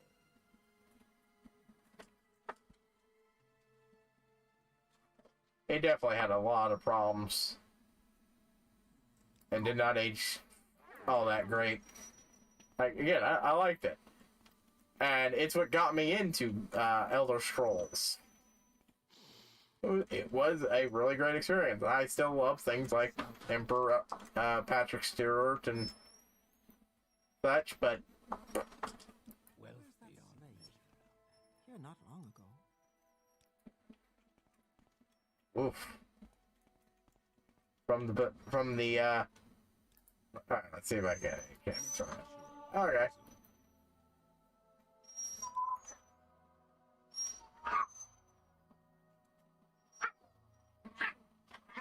Is the enchantment training actually going down? Ah. Literally just one skill from him.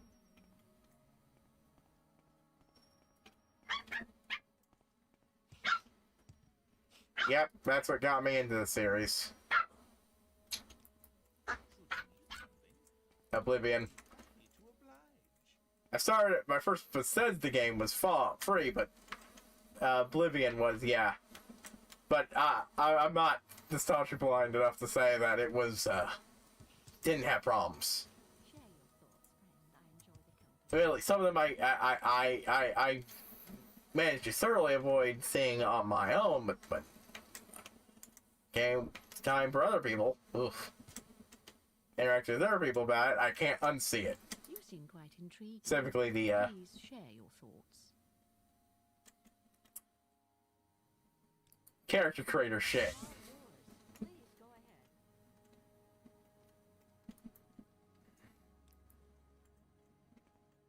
Specifically how bad the characters in that game look. I didn't notice it the first time I played it. Completely over my head. And then all it took was one picture with one word, someone describing them as overripe potatoes, and can't unsee it.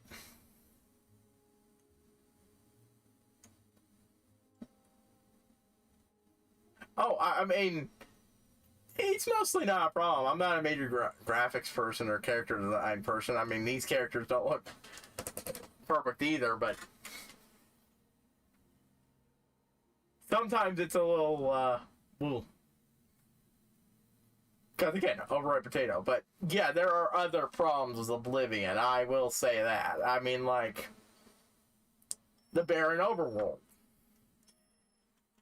The completely uninteresting barren overworld. It wasn't a problem to me the first time I played it. But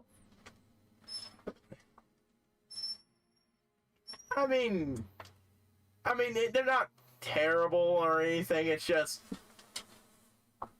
it's mostly humorously bad for me, but still, they do. Some of them, and especially whenever I've tried to play with the character creator since, it just.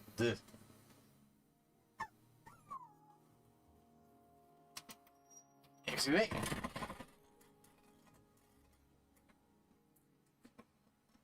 Come here.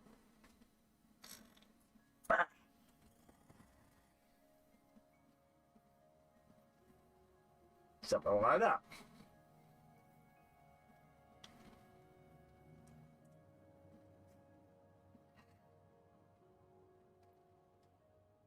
But yeah.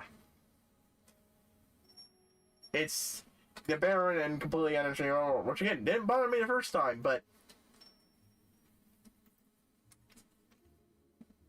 well, I mean, I wouldn't say it's the only problem. It's the major problem. There's stuff like the fact that they didn't get nearly enough voice actors, so you can occasionally people sound the same, or that time there was one character who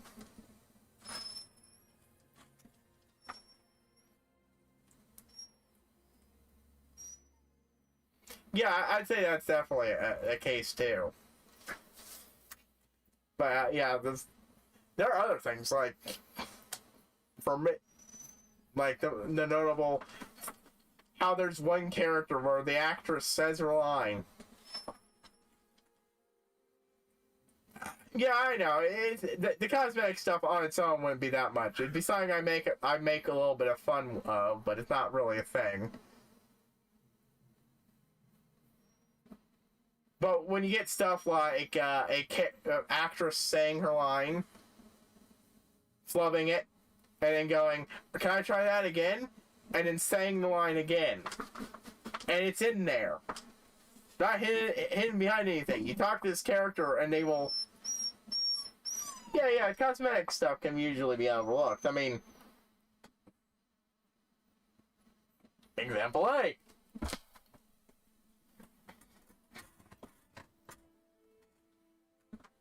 But that one's the one that sticks out as, it's funny, but,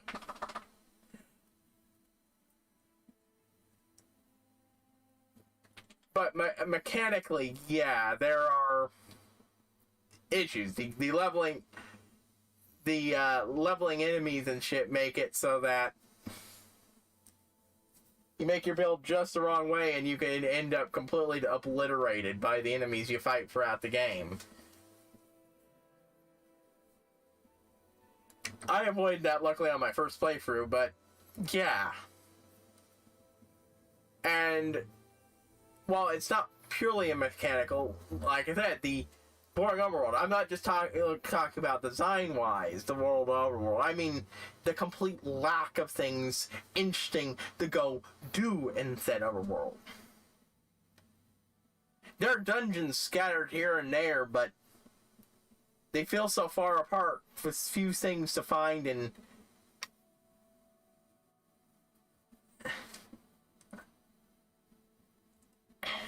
well, I mean, you have to level in bed at a bed in this game.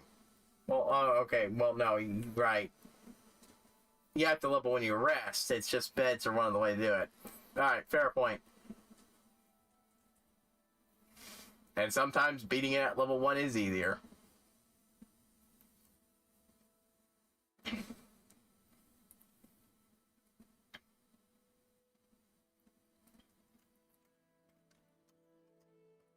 Yeah, yeah, that's a fair indictment of the game. There isn't a lot of reason to level up.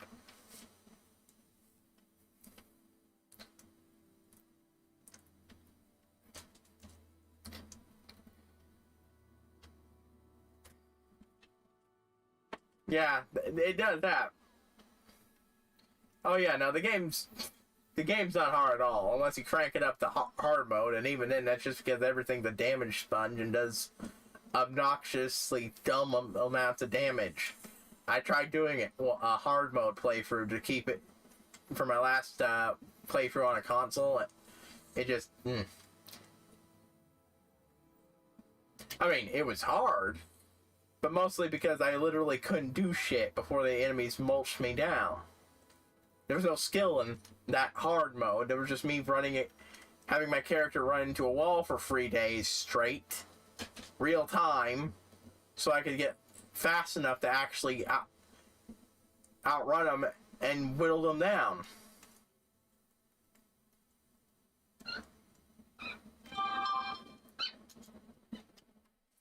Yeah.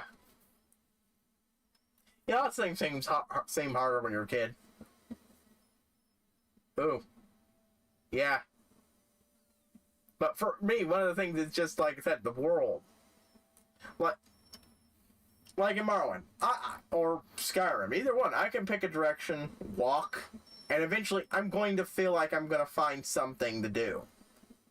I can ignore the plot lines themselves, walk, and I'll find a dungeon to go poke around in and loot, or I'll fight something fun and stuff, or I'll get I'll find something to do. Something to play the game with. I don't get that feeling from Oblivion.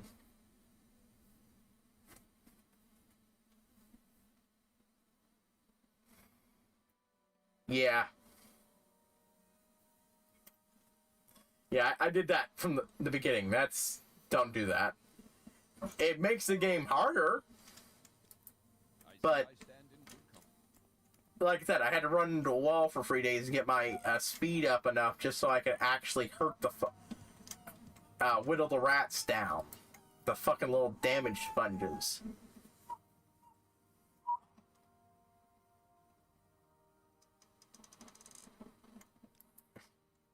How fare, friend? Walk with virtue, Outlander. Let's see.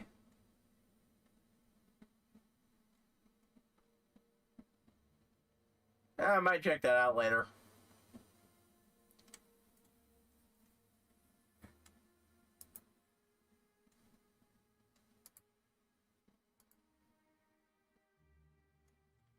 But let's see what this person's got. Probably not gonna buy anything, but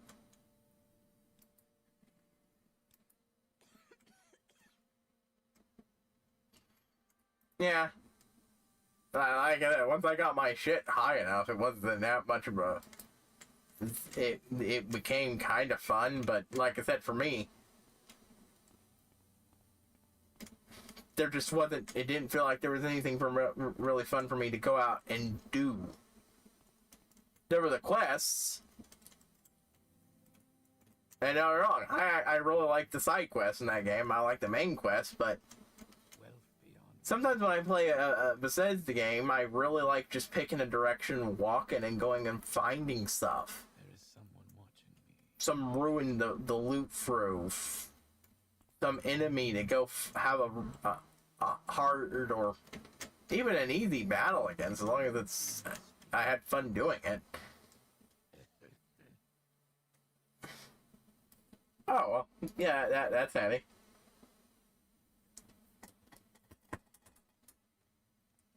Go ahead and, do it.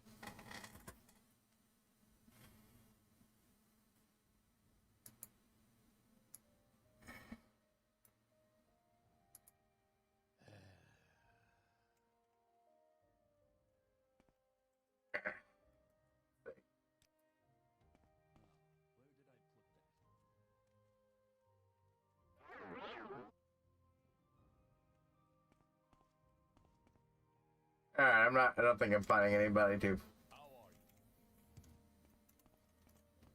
You're gonna have to jump to get around that guy.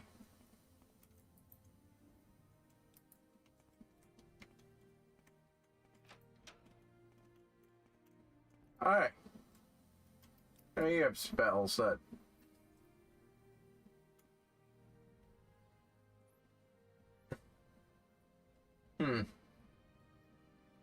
Let's see.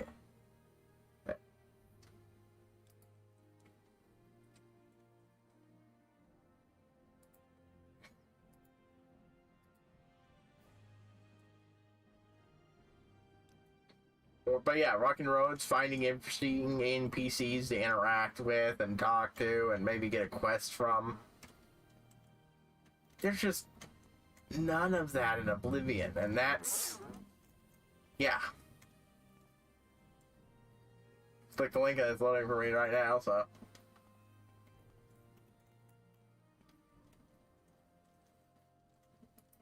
Alright, let's travel to someplace I haven't been yet. Haven't been to Wolverine Hall. Been to Caldera. Welcome. Please don't be shy. I'm listening. You seem quite intriguing. Please share your thoughts. Right here, so let's see what kind of magic you got here. Oh yeah, but that is something. When you do find an NPC, they generally do, and sometimes they have really good shit. I still remember my favorite interaction from Oblivion. There's it's a city that starts with a C. I can't remember it. Kel, something like that. It's near the place with the vineyards.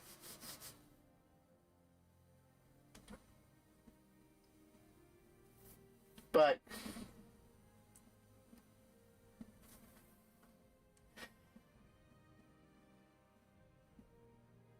yeah, it's near the place. I'm not sure if they do or not, but yeah, in Oblivion, there's one who. Yeah, that was neat. Yeah, but I took that thing so skillfully, but yeah. And it starts with a C and it's near the vineyards. And in one of the shops you can go into, there's I think a dark elf, but again, it's hard for me to remember. That's because it's been out so long. And when you talk to her, one of the topics of conversation that will come up is she will casually ask you what the Cyrodiil's penalty, legal penalty for necrophilia is.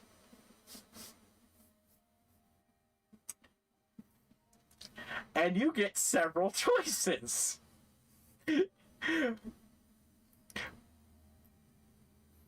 My favorite, which I always go with, is the one where you have strangely specific knowledge about what that is, about what she's asking.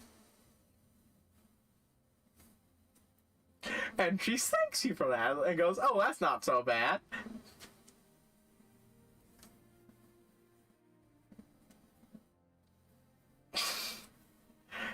That's just something you stumble across in Oblivion.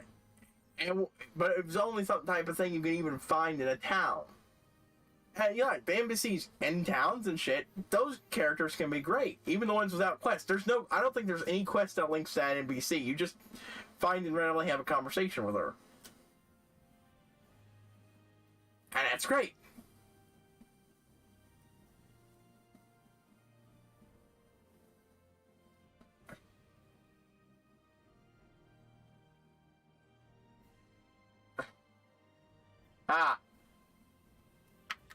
Right. Yeah, sure, if you heard what I said, or, okay, I'll re-clarify then.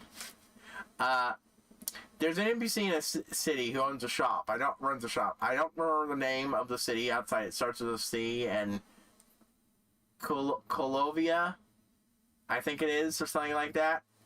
I know it's a place that's, I think it's a city on a hill, and there's some vineyards near it, because it's been a while since I played. And you can just have the most bizarre channel, Chorrel, that's it, Chorrel, I think it is. I know it's in the Kolovia region or something like that, but it's in, Coral, which, yeah, I think that's it. Not Chain Hall. Chain Hall is the place of the Dark Brotherhood. But, yeah. There's an NPC. You go in to her shop and talk to her. One of the topics of the discussion that will pop up after you ask her about something, and she'll ask you if you would, and she does this in the most casual way she possibly can, would happen to know what the legal penalties for necrophilia are in Cyrodiil.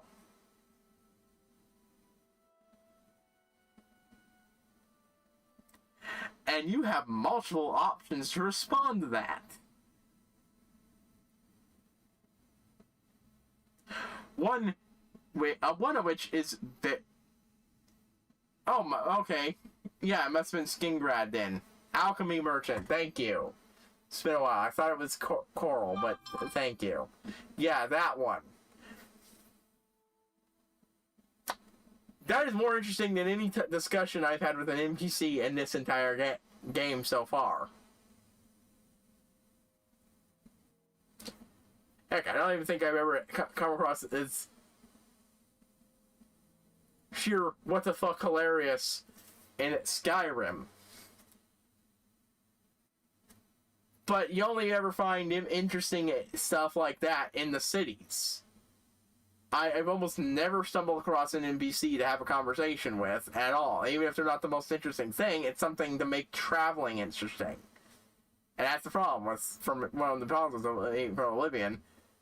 There's no real reason to travel unless you absolutely have to. Normally.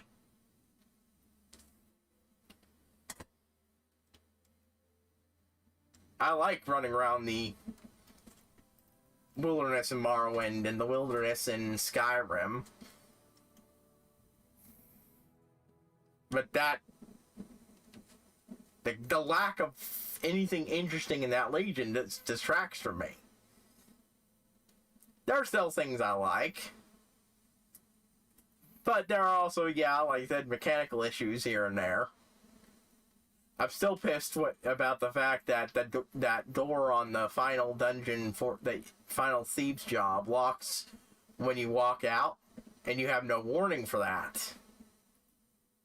And I stupidly saved over my ended up saving over my only saves that will let me do that. So I couldn't go back in and finish the Steamsville quest line. Last of the last jobs in that quest line. And I got myself locked out of it because I wanted more loot. I filled myself up with loot, walked out the door, dropped it on the ground, turned around so I can continue sneaking, and can get back in. Well, and of course saved all my shit.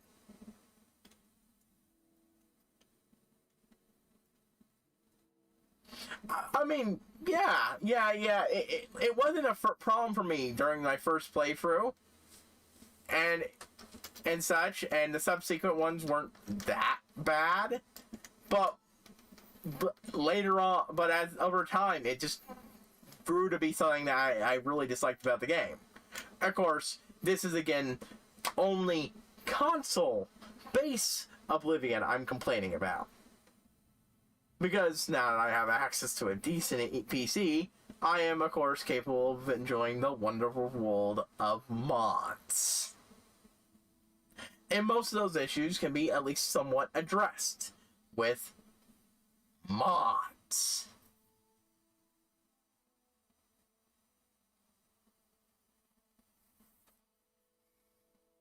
And yeah, and stuff like permadeath can definitely add to it, and it's something I've thought about doing with a few runs. Mostly more for Skyrim, but that's also because Skyrim has a lot of delightful mods for survival which have always caught my attention.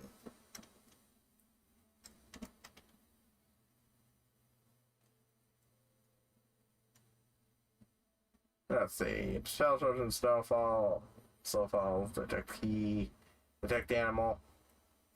I mean that could be useful to get. That'll probably be useful to get later, but not right now. Let's see. Well, that's certainly a spell. I wonder what that would do.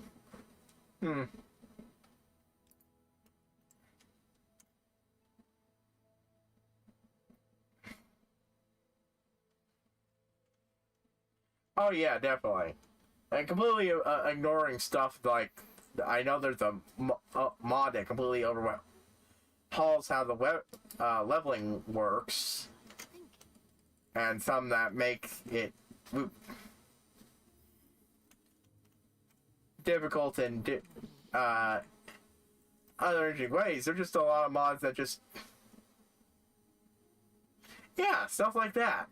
Or mods that adds a bunch of travelers that most of which might not have a lot of things to even say, but at least add some flavor to traveling around, and like, oh hey, there's someone else on the road over there.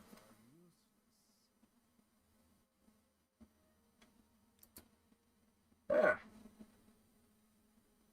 Well, let's see what this person's got. Oh, not really. Not gonna buy, but hey, here now they might have something. Ooh. Wait, no, it's cast when used. Eh. If that creature visits again, I can't have choice words to say. Please, feel free to talk at your leisure. Yeah, that sounds like fun for me. But yeah, there are some mods that just add more dungeons to the game.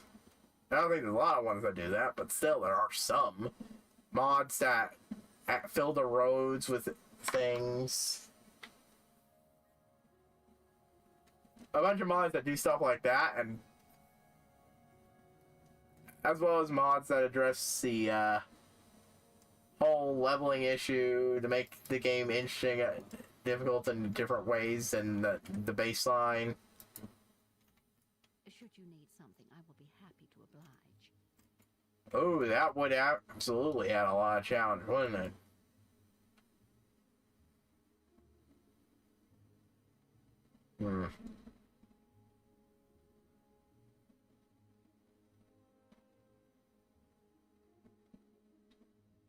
Yeah. There you go.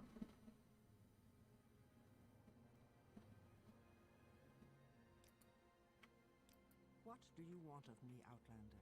If you care to talk, I would consider it a privilege. I know Skyrim's got mods that make permadeath a built-in thing for convenience. You could probably set something like that up for oh. We greet you as a friend. Welcome.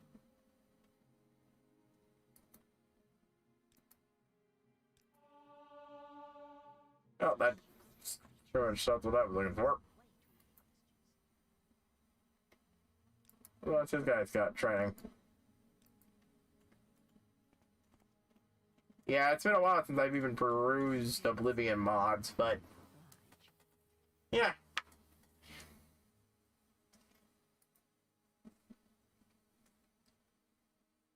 I still really like the game a lot. Like, it's what sold me on the world and setting itself for the books and for the NPCs that you do find and meet. And of course, most of these complaints about the world itself don't apply to fucking Shivering Isles.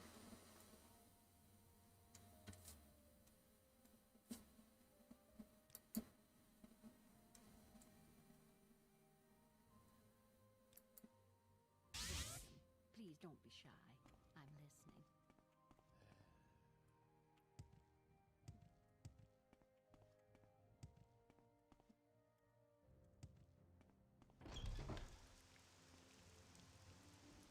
Oof. Yeah, see, that's what I mean. Like, the no fast traveling thing. I tried to do a no fast travel run the last time. A super hard no fast travel run. And I just couldn't. Because it was so fucking boring. Like, whenever I was interacting with a plot in a town or interacting with the plot, it was fine, but going places was fucking boring.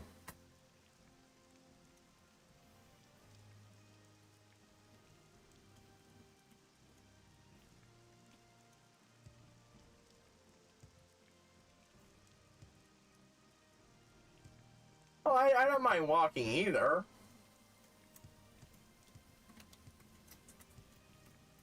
My last playthrough of Skyrim I was doing managed to mostly avoid. I managed to. I like the environment when I first played it myself too. It's just. It's pretty. It's just kind of empty and barren. And not like Fallout's empty and barren. I mean, like, there's just, like I've said, there's just not a lot of things. I don't even routinely get attacked by it. I didn't even get routinely attacked by enemies when I went out in the wilderness. So I didn't even have that.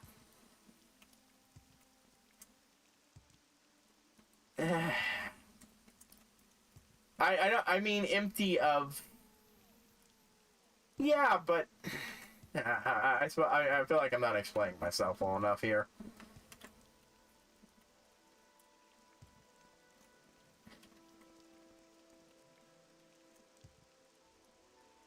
There are caves and stuff, but it just doesn't feel like when I last played it, like there was enough of them.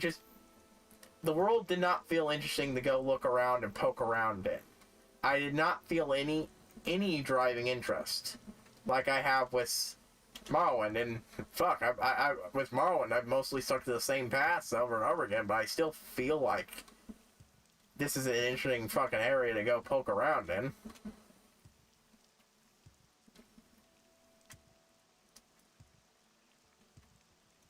Like I said, it wasn't something that really bothered me the first time I played it, but just something that got to me later. Yeah, variety, but I mean...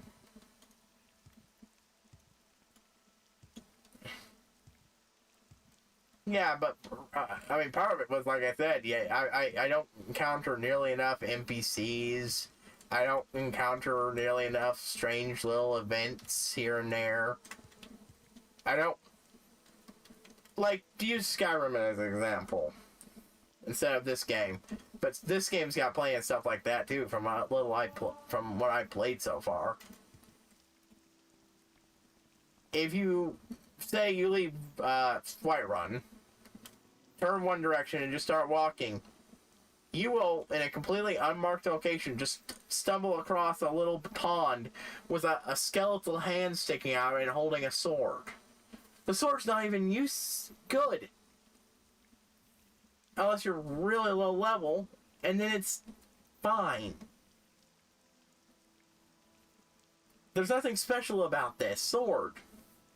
But it's this neat little thing that adds to the world and makes it feel... that makes me feel immersed in it.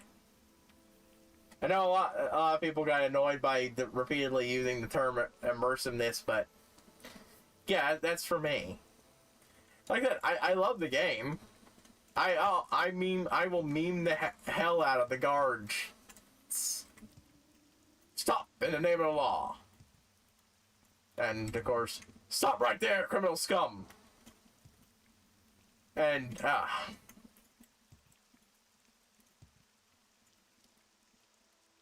but yeah.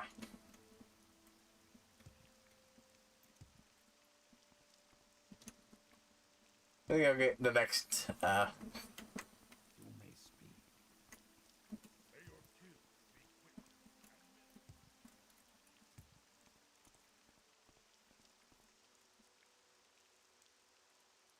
Oh, I mean, don't get me wrong. Definitely have some things, but that's where the leveling thing also works against it.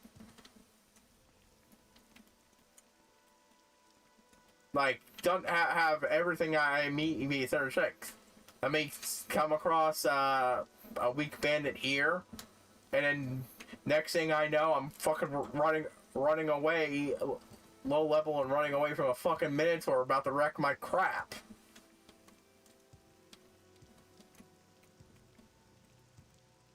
But I mean, yeah, I'm not saying you're wrong to feel like that works for you. For me, it doesn't, but that doesn't mean I don't still love the hell out of the game. It's What was that? what got me into this franchise.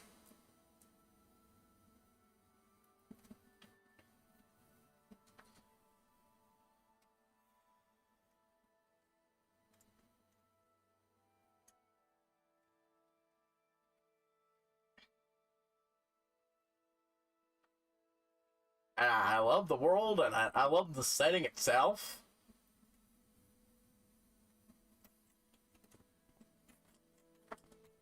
And I will defend the story of the game itself for the most part. I mean, there are points here and there that it's not fantastic, but it's not terrible.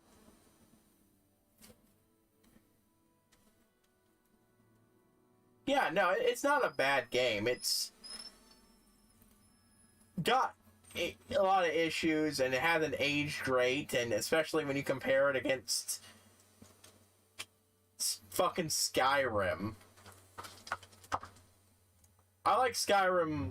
I generally enjoy console Skyrim more than I do playing Oblivion on a console, but Oblivion means more to me than Skyrim ever will. So,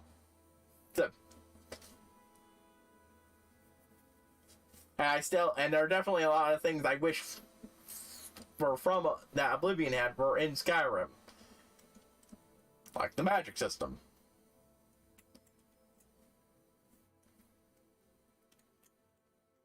But no, it's not a bad game. It just got overshadowed by the monolith that was its sequel and the monolith that was its prequel.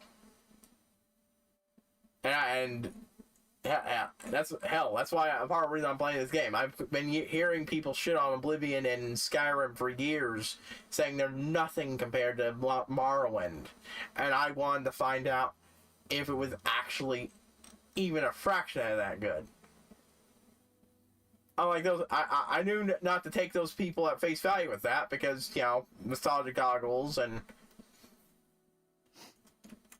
if I did and it didn't turn out to even be a fraction of that, I'd be fucking pissed off and think the game would be worse than it is. But so far, yeah, I can understand how at the time this was, yeah.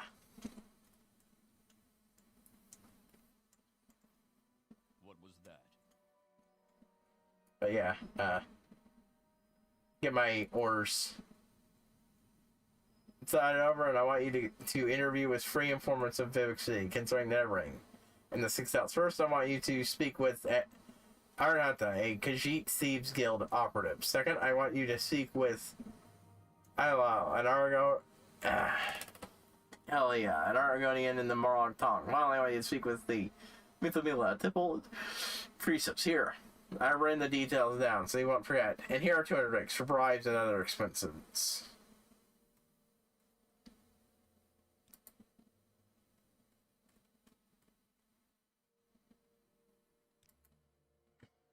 I'll write the key to the Thieves Guild operative. You'll find her and think, be careful what you say, and not use confidence. People in the cantons of suspicious outsiders, you may have to win or purchase their confidence.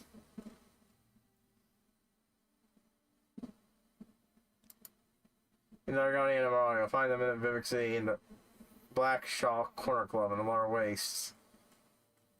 Oh, maybe I should put more points into getting my shit up, so I don't need to rely on money as much.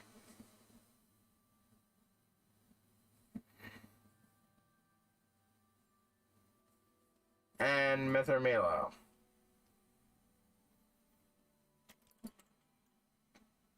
But yeah, it's not a bad game. Just one that's aged ungracefully. And one that always had problems that just got kind of revealed from time. I'm like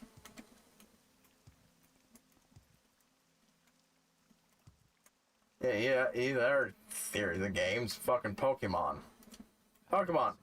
Love it to death.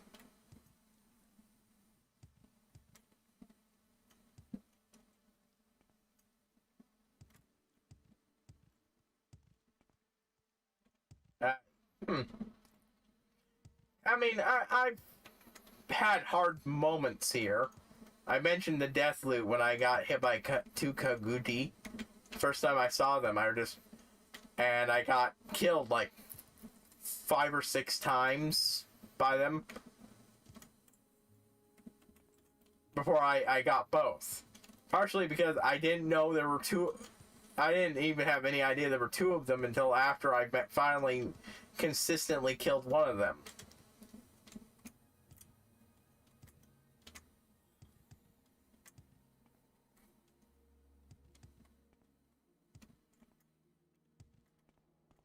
Oh yeah, the devices has been very helpful. It also helps that I've generally just focused on getting my health up. That I'm focused on min-maxing endurance immediately, so that every level up gets my health up by 10, and that helps immensely.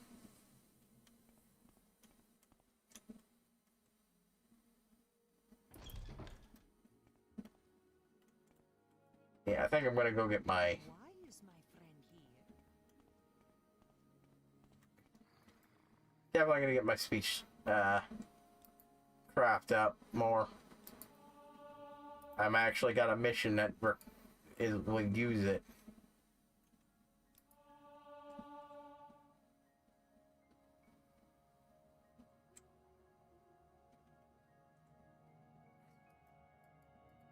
There we go.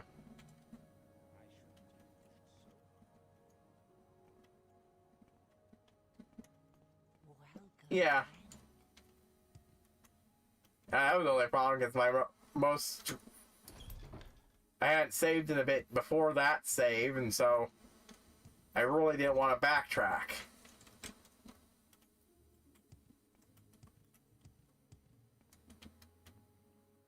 Oh yeah, this game definitely seems like a game that you were meant to slowly build yourself up before tackling shit.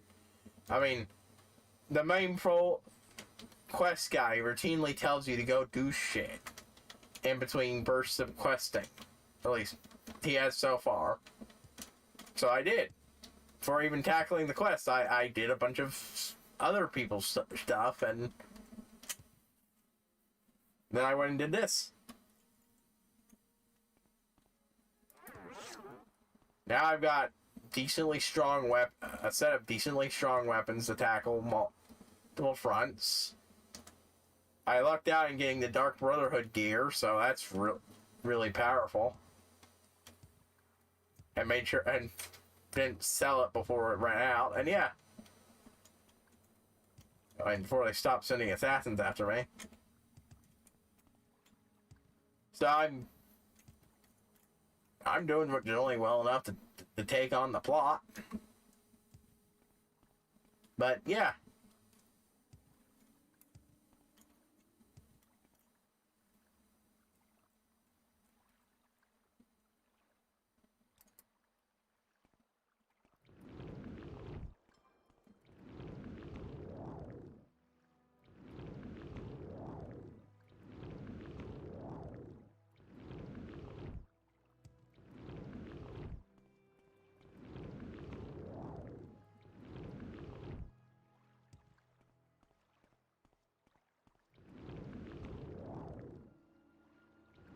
Ah.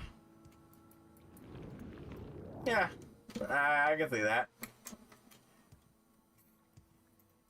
For a good while, I'll be honest with you, for a good while, I did not understand the perspective of doing a permadeath of a Bethesda game.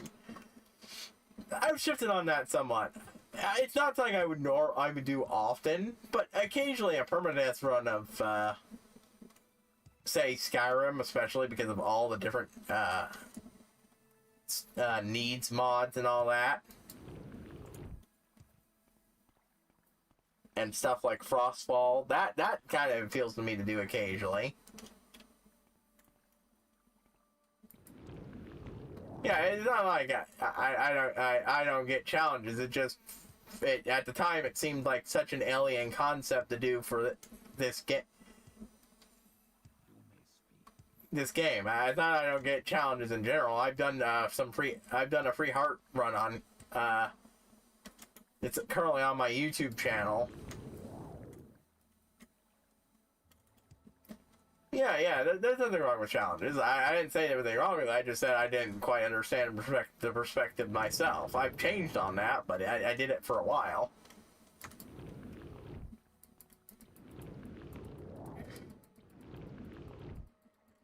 And these example free heart runs from Zelda. Those are difficult challenges, but I've done one of those.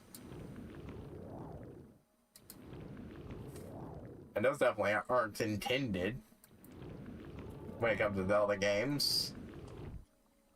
And I've done a Pokemon Nuzlocke, and while the game I did that with actually was a fan game with it built in as a function, that's definitely against the spirit of the series, really.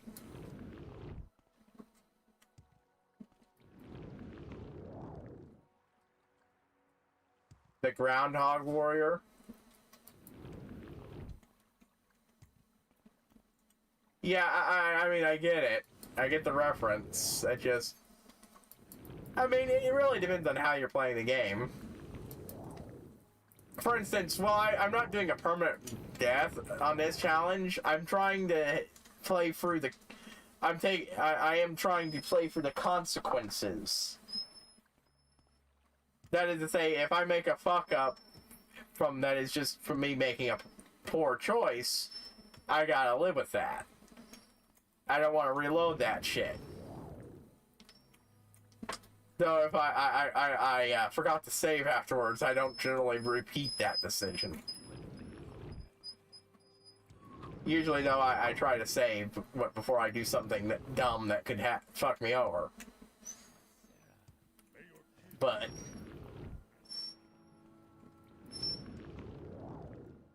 okay.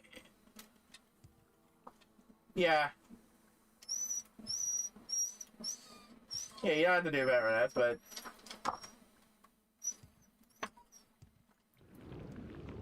And it's understandable why some people want to. Like, for instance, like that, this game, I'm trying to play through the consequences. That is to say, if I accidentally kill a guy because the way combat fucking works in this game means that when I'm trying to kill somebody attacking a person, and the game decides clearly I was aiming at the person next to them, then I'll reload, because fuck that. But if I fucked up and didn't protect the guy properly, and they die, I'll reload. And I won't reload. I had that happen early on with a pilgrim wanting me to take him to Crum Field, but I couldn't figure... At the time, I couldn't figure out where the hell Crum Field was.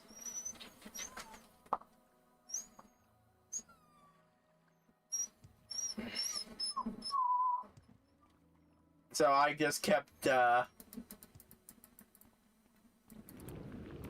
running around in circles, and eventually they ended up dead. It's certainly an interesting way to compared to saves coming. I mean, admittedly, sometimes I'll save the game and don't do something stupid, but that's just because I want to see what will happen, not, you know, something I actually want to deal with my character. Like, just stab, stab, stab, stab, you're all dead. Okay.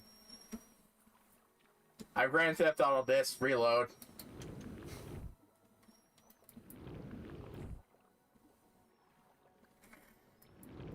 Yeah. I definitely like occasionally doing challenge playthroughs of things.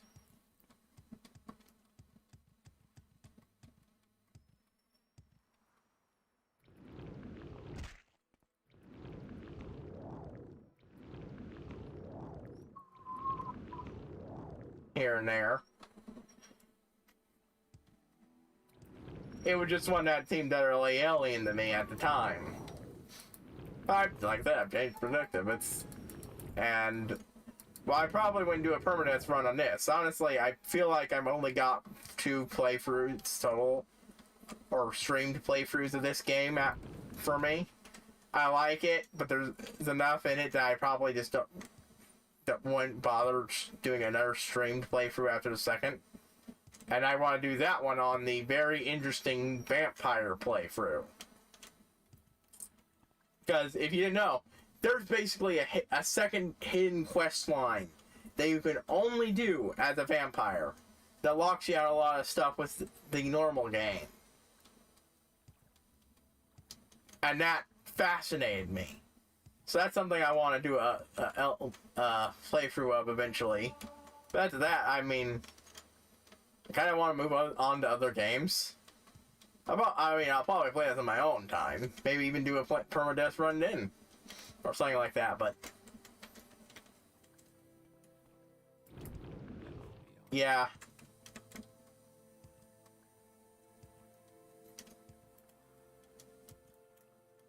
Yeah, I get that. Only trying the challenge when you think you have a good shot at it. Makes sense.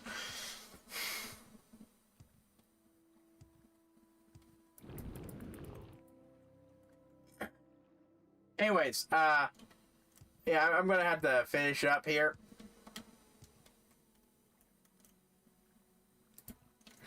Yeah. Praise Dagathor, your Lord and Savior, whatever. Is it my normal ending time? It's been great talking to you. Grubbler.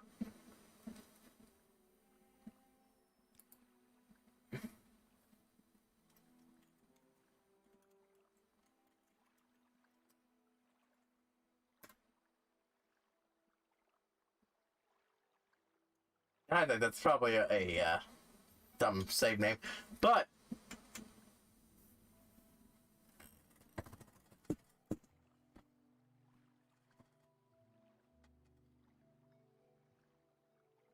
yeah, I think I remember hearing something like that. But yeah, it was great chatting with you. If you want to come back on by,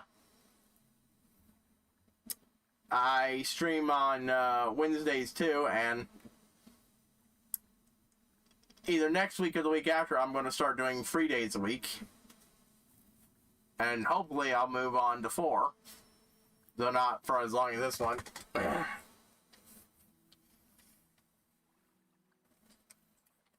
But, yeah. But, I gotta go, so...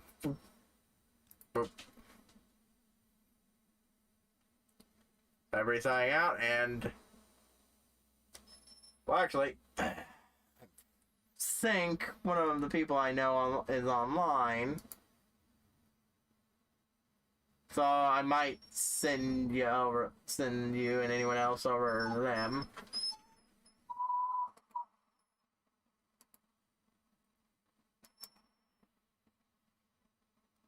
Just checking to see if they're online right now. They usually are. But yeah.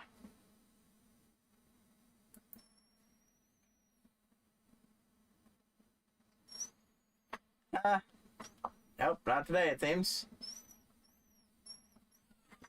Alright, that's fine. Cypher signing out.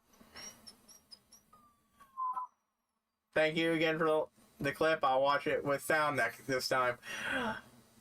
Sign out, and I will see you all next time, folks.